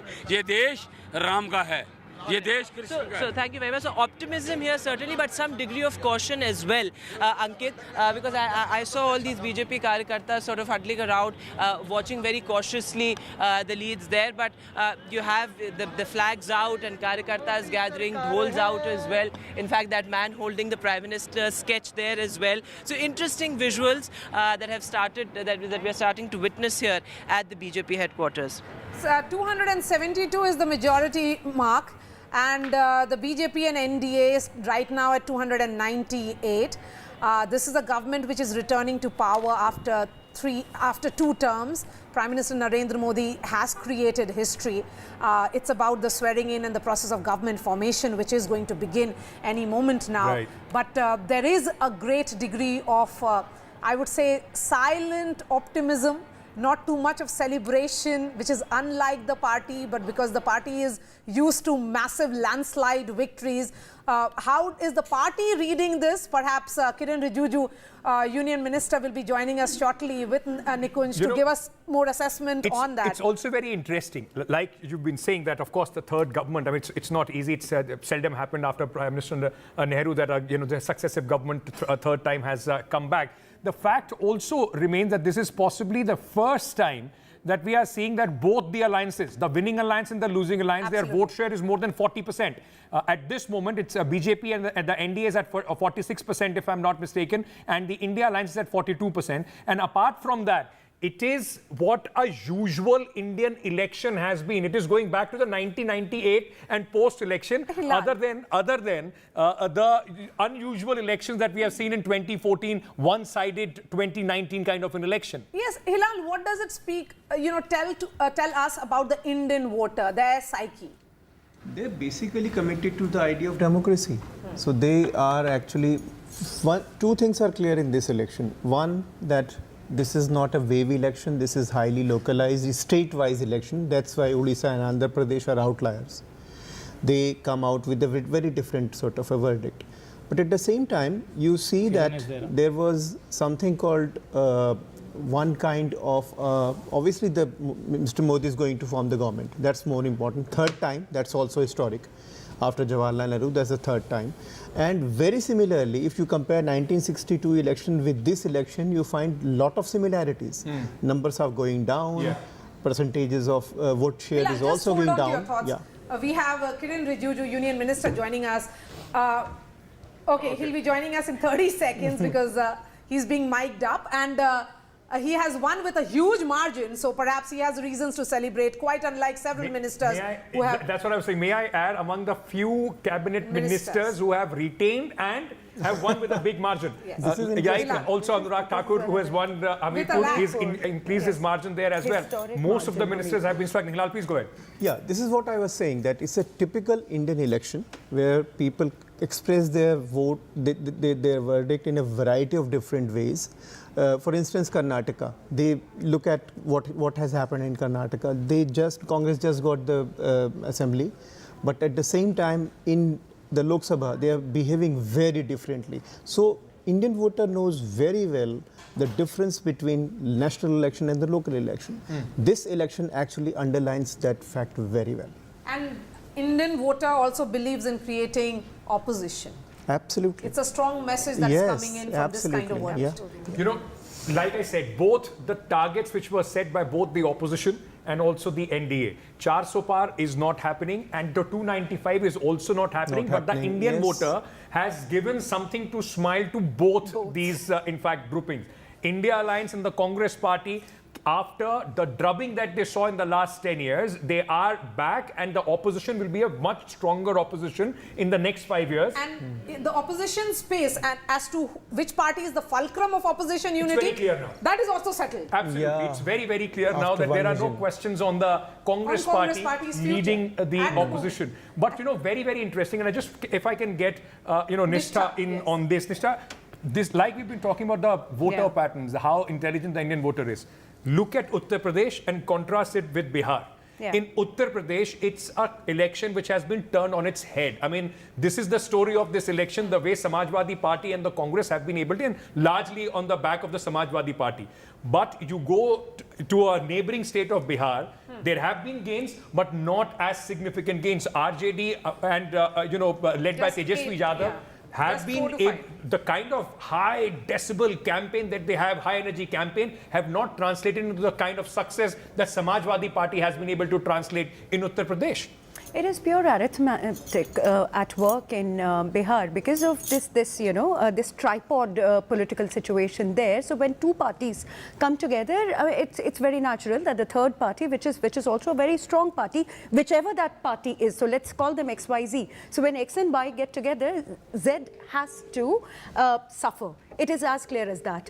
UP, the situation is very different. UP, the voter keeps you on your toes. The UP voter is like this diva, beloved, in the courtly love tradition. Let me get literary here, which has many suitors and it chooses and punishes, right? It chooses and it punishes. So the voter is extremely, and I've been maintaining it, that the voter is not just vulnerable, it is also very punishing because it knows.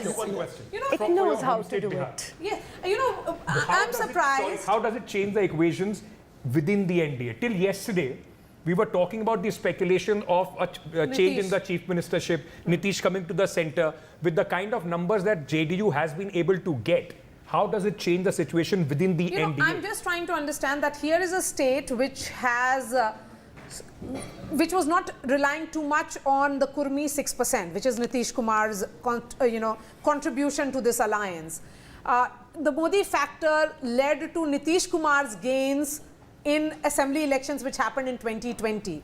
And it's a complete reversal right now, Hilal. That's what we are staring at in the state of Bihar.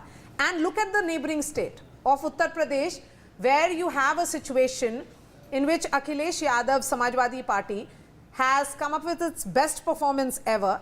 And here, the arithmetic was not in their favor. The arithmetic was purely in favor of the NDA, but it is about the expansion of social engineering. The social engineering which has been done in the state of Bihar. Tejasvi Yadav managed to carry forward that narrative of, unemployment. He said, 5 lakh naukriyan maine dilwayi hain.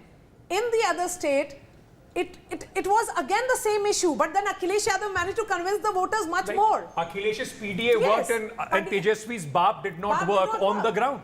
Yeah, because I think, in my view, that's why this is called the return of the state politics. Earlier we often talk about wave election, but even during the time of wave election, it was highly state-centric. Now there is a return of the state-centric politics, both the coalitions. So it would be interesting to see how the state leaders, because they are now, they are more powerful relatively, not the central leadership. So they will bargain. The equation was very different when Mr. Modi was leading the NDA in the previous government. This is quite an interesting graph that we are showing at this moment.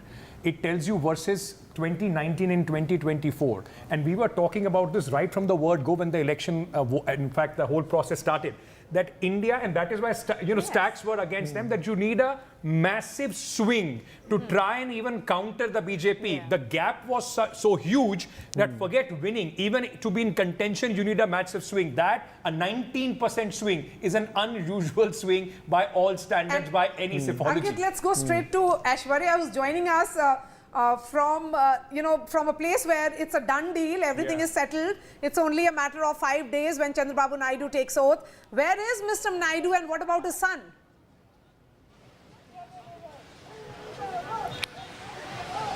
Well, right there, just across this road is the residence of Chandrababu Naidu. He is there at his residence meeting several of the leaders.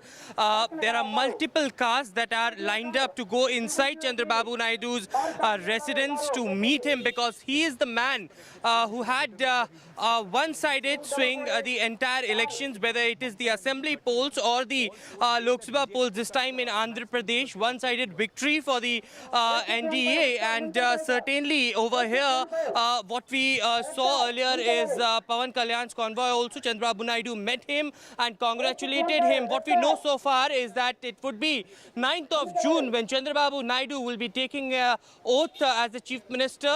Prime Minister Narendra Modi to Home Minister Amit Shah already had spoken to Mr. Naidu and congratulated him. It was also Prime Minister Narendra Modi who could be in attendance on June 9th as far as the oath-taking ceremony is concerned. But on the other side, it Aishwarya, is...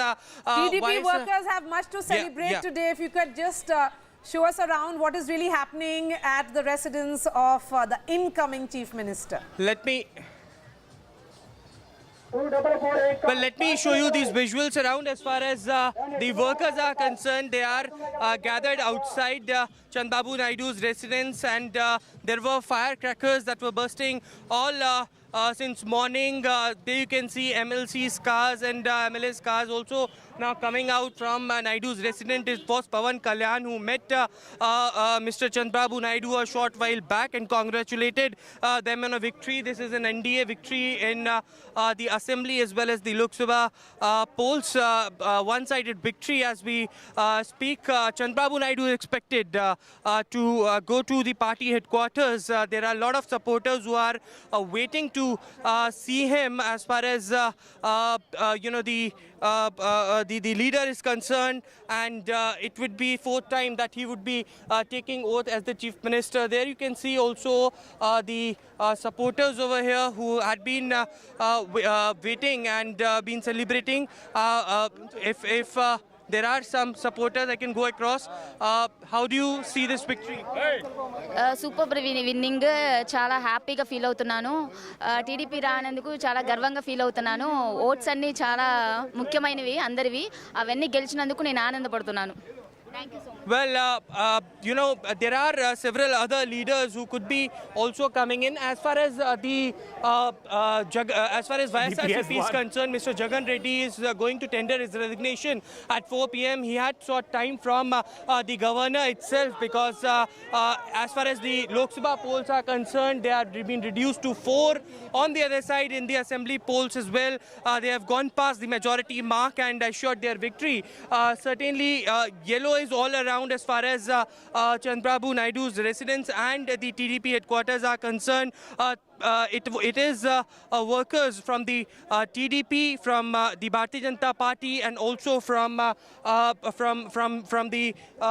Jan Sena who had arrived and they were celebrating out together. We will also go across to some of the leaders who are coming out from Chandrababu Naidu's residence. After meeting him, we will speak to them as well as far as what they think of this victory and the numbers that they have got as far as the development politics is concerned. They assured the people. A lot has been talked about, remember, Amravati as well, as to declare it as the capital of the state as well. So we'll go across over here to one of the leader who just met Chandrababu Naidu. Sir, a resounding victory for the TDP. This was expected. The numbers that have come, one-sided, complete landslide. Yeah, see, in 2019, the 23 is a surprise to us. Now the below 22 YCP is a surprise. The landslide victory, totally the credit goes to the public, who has suffered a lot in the hands of the YCP, now taking a decision. Secondly, the combination with the Jan Sena and BJP is a big hit in Andhra Pradesh. Sir, you just met Chandrababu Naidu. What is his plans as far as he's coming to meet the workers at the party headquarters? What time it would be? And 9th of June is something what we are expecting him to take oath? Today, Chandrababu Naidu's arrival to party is still undecided. Okay. Because he is talking with NDA, BJP leaders and other NDA leaders regarding future course of action. And he has got some political assignment here. Okay. So he is coming to party office today. His remote chances are there. Even if he comes before 6 o'clock, he cannot come. Okay. And the 9th is the oath-taking ceremony day. That has been finalized. Prime Minister and Home Minister both have spoken to him as far as... Yes, the Prime Minister we don't know, but Amit Shah has spoken to him. The time is 11 o'clock 53 minutes. All right. So that was one of the MLC coming out from Chandrababu Naidu's residence, spoke exclusively to us. He had confirmed to us that Home Minister Amit Shah had just spoken to Mr. Naidu. Prime Minister also spoken to him a short while back. And it would be 9th of June when Chandrababu Naidu will be taking oath as the Chief Minister of Andhra Pradesh. One simple line about politics, Indian politics, never write anybody's obituary. 20 years from 2004 to 2024, what a comeback for Chandrababu Naidu, not only in the state politics, but at the national level as well. My colleague Sam Daniel is also with us at this moment. Sam, Tamil Nadu was a keenly contested state. This is the state where the Bharatiya Janata Party was hoping to make inroads. If till yesterday you would have believed the exit poll, it seemed that there was a lot of cheer for the BJP. On the ground today, the situation seems to be different. AIDMK was completely written off. They are not the story to be written off with that ease. That's right. Many questioned the exit poll results that gave around 3 to 4 seats for the BJP, Ankit. But as we speak now, it looks like the ruling DMK in Tamil Nadu is all set to repeat its 2019 sweep. The DMK and its allies are leading at least in 38 of the 39 seats in Tamil Nadu. I come to you from the DMK headquarters where an hour ago they were bursting of crackers out of celebration here, and Chief Minister M.K. Stalin could come here around 5 o'clock. And yes, in many of the constituencies, interestingly, the BJP comes number 2 as we speak now. Contrary to expectations that the key fight is between the two Dravidian arch rivals. But while not a single leader from AIADMK or the BJP have won, at the moment BJP ally NDA, PMK's Soumya Anbumani from Dharmapuri is leading. So if she manages to continue this trend, she may end up winning. In that case, the NDA may have one seat winning as things stand now, but that will again reflect, we should make it clear, there's no seat for BJP or for the other Dravidian arch rival here, the AIADMK. And all the big names, including Annamalai, the Tamil Nadu's BJP chief, the governor turned politician, Tamilisai Soundararajan, Union Minister Murugan, all of them are trailing. Some, of course, number 2, for instance, Tamilisai and Annamalai in Coimbatore have come number 2. Okay. And the larger picture, of course, is whether this is any cheer for the ruling DMK. Yes, for the second time they managed to retain the formidable alliance. But for 10 years already they've been without power at the center, and now it appears that they will have to wait for one more time. Let's speak to a party worker here. How do party workers feel about these numbers? We are so excited. We are so happy about it. First of all, I would like to express my sincere gratitude to our leader, my Talaivar MK Stalin, because this victory is completely the. But still, the Congress or India alliance is not forming the government. Is that a disappointment for you? No, it's not. We are in alliance. We are on India alliance only. If you go, the central government is forming, we are definitely in alliance. We are in form the government. We are in the government. Right. Just what we are very happy about it. In cricket and politics, anything will happen. Wait and watch. Definitely, we will form the government. You will form the government. Yeah, definitely, we will form the government. Anything will happen. Okay, anything will happen. Okay, some ray of hope for them still that the India alliance could form the government. But otherwise, it's a big day for the ruling DMK here. To Uttar Pradesh, where Priyanka Gandhi Vadra has just put out a tweet. And this could very well be the giant slayer of this election, Kishori Lal Sharma.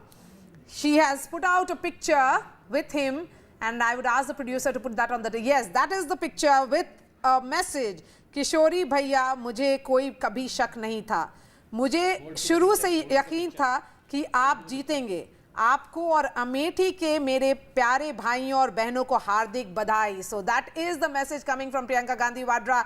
Tanishk, the picture has come, and the Election Commission website is showing that Smriti Irani is trailing by 91,000 votes. Yes, Maria, the picture has come, and of course the larger picture is of course getting clearer as you know the time passes by. Of course, the biggest surprise here in Uttar Pradesh, where you know it was expected around 68, 69 seats, 67 seats by the BJP in many of the exit polls. It seems like the BJP is having a tough time crossing the halfway mark. But again, too soon to say anything, because on a lot of seats, the margin, you know, there's a very close fight going on a lot of seats. So anything can happen. But you know, yes, as you said, KL Sharma could be the giant slayer of this election. It was in 2019 when Smriti Irani defeated Rahul Gandhi from there, and then in 2024 Rahul Gandhi contesting from Rae Bareli, from where he is currently leading, and KL Sharma in his place. You know, if I talk about the campaign of KL Sharma, you know, there was of course a lot of confusion till the very last day of nomination that who will be fighting from Rae Bareli, and it was not until the morning of the last day of the morning of the last day of the nomination where KL Sharma's name came up that he will be contesting. After that, Priyanka Gandhi was campaigning very heavily in both Rae Bareli and Amethi. She first started, you know, at Fursadganj airport where the whole Gandhi family landed. Priyanka Gandhi left straight from Fursadganj airport. And the message that is there coming in from that picture, carefully chosen by Priyanka Gandhi Vadra, is that here is a humble party worker of the Congress party. A similar tweet. Remember the kind of conversation there was around when Tanish, I'm just coming to you. Yeah. That, you know, Smriti Irani was also, BJP wanted Rahul Gandhi to fight from this, a rematch sort of a thing. And a lot of journalists also questioned the Congress party. Why did you not do that at that moment? The Congress said that this was a trap being laid by the BJP. We don't want both our star campaigners, Priyanka Gandhi and Rahul Gandhi, to be trapped in this local battle. And Hamara Karyakarta will take on the Smriti Irani. She's saying, Kishori Bhaiya, I had faith in you. He is the campaign manager. He was the campaign manager of Rahul Gandhi. And in fact, interestingly, Maria, I'll tell you, in 2019 election, when Rahul Gandhi lost the election last time in 2019, Smriti Irani was, of course, the giant slayer, defeated Rahul Gandhi. a lot of blame for Rahul Gandhi's defeat went to Kishori Lal Sharma. A lot of local leaders blame Kishori Lal Sharma that it was his management that because of that Rahul Gandhi lost that election. I want to understand what would be going on in the mind of Kishori Lal Sharma, Tanishq. You spoke to him that day and your video went viral.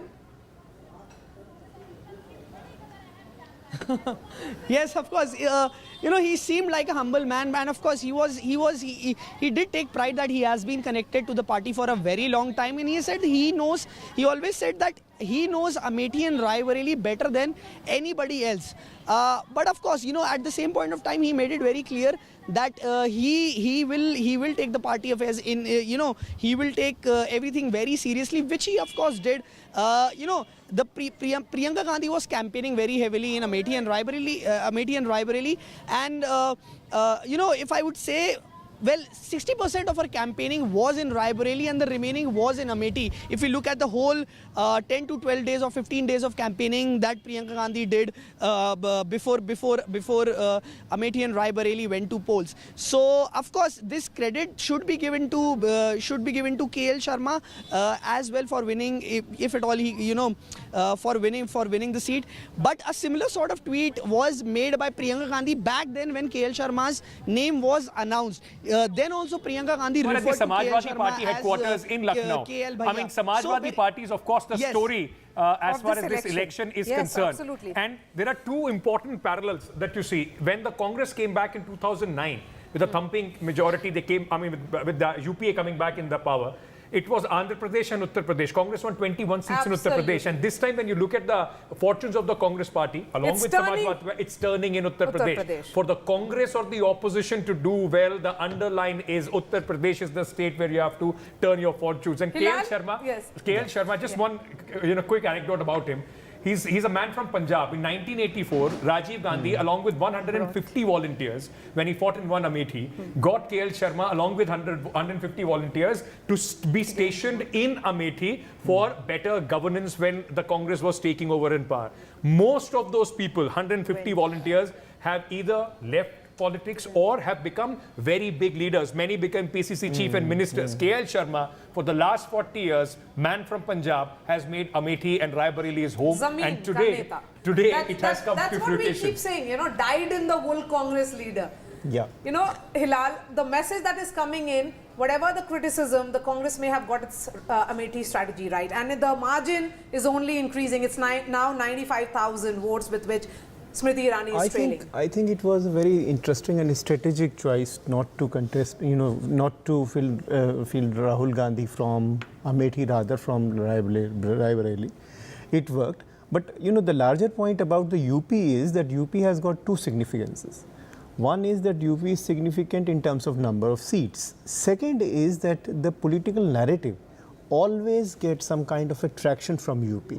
So you cannot ignore the kind of space that is provided to any narrative to succeed. If you compare 2009 and 2019 with this election, you will certainly get that the narrative that was actually nurtured in UP somehow became the national narrative. Not merely about the seat, it is about the message. It's interestingly, this time, look at just before the election started, nobody would have given even one seat to the Congress party in Uttar Pradesh. They're at this moment standing at 8. That's a +7. Last time it was only Rae Bareli, the seat that they were able to win.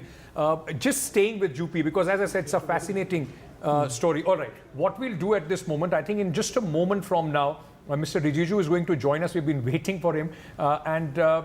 Okay, I've just been told in 30 seconds he's going to join us. Our Senior Managing Editor Nikunj Garg, in fact, is going to speak to him. So just in those 10 seconds, Sanish, stay on with us, because when we come back, we would like to see the atmosphere at the Samajwadi Party headquarters, because that's the story. Akhilesh Yadav, though he was making a lot of claims, but yesterday he did say that there are at least 40 seats that the Samajwadi Party is winning. His number is bang on. As we build up to that big interview which is coming in shortly, we are slipping into a short break. Stay with us. The first reaction from the Modi government is coming. So stay with us. That big exclusive coming in a moment.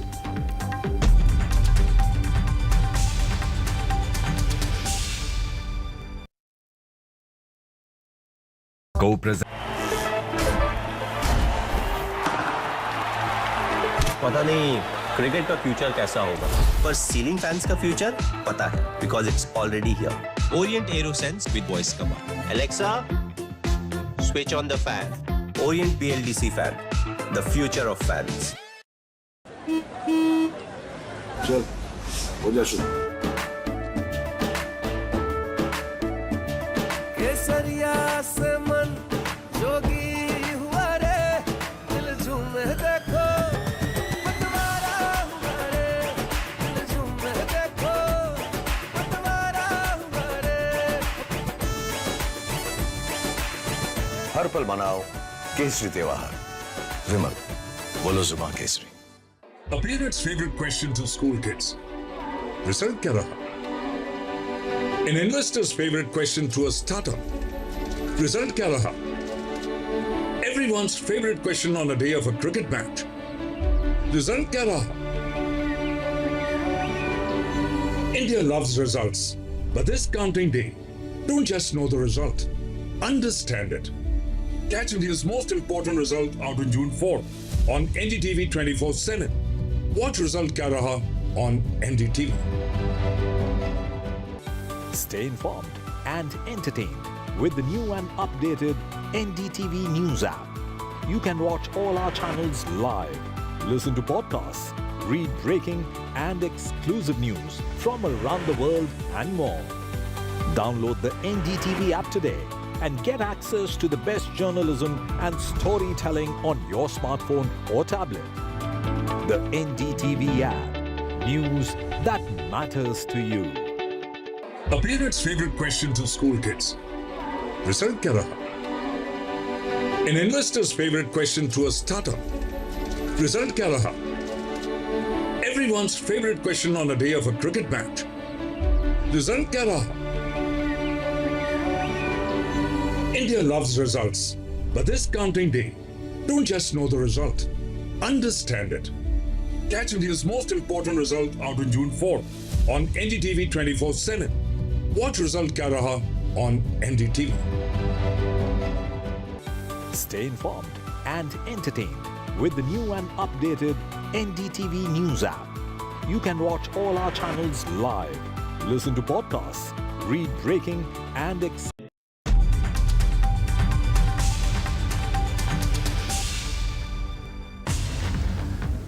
On the day India counts its votes on one of the most challenging elections, at least history is being made today, I am joined by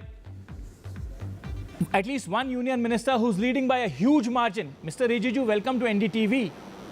First of all, congratulations to you. You are leading by... Thank you very much. You are leading in lakhs. Now, since you are a very senior representative of the government now and of the Bharatiya Janata Party too, veteran MP of the BJP, Mr. Rijiju, sum up for me and my viewers, how do you see the election so far? How do you see the trends that have emerged so far? Well, in my home state in Arunachal Pradesh, we are completely winning the election as per our expectation. But other states, as being reported by media and the Election Commission website, there seems to be some result or some trend which are totally against what we had expected. But overall, the mood and the support base, if you see the entire NDA, there is a very clear-cut case that Modi ji will become Prime Minister for the third time. And it is a historic moment despite so much of negative campaign by the opposition parties, trying to wipe up the sentiments of different kinds, playing all kind of negative politics. But still, Modi ji's leadership is being cemented, seem to be, by the people of India. So it's a very clear-cut case that Modi ji will become the Prime Minister of India for the third consecutive time. So big headline there, Mr. Kiran Rijiju, you are giving us.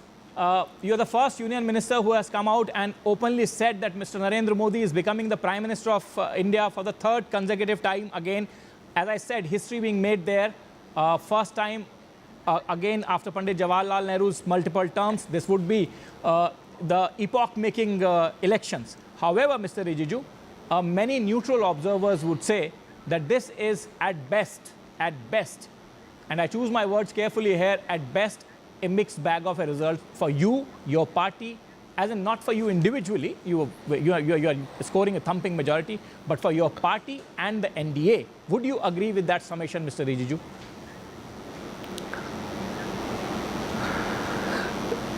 See, Nikunj, in a democratic setup, we have to follow the norms, whatever is being practiced in a democratic system. And in a democracy, the mandate of the people is the guiding principles for all of us to function. In democracy, it is said that voice of the God is same as voice of the people. So voice of the people means voice of the God. We are guided by the people's decision. So whatever result comes, we will humbly accept and then continue to serve the nation. And remember, Nikunj, we will never have a leader like Modi ji again. And from a precarious economic political condition in 2014, India has emerged as a very strong and stable nation. And today the whole global world look up to India for economic stability. And moreover, inside the country, Modi ji has ushered in an era of peace and prosperity for last 10 years. So the same trend will continue in the future.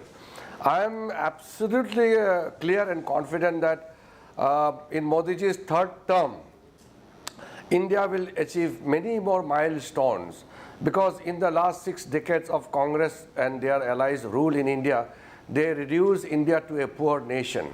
India's capacity and ability is much more than what the Congress party has reduced India into. So the third term will ensure that India's growth trajectory will get further momentum, and we are looking forward to serve the nation under the leadership of Modi ji. So let us be very clear that Modi ji will serve the nation again as the Prime Minister for the third time. Mr. Rijiju, it's interesting that you say that you will continue the reforms or the progressive policies of your government in the third term. However, this will now not be a BJP government. As it stands today, as it stands at this moment at least, you are falling well short of a majority. Now, in that case, Mr. Rijiju, NDA will form the government. There's no, many will say that it will still be a BJP NDA government. But do remember that coalition politics, which will be the NDA politics, will have its own compulsions. And you, Mr. Rijiju, have been a cabinet minister of some very senior portfolios, law minister, prior to that, junior minister in the Ministry of Home Affairs, the most sensitive ministry in the government.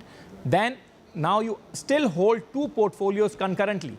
You know the politics that goes inside a cabinet in running the government. How do you see those challenges coming to the fore and play, Mr. Rijiju? See, if you look at Modi ji's policy as well as his style of functioning, he believes in sabka saath, sabka vikas. It is only opposition parties who are trying to portray in a different manner. Modi ji always takes everybody along. It is Modi ji who said that it is not a battle for BJP alone, it is the NDA. So from the day one, of course, BJP had its own target, but the whole campaign is the NDA family. So it is Modi ji who has brought the entire NDA family together to ensure that India doesn't lose its momentum. The ability of Modi ji to take everybody along, not only political parties. Modi ji takes along everyone, even those who are not in the political system. They are also widely consulted and their confidence are taken into, and then they run the administration. So Modi ji's philosophy of taking along everybody with the spirit of sabka saath, sabka vikas is the mantra with which India is going forward. So let us not make any mistake by undermining anything out of this result and we are waiting for the final result to come. Still, the counting process is still going on, but we must always believe that the mandate of the people will be always respected, and India will continue to grow under the leadership of Modi ji. And Modi ji has the ability to make the whole country united to deal with any kind of situation. Some people may try to break the country and create divisions and fissures in the society, but Modi ji believes in sabka saath, sabka vikas. So you think, Mr. Rijiju, that's an interesting point you make. You think, that sabka saath, sabka vikas will now also apply to the political allies. Now let me also put you a political question, Mr. Rijiju. और ये सवाल मैं आपसे हिंदी में पूछूंगा क्योंकि हमारे सहयोगी चैनल NDTV इंडिया जो है वो भी आपके साथ में आपको जोड़ना चाहता है अपने साथ में. मैं ये पूछना चाहता हूँ मिस्टर रिजिजू, ये देखते हुए कि इस समय आपके जो दो बड़े आखिरी मिनट के अलाइज हैं एक तरह से, जैसे कि चंद्रबाबू नायडू जी जिनसे आपका अलायंस ऑलमोस्ट आखिरी हफ्तों में स्टिच हुआ, उसी तरह से नीतीश कुमार जो इंडिया छोड़ के आपके पास आए, दोनों तकरीबन इतने नंबर्स ला रहे हैं जिनको मिलाकर के आपकी सरकार का काम पूरा हो जाएगा. ये अभी की स्थिति है. अभी की स्थिति के बारे में हम बात कर सकते हैं, शाम तक हो सकता है ये स्थिति बदल जाए. ऐसी स्थिति में आपको लगता है कि कहीं ना कहीं अगर ये अलाइज ना होते तो ये चुनाव आपके हाथ से स्लिप भी कर सकता था? नहीं, ये इस तरह का आंकलन करना सही नहीं है. अभी तो इलेक्शन रिजल्ट अभी तो आया नहीं, अभी तो ट्रेंड चल रहे हैं, और जैसे ट्रेंड आते जाएंगे तो नतीजा भी उसके हिसाब से धीरे धीरे आते रहेंगे. लेकिन मेरा इतना कहना है कि मोदी जी के नेतृत्व में सारा NDA ने चुनाव लड़ा, और मोदी जी के नेतृत्व को देश ने भरोसा करके फिर से NDA को मेजॉरिटी देने का कगार पे है. तो इस पे कोई कन्फ्यूजन हम लोगों का मन में नहीं होना चाहिए कि जिस तरीके से प्रधानमंत्री मोदी जी ने पूरे देश को एकजुट रख करके और हर समाज को साथ में समावित करते हुए सबका साथ सबका विकास के मंत्र से जिस तरीके से 10 साल में एक नई दिशा भारत को दिया है और बहुत मजबूत राष्ट्र के रूप में भारत उभर के आए हैं, तो आगे भी मोदी जी के नेतृत्व में देश और आगे बढ़ते रहेंगे. सब लोग यही चाहेंगे, हम सिर्फ नहीं, हर एक भारतीय यही चाहेंगे कि मोदी जी के नेतृत्व में भारत एक ताकतवर राष्ट्र के रूप में उभर के आएंगे. कम से कम आपकी ये बात जो सब भारतीय चाहेंगे, वोट परसेंटेज में ज़रूर दिखाई दे रही है. बीजेपी और 46% के आसपास के वोट शेयर में जा रही है. हालांकि हमें ये भूलना नहीं चाहिए, पहला चुनाव है जिसमें शायद दोनों बड़े धड़े जो हैं वो 40% से ऊपर वोट लेकर के बैठे हैं इस समय तक. मिस्टर रिजिजू, ये एक this is very interesting that you से कि NDA के एकजुट होने और NDA के मिस्टर मोदी के नेतृत्व में चुनाव लड़ने पे किसी को शक नहीं होना चाहिए, क्योंकि सारे NDA ने मिस्टर मोदी के नेतृत्व में चुनाव लड़ा. लेकिन ये बात आपके एलाइज भी मानते हैं क्या मिस्टर रिजिजू? अरे सब इसमें मानने नहीं मानने का बात ही नहीं है ना. इसमें तो मोदी जी के नेतृत्व में ही हम चुनाव लड़े हैं, और मोदी जी हर एक कॉन्स्टिट्यूंसी में जाते हैं तो वो सिर्फ वो बीजेपी कैंडिडेट के लिए नहीं, वो NDA कैंडिडेट्स के लिए भी उतना ही मोदी जी प्रचार किया है जितना एक बीजेपी का कैंडिडेट के लिए किया है. इसलिए इसमें कोई कन्फ्यूजन नहीं होना चाहिए, और इसमें कुछ लोग तरह तरह का बातें करने का कोशिश करेंगे, इसमें कोई दम नहीं है, क्योंकि एकजुट होकर के NDA ने मोदी जी के नेतृत्व में चुनाव लड़ा है. तो मोदी जी के नेतृत्व का तो कोई मुकाबला तो है नहीं देश में. जो आपका जो इंडी गठबंधन है वो तो अभी से लड़ने लग गया है. वो चुनाव में तो आप देखा है, कोई ना पश्चिम बंगाल में साथ है, ना पंजाब में साथ है, ना केरला में साथ है. उनका तो एक कॉन्ट्राडिक्टरी गठबंधन है. अब आप केरला में जाके देखिए, वो कांग्रेस और कम्युनिस्ट के बीच में कितना मारकाट है. अब बंगाल में जाइए, कांग्रेस और तृणमूल के बीच में क्या हालत है. पंजाब में जाके देखिए, आम आदमी और कांग्रेस के बीच में कितना गाला गाली चलते हैं. तो उसमें तो कोई अलायंस तो था नहीं, वो तो एक अपॉर्चुनिस्टिक अलायंस बनाया चुनाव के लिए, सिर्फ कुर्सी के लिए. लेकिन NDA तो कुर्सी के लिए नहीं, देश बनाने के लिए चुनाव लड़ा है. इसलिए NDA में तो आपने देखा नहीं होगा कहीं भी NDA के दलों के बीच में कोई कटास हो, कोई मिसअंडरस्टैंडिंग, कोई आपस में तालमेल का कोई कमी तो दिखाई नहीं दिया. लेकिन जो इंडिया गठबंधन जो आप लोग कहते हैं उसमें तो पूरा विरोधाभास है. इसमें तो चुनाव लड़ने से पहले ही वो एक साथ नहीं थे, और आगे तो टूट फूट होकर तो वो तो साथ में काम नहीं कर सकते। वो तो जो परिवारवाद को मानने वाले डायनेस्टिक पॉलिटिकल पार्टीज लोग मिलकर के मोदी जी को गिराने का जो कोशिश किया है, देश तो मानेगा नहीं ना। ऐसा परिस्थिति में देश और मजबूत से मोदी जी के साथ खड़ा होंगे। आप आगे देखते रहिए, मोदी जी किसी भी हालत से भारत का तीसरी बार प्रधानमंत्री बन के देश को बहुत आगे ले जाएंगे। और ये इंटरेस्टिंग है mister Rijiju that you bring me to this point of dynasties in Uttar Pradesh, in the state where it is said that decides the political future of India. Heir of Mr. Mulayam Singh and Samajwadi Party's young leader Akhilesh Yadav has certainly stunned BJP. And you have a state government there.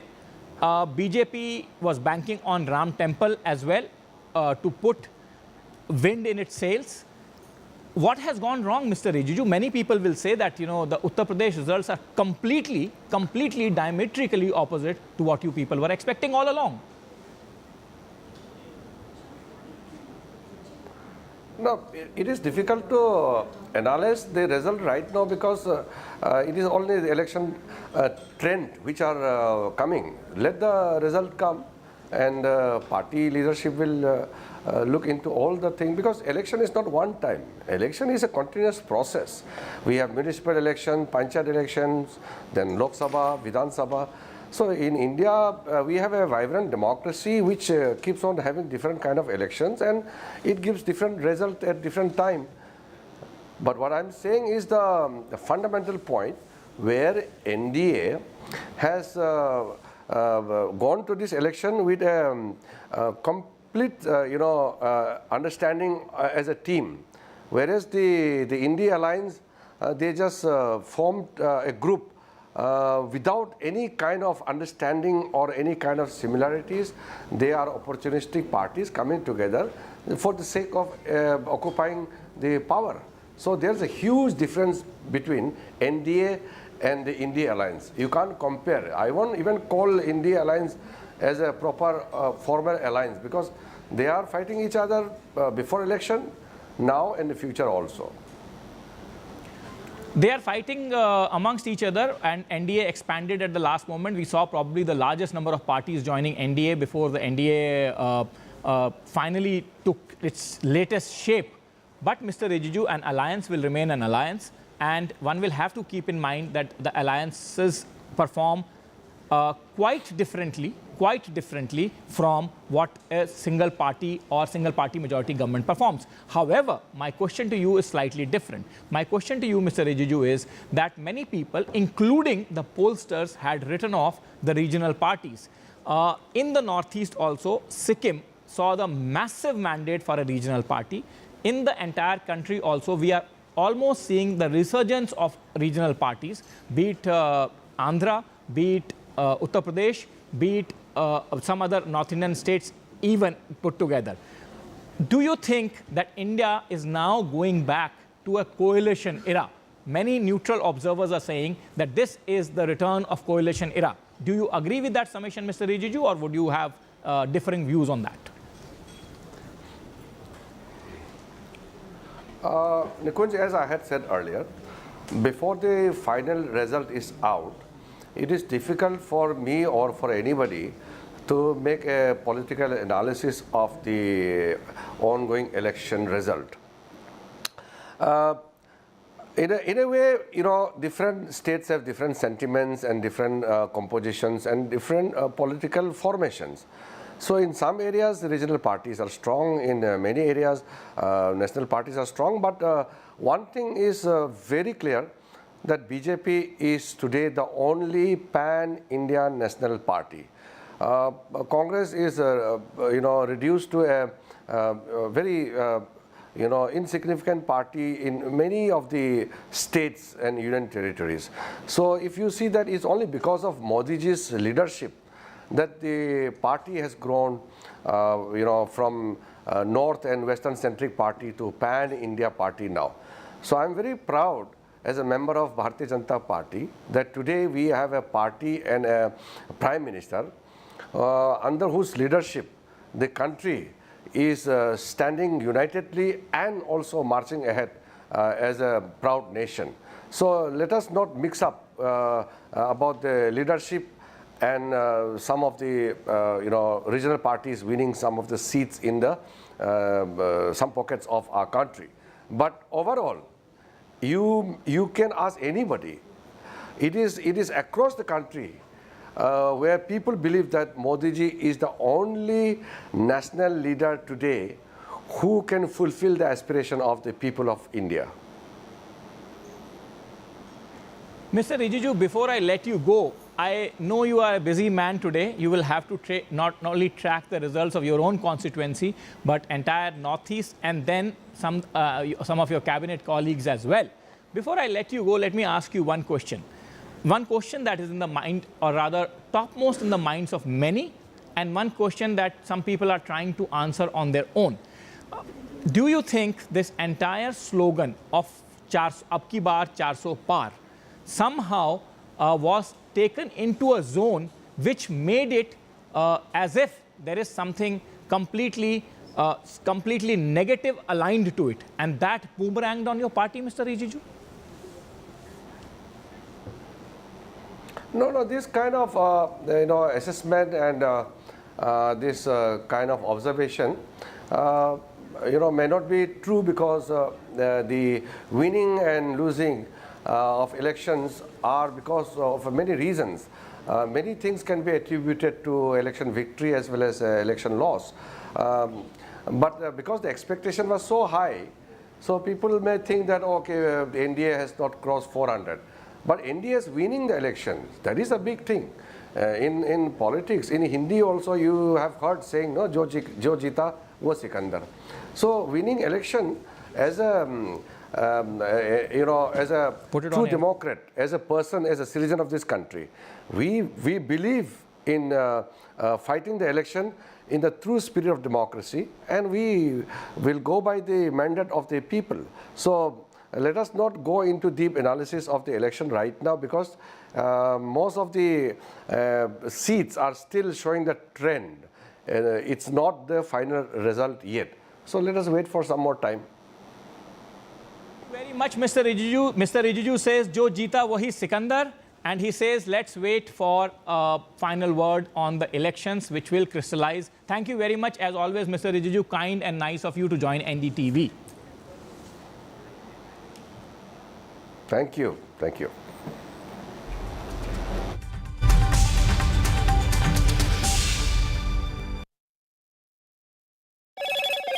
Hello, Moto.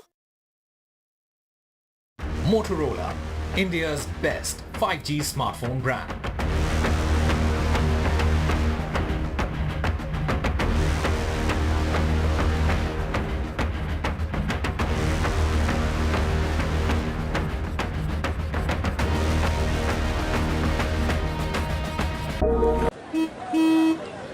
चल हो जा शुरू केसरिया से मन जोगी हुआ रे दिल झूमे देखो पतवारा हुआ रे दिल झूमे देखो पतवारा हुआ रे हर पल मनाओ केसरी त्योहार। विमल, बोलो जुबान Kesari.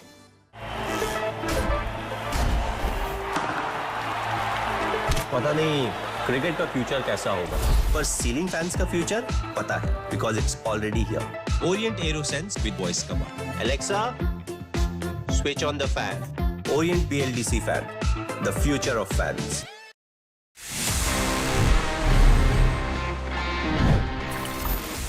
This is a Samsung phone और इसमें एंड्रॉयड है।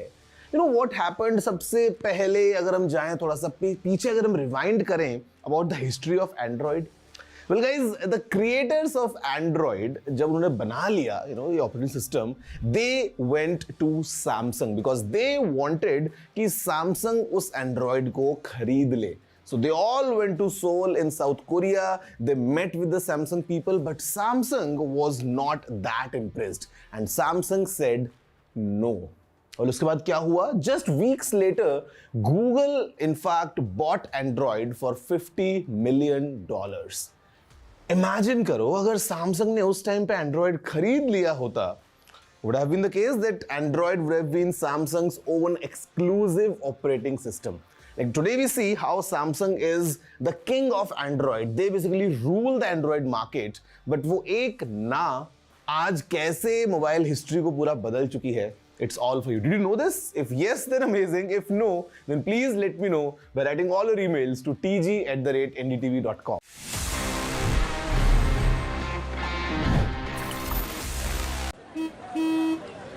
चल हो जा शुरू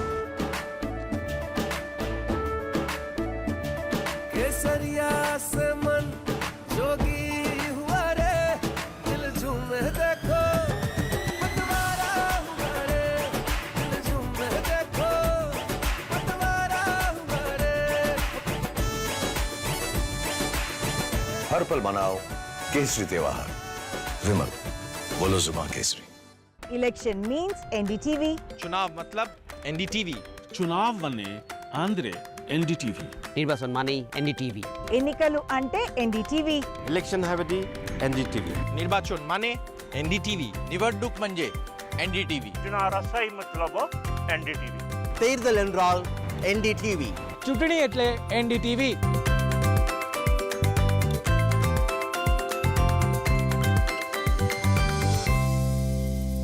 A parent's favorite question to school kids. Result kya raha?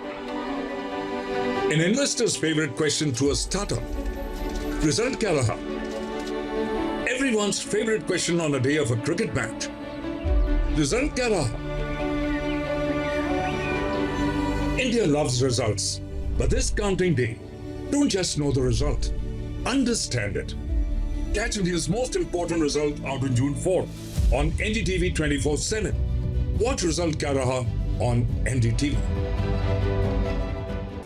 Stay informed and entertained with the new and updated NDTV News app. You can watch all our channels live, listen to podcasts.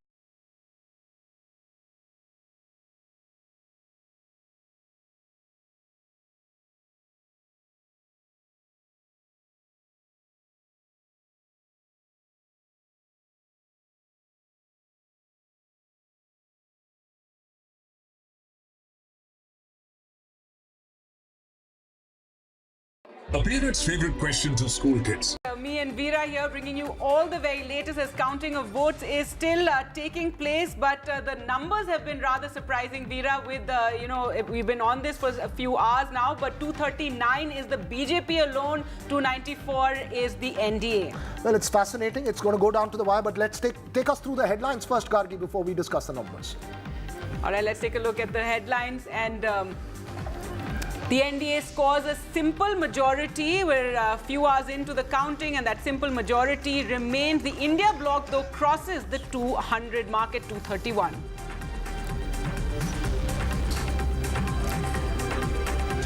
But the real amazing story is of the Samajwadi Party, set for its best ever performance. The India bloc rides the Akhilesh wave.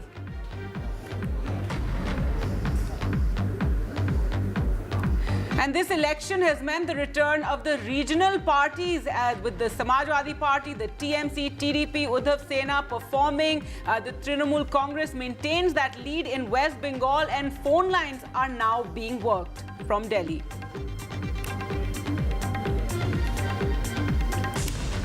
Jagan Reddy concedes defeat, will meet the governor, while Chandrababu Naidu, what a comeback, he will be taking oath. A spectacular show for the TDP in the Andhra Assembly polls.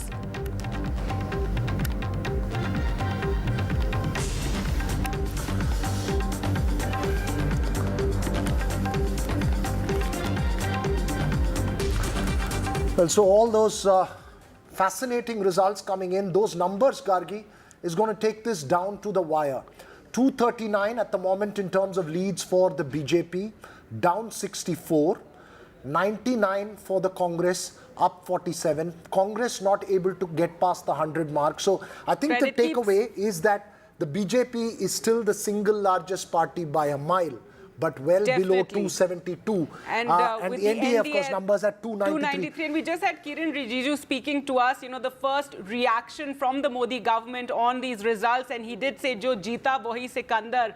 Though one also, thinks of what Mamata Banerjee says when, that slogan of theirs, "Khela Hobe," and we're hearing of, phone lines being worked from Delhi to the various regional parties, which have been the big story of this election as well. That's right. The regional parties, the big story. We have, we'll get our expert political guests in a bit to weigh in on the numbers. One of the numbers I'm looking at is fascinatingly of the Karnataka results, where again, Congress's state president D.K. Shivkumar's brother D.K. Suresh, the only seat that the Congress won in 2019, lost the election there in Bengaluru rural. Prajwal Revanna has lost in Hassan. But otherwise, the Congress getting to the double-digit mark in Karnataka, containing the BJP there as well. So it's a fascinating contest state by state. We have Shaina NC, spokesperson of the BJP, Advocate Ashpreet Kadal of the national spokesperson of the Congress, and we also have Deepak Shenoy, market expert, founder of Capital Mind. Probably to reflect on how the markets, have That's right. nosedived since these results. Well, Let's Sharad cut across. Pawar is speaking. Let's listen in. जागा मर्यादित ठरवल्या सगळ्या मिळून आम्ही 10 जागा मिळवल्या पण त्याच्यामध्ये असं दिसतंय की 7 जागेवर अंतिम काही त्याचा पूर्ण काउंटिंग झालेलं नाही पण 7 जागेवर आज आम्ही तुझ्या आहोत किती 7 होती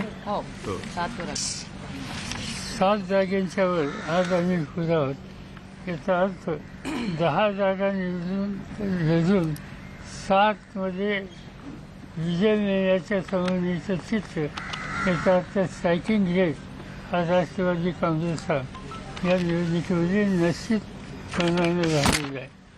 हा जो काही यश मिळालं ते यश मिळालं ते एकट्या राष्ट्रवादी काँग्रेसचं यश आहे असं आम्ही मानत नाही. आम्ही ही जी महाराष्ट्र विकास आघाडी केली याचा उल्लेख माझ्या स्टेटमेंटमध्ये सविस्तर आहे. त्या आघाडीच्या वतीनं आणि विशेषतः काँग्रेस पक्ष आणि उद्धव ठाकरेंच्या नेतृत्वाखालची शिवसेना आणि आमचे सहकारी या सगळ्यांनी एकत्रित जीवाभावाच्या वतीनं काम करण्याची भूमिका घेतली आणि त्यामुळेच हे यश जसं आम्हाला मिळालं राष्ट्रवादीला तसं काँग्रेसला मिळालं आणि उद्धव ठाकरेंच्या नेतृत्वाखालच्या पक्षाला सुद्धा मिळालं. आणि या जे मी सुरुवातीला सांगितलं की परिवर्तनाचं वातावरण आहे आणि आम्ही तिघही एकत्रित राहून पूजेच्या काळामध्ये आमची धोरणं ठरवू आणि महाराष्ट्राच्या जनतेची सेवा करायची खबरदारी घेऊ एवढंच या ठिकाणी मला सांगायचं आहे. उद्याची बैठक ही दिल्लीला आज संध्याकाळी करेल ठरेल आणि ती झाली तर त्या बैठकीला माझी उपस्थिती असेल. आज काही टेलिव्हिजनवर बातमी आहे किंवा मी चंद्रबाबूंशी बोललो आणखीन कोणाशी बोललो याच्यात काही तथ्य नाही. मी काही कोणाशी बोललेलं नाही.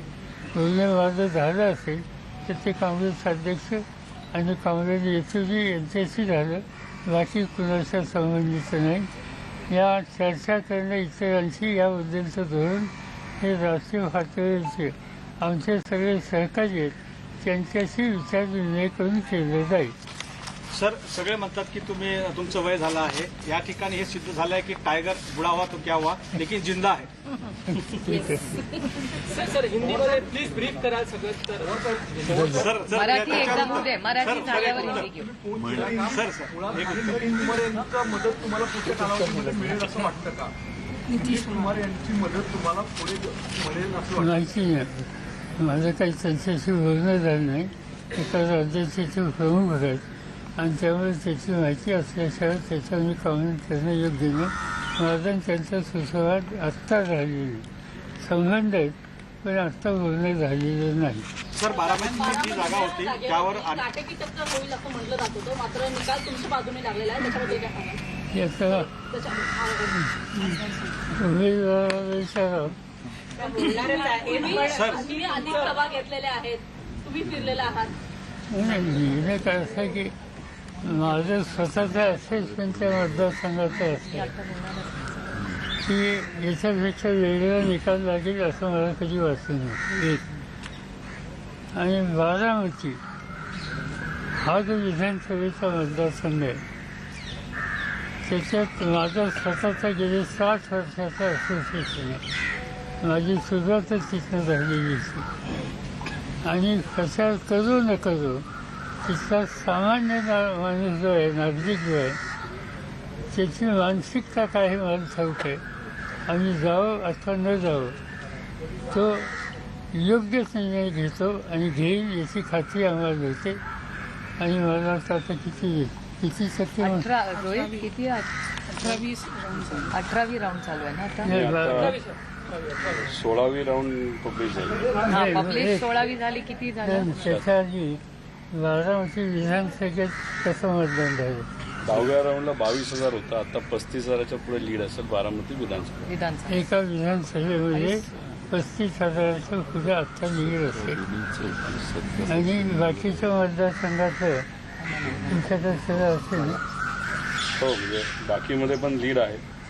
खडकवासला थोडंसं कमी आहे, बाकी सगळे लीड आहे. बाकी सगळे तालुके गेल्या वेळेसपेक्षा खडकवासला चांगलं. टोटल किती लीड असता अजून या क्षणी आता 16व्या राऊंडला roughly 76,000च्या आसपास आहे.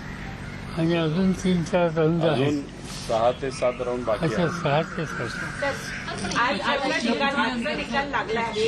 यानंतर विधानसभेपर्यंत महाविकास आघाडी अजून जास्त एक ताकदीनं पुढे येईल असं वाटतंय का? चर्चा अशा होत्या की हा लोकसभेचा निकाल महाविकास आघाडीला सुद्धा म्हणजे वेगवेगळं करतील, सगळे पक्ष वेगवेगळीकडे दिसतील. तुम्हाला काय वाटतं? पक्की झाली अजून? आमची साधारणतः जो विचार विनिमय होतो आणि झाला आहे त्याच्यामध्ये महाराष्ट्र ही विकास आघाडी जी आहे त्या विकास आघाडीच्या वतीनं आम्ही सामूहिक कष्ट करू, प्रयत्न करू, लोकांच्यात जाऊ आणि उद्याचं महाराष्ट्राच्या विधानसभेचं चित्र बदलायला जे आमचे प्रयत्न चालूच आहेत त्याला हा निकाल आम्हाला अधिक प्रेरणा देणारा आहे आणि म्हणून हे काम आम्ही चालू ठेवू. The alliance partners of the BJP to break away and come on the India alliance side. Do you expect the alliance partners of the BJP from the NDA to break away and come on the India alliance side? Do you expect that? No, I don't know. Neither we have discussed, neither we have thought. Pawar साहब किस तरीके से चुनावी परिणाम को आज के देखते हैं? महाराष्ट्र के परिप्रेक्ष्य में पूरे देश भर में जो चुनावी परिणाम है उसे कैसे देख रहे हैं? ये बात शुरू में मैंने कहा कि महाराष्ट्र में तो रिजल्ट अच्छा आ गया और सबसे ज़्यादा उत्तर प्रदेश का ये डिसीजन आएगा इस पर कोई सोचते नहीं थे. हिंदी में Nobody had imagined that the India alliance will be able to secure so many seats in Uttar Pradesh. Hindi belt में और मेहनत करने की आवश्यकता है ये हम सोचते थे और इसमें कोई ना कोई सुधार हो गया ये बात सच है. फिर भी मध्य प्रदेश और कुछ एरिया में और ज़्यादा काम करने की आवश्यकता है मगर उत्तर प्रदेश के जनता ने जो इसमें डिसीजन दे दिया एक नई डायरेक्शन सब लोगों को उन्होंने दिए. हम वहाँ के नेता लोग, वहाँ के कार्यकर्ता लोग और उत्तर प्रदेश की जनता जो इन सभी का हम आभारी है कि We are thankful to the people, to the parties, to the leaders of all the parties of the India bloc who worked for the parties to secure so many seats in Uttar Pradesh, and we understand that we need to work even better for the people of Uttar Pradesh. मंदिर से इसमें विरोध करने की कोई आवश्यकता नहीं थी.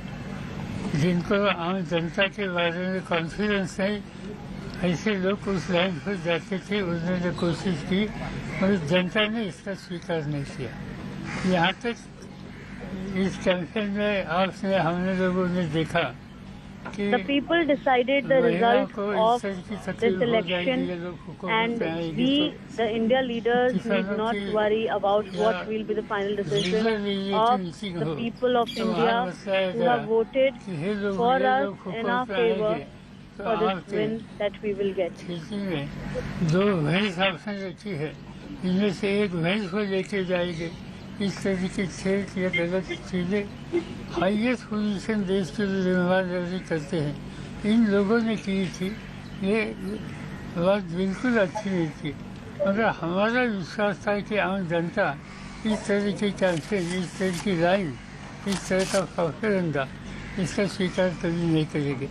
और इसका अच्छा जवाब उत्तर प्रदेश के मुख्यमंत्री हो अखिलेश जी या उनके बाकी साथी लोगों ने ठीक तरह से दिया।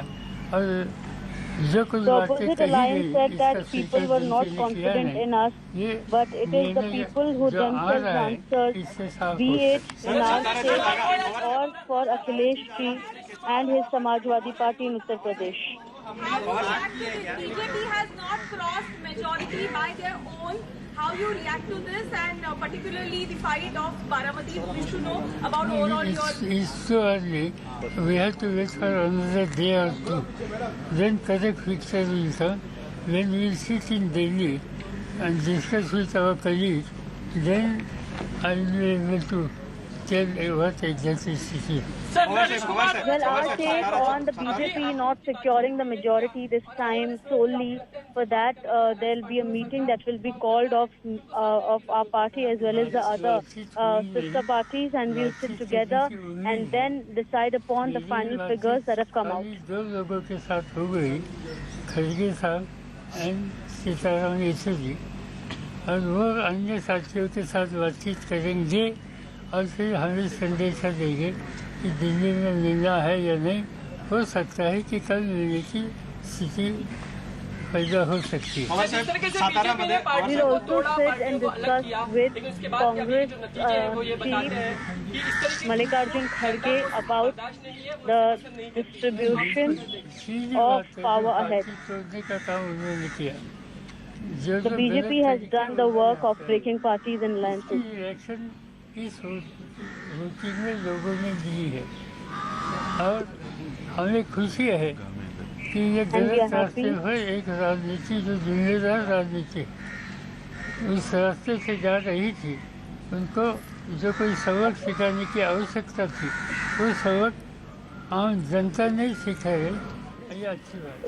Well, that's Sharad Pawar there, Gargi, indicating more about the Maharashtra politics, saying the MVA will work for the people. This is a reiteration that that's the original NCP that he holds, and the original Shiv Sena is with Uddhav Thackeray. That's so I right. think that's and fascinating. Talking about holding a meeting and exploring at the national level as well, saying that we'll be at the forefront in collective contribution through the MVA at the national level. So interesting there. It will be fascinating to see how this plays out. The India Alliance meeting will be as important as the NDA meeting. But joining me now and to talk more about this, Leher Singh Siroya, Rajya Sabha MP of the BJP. Mr. Leher Singh, the Congress seems to have held to 10 seats.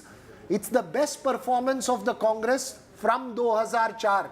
2004 said this is the best performance of the Congress in a Lok Sabha election in Karnataka. What is the consequence of this result to the BJP state leadership? देखिए, जहाँ तक मैं south की बात ज़्यादा करूँगा क्योंकि मैं साउथ से हूँ जी। साउथ में हमारी सीटें बड़ी है और वोट परसेंटेज खूब बड़ा है। आंध्रा में और तेलंगाना में हमने काफ़ी प्रोग्रेस की है और आंध्रा में हम सरकार बनाने जा रहे हैं, हमारी कोalition गवर्नमेंट, और तेलंगाना में हमारे को 8 सीटें मिली और 8 कांग्रेस को मिली है। और 4 सीटें जब कर्नाटका के मिली थी, 4 से हम 25 सीटों तक पहुँचे हैं। तो तेलंगाना, आंध्र प्रदेश और केरल में हमारा खाता खुला है।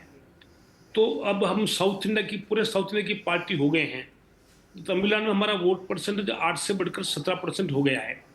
केरल में हमारा वोट परसेंटेज खूब बड़ा है और कर्नाटक में हमारा वोट परसेंटेज घटा नहीं है। हमारी कांग्रेस की सरकार की सारी कठिनाइयों के बावजूद भी हमने 16 सीटें जीती और हमारे अलाइज में 18 सीटें हम जीत चुके हैं और शायद 1 सीट में कुछ फर्क चल रहा होगा। तो अच्छा, कांग्रेस के लिए पता नहीं कांग्रेस क्यों इतनी खुशियाँ और मनारी में उछल रही है। कांग्रेस का हमारा जो वर्स्ट 116 का था में, और हमारा बेस्ट परफॉर्मेंस था 182 seat, 182 seats at the time of the Vajpayee government in 98 और 99।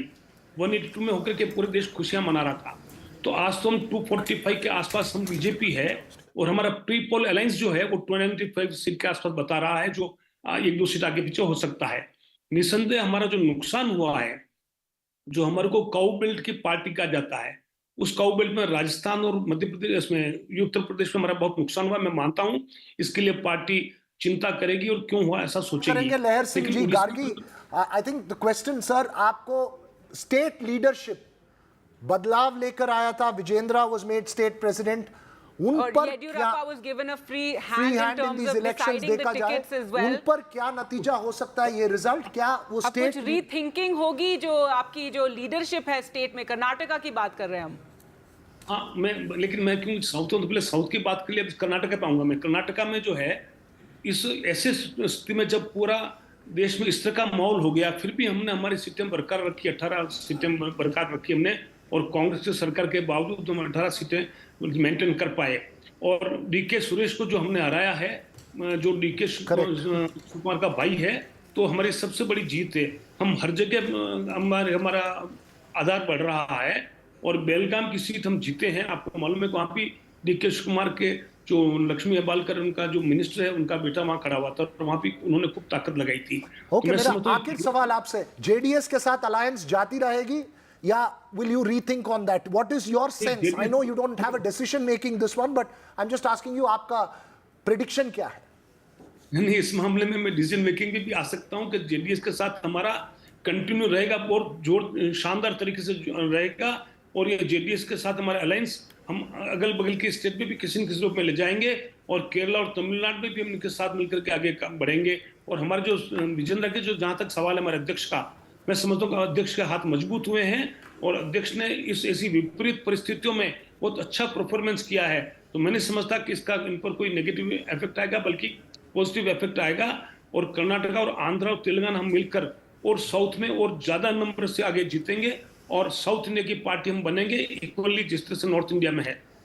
All right. Well, thank you so much for joining us there, Lehar Singh, and your comments on the BJP's performance in South and obviously and what we are expecting in Karnataka. But some breaking news now coming in: the BJP moving to form government now, and the Prime Minister and Home Minister Amit Shah have called Chandrababu Naidu. This, according to sources. Also, an NDA meeting has been called for tomorrow. So really, you know, making those announcements, moving fast there, and also speaking with allies like Manji and Chirag Paswan. So all those moves are being made by, you know, even as the NDA number right now, it's at 296. Maria joins us for more on that. Maria, tell us, you know, what do we know so far? What are the moves being made? Yes, so even as we speak, there is an important meeting which is happening at BJP President JP Nadda's home, where Home Minister Amit Shah and Defence Minister Rajnath Singh are present. Other senior BJP leaders are expected as well. So look, the NDA is trying to send that message that NDA together has crossed the majority figure of 272, and at present they are standing at 296. Of course, this is far less than what they had expected and what the exit polls had suggested, but the process of government formation has begun. Prime Minister and also Mr. Shah have spoken to Chandrababu Naidu. They would be participating also in his swearing-in ceremony, which will be taking place on 9th in Amravati. What we can also tell our viewers is Home Minister Amit Shah has spoken to other allies from Bihar, which includes Chirag Paswan and also Jitan Ram Manji. So that the calls which are important in nature, including the calls to Nitish Kumar and others, are being made by Amit Shah and also Mr. Nadda and Mr. Rajnath Singh. Even as we speak, that meeting has begun. I think the party would be also deciding how should they be projecting this number of 296. Look, they have crossed the majority number. So as far as looking at the pre-poll alliance of the NDA is concerned, they are way above the majority figure of 272. And may I add, Maria, that the BJP is the single largest party by a mile and a half. You see, the Congress is only at 99. So it will be, remember in 2004, the Congress was at 145 when it undid the Vajpayee government at that time. Does the Congress, will it work? We don't know. I think BJP really moving, you know, really fast there. But and showing confidence, because you have to, you know, given the numbers that they Let's put that question across to Arshpreet as well from the Congress. Arshpreet, the BJP still the single largest party by a mile and a half. While you've been possibly the India Alliance successful in bringing the numbers much below 272, it seems like the NDA still is poised to form a government.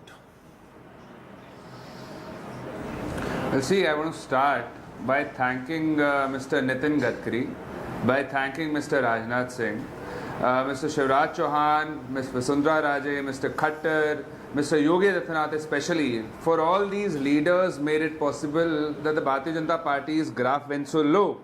All these leaders, I would request that there's a little bit of an echo if the team would kindly take care of that. Sure, I'll we'll continue. just get that. So second of all, please, and second of all, these leaders made it possible for the Bharatiya Janata Party's graph to go down because all of them are done with Mr. Modi and his dictatorial ways, because Mr. Modi and Mr. Shah do not want to listen to any other leader other than themselves. They do it with their own leaders, they do it with their workers, they do it with their allies. Therefore, the double-engine train could not reach the station. Before that only it stopped.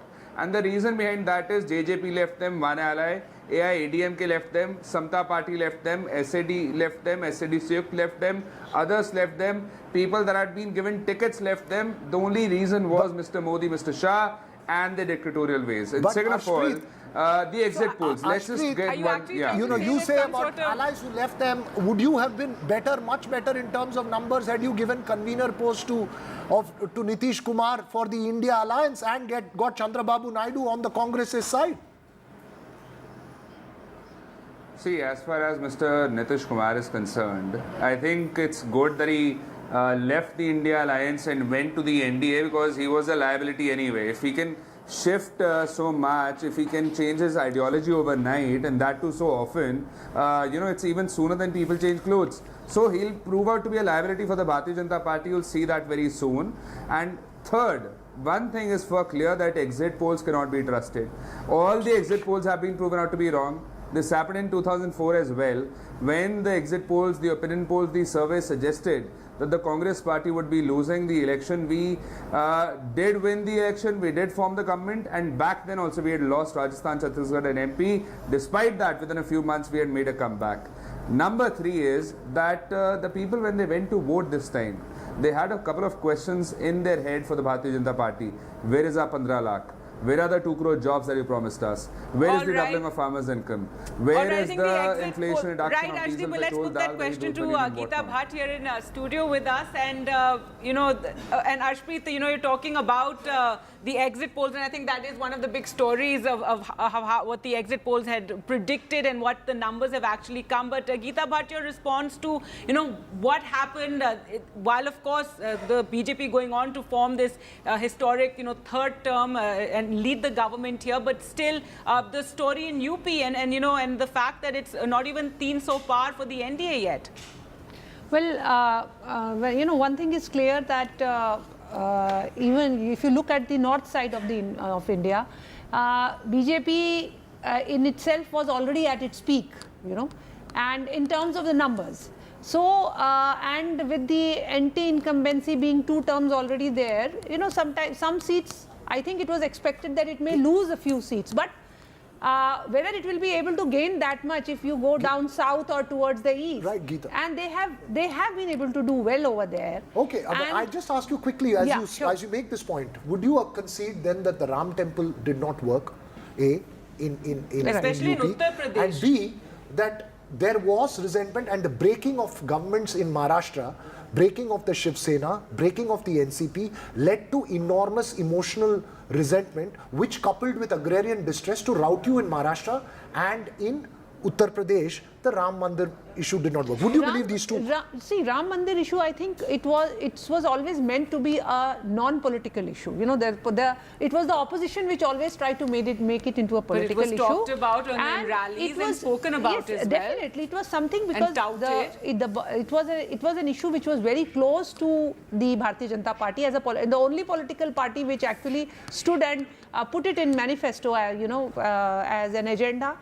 But the point is that if you look at it, the people, did anyone, I mean, when Pran Pratishtha happened on 22nd of January, is it that the government had to tell anyone in the country actually to, you know, come out, celebrate it? You know, there was the kind of happiness Right, and joy all that all aside, around. So the people it of the didn't country bring were, you know, they had a lot the of kind of pride in dividends it. that- So that the the party point had is, but expected. holding it to as a political issue, it is more to do with the opposition. They were trying to hold it as a political issue. You know, we leave all. I just want to know what would be the key learning for the BJP at 241, because while the NDA is well past the 272 mark, right, the BJP needs to constantly look at its back, because the two allies who are going to give you the numbers, Chandrababu Naidu and Nitish Kumar, are extremely, and I can't say it enough, seasoned. They've seen Indian politics for too long and they are known to jump sides. Naidu, remember, knocked on the doors of the Congress. They didn't want him. He came to the BJP made him wait. Today he could become the kingmaker. What would be the key lesson for the BJP? Well, I think for any political party, it is very important to introspect and to look into that, if they were wanting to win a much larger number, and they of course, they are the largest party, but still, the kind of number that was being projected at, it is important probably to look at the candidates who were chosen, whether they went Local wrong over there, anti-incumbency? because for any party, not only just for BJP, I think for any political party, it is actually to look into that the candidate So the BJP that they did had change chosen. many of its sitting candidates. Many and that was did, very even interesting to Samajwadi see. Party In fact, did, that you know. was Samajwadi talked Party about. changed many times their candidates at many Sure, places. I'm saying at a level, and no, it was appreciated that you looked at it so granularly, that each seat was looked at so carefully, and Gargi, candidates three things I think could have changed the numbers today. One is UP. If the BJP had held on to it, it would have been 270, 272, close to that. Sure. The second is India Alliance alienating both Nitish Kumar and Chandrababu Naidu. Had they been on his side, So, but you have to now. This means the age of coalition governments, because now BJP is going to be in a coalition government in this third term. With That's you need the fascinating. We'll see. allies, and so take everyone it along. appears, yes, and so the absolutely. age of coalition governments back in the country. Well, it seems so. Looking at it right now at these figures, that this is going to be a coalition figure, because even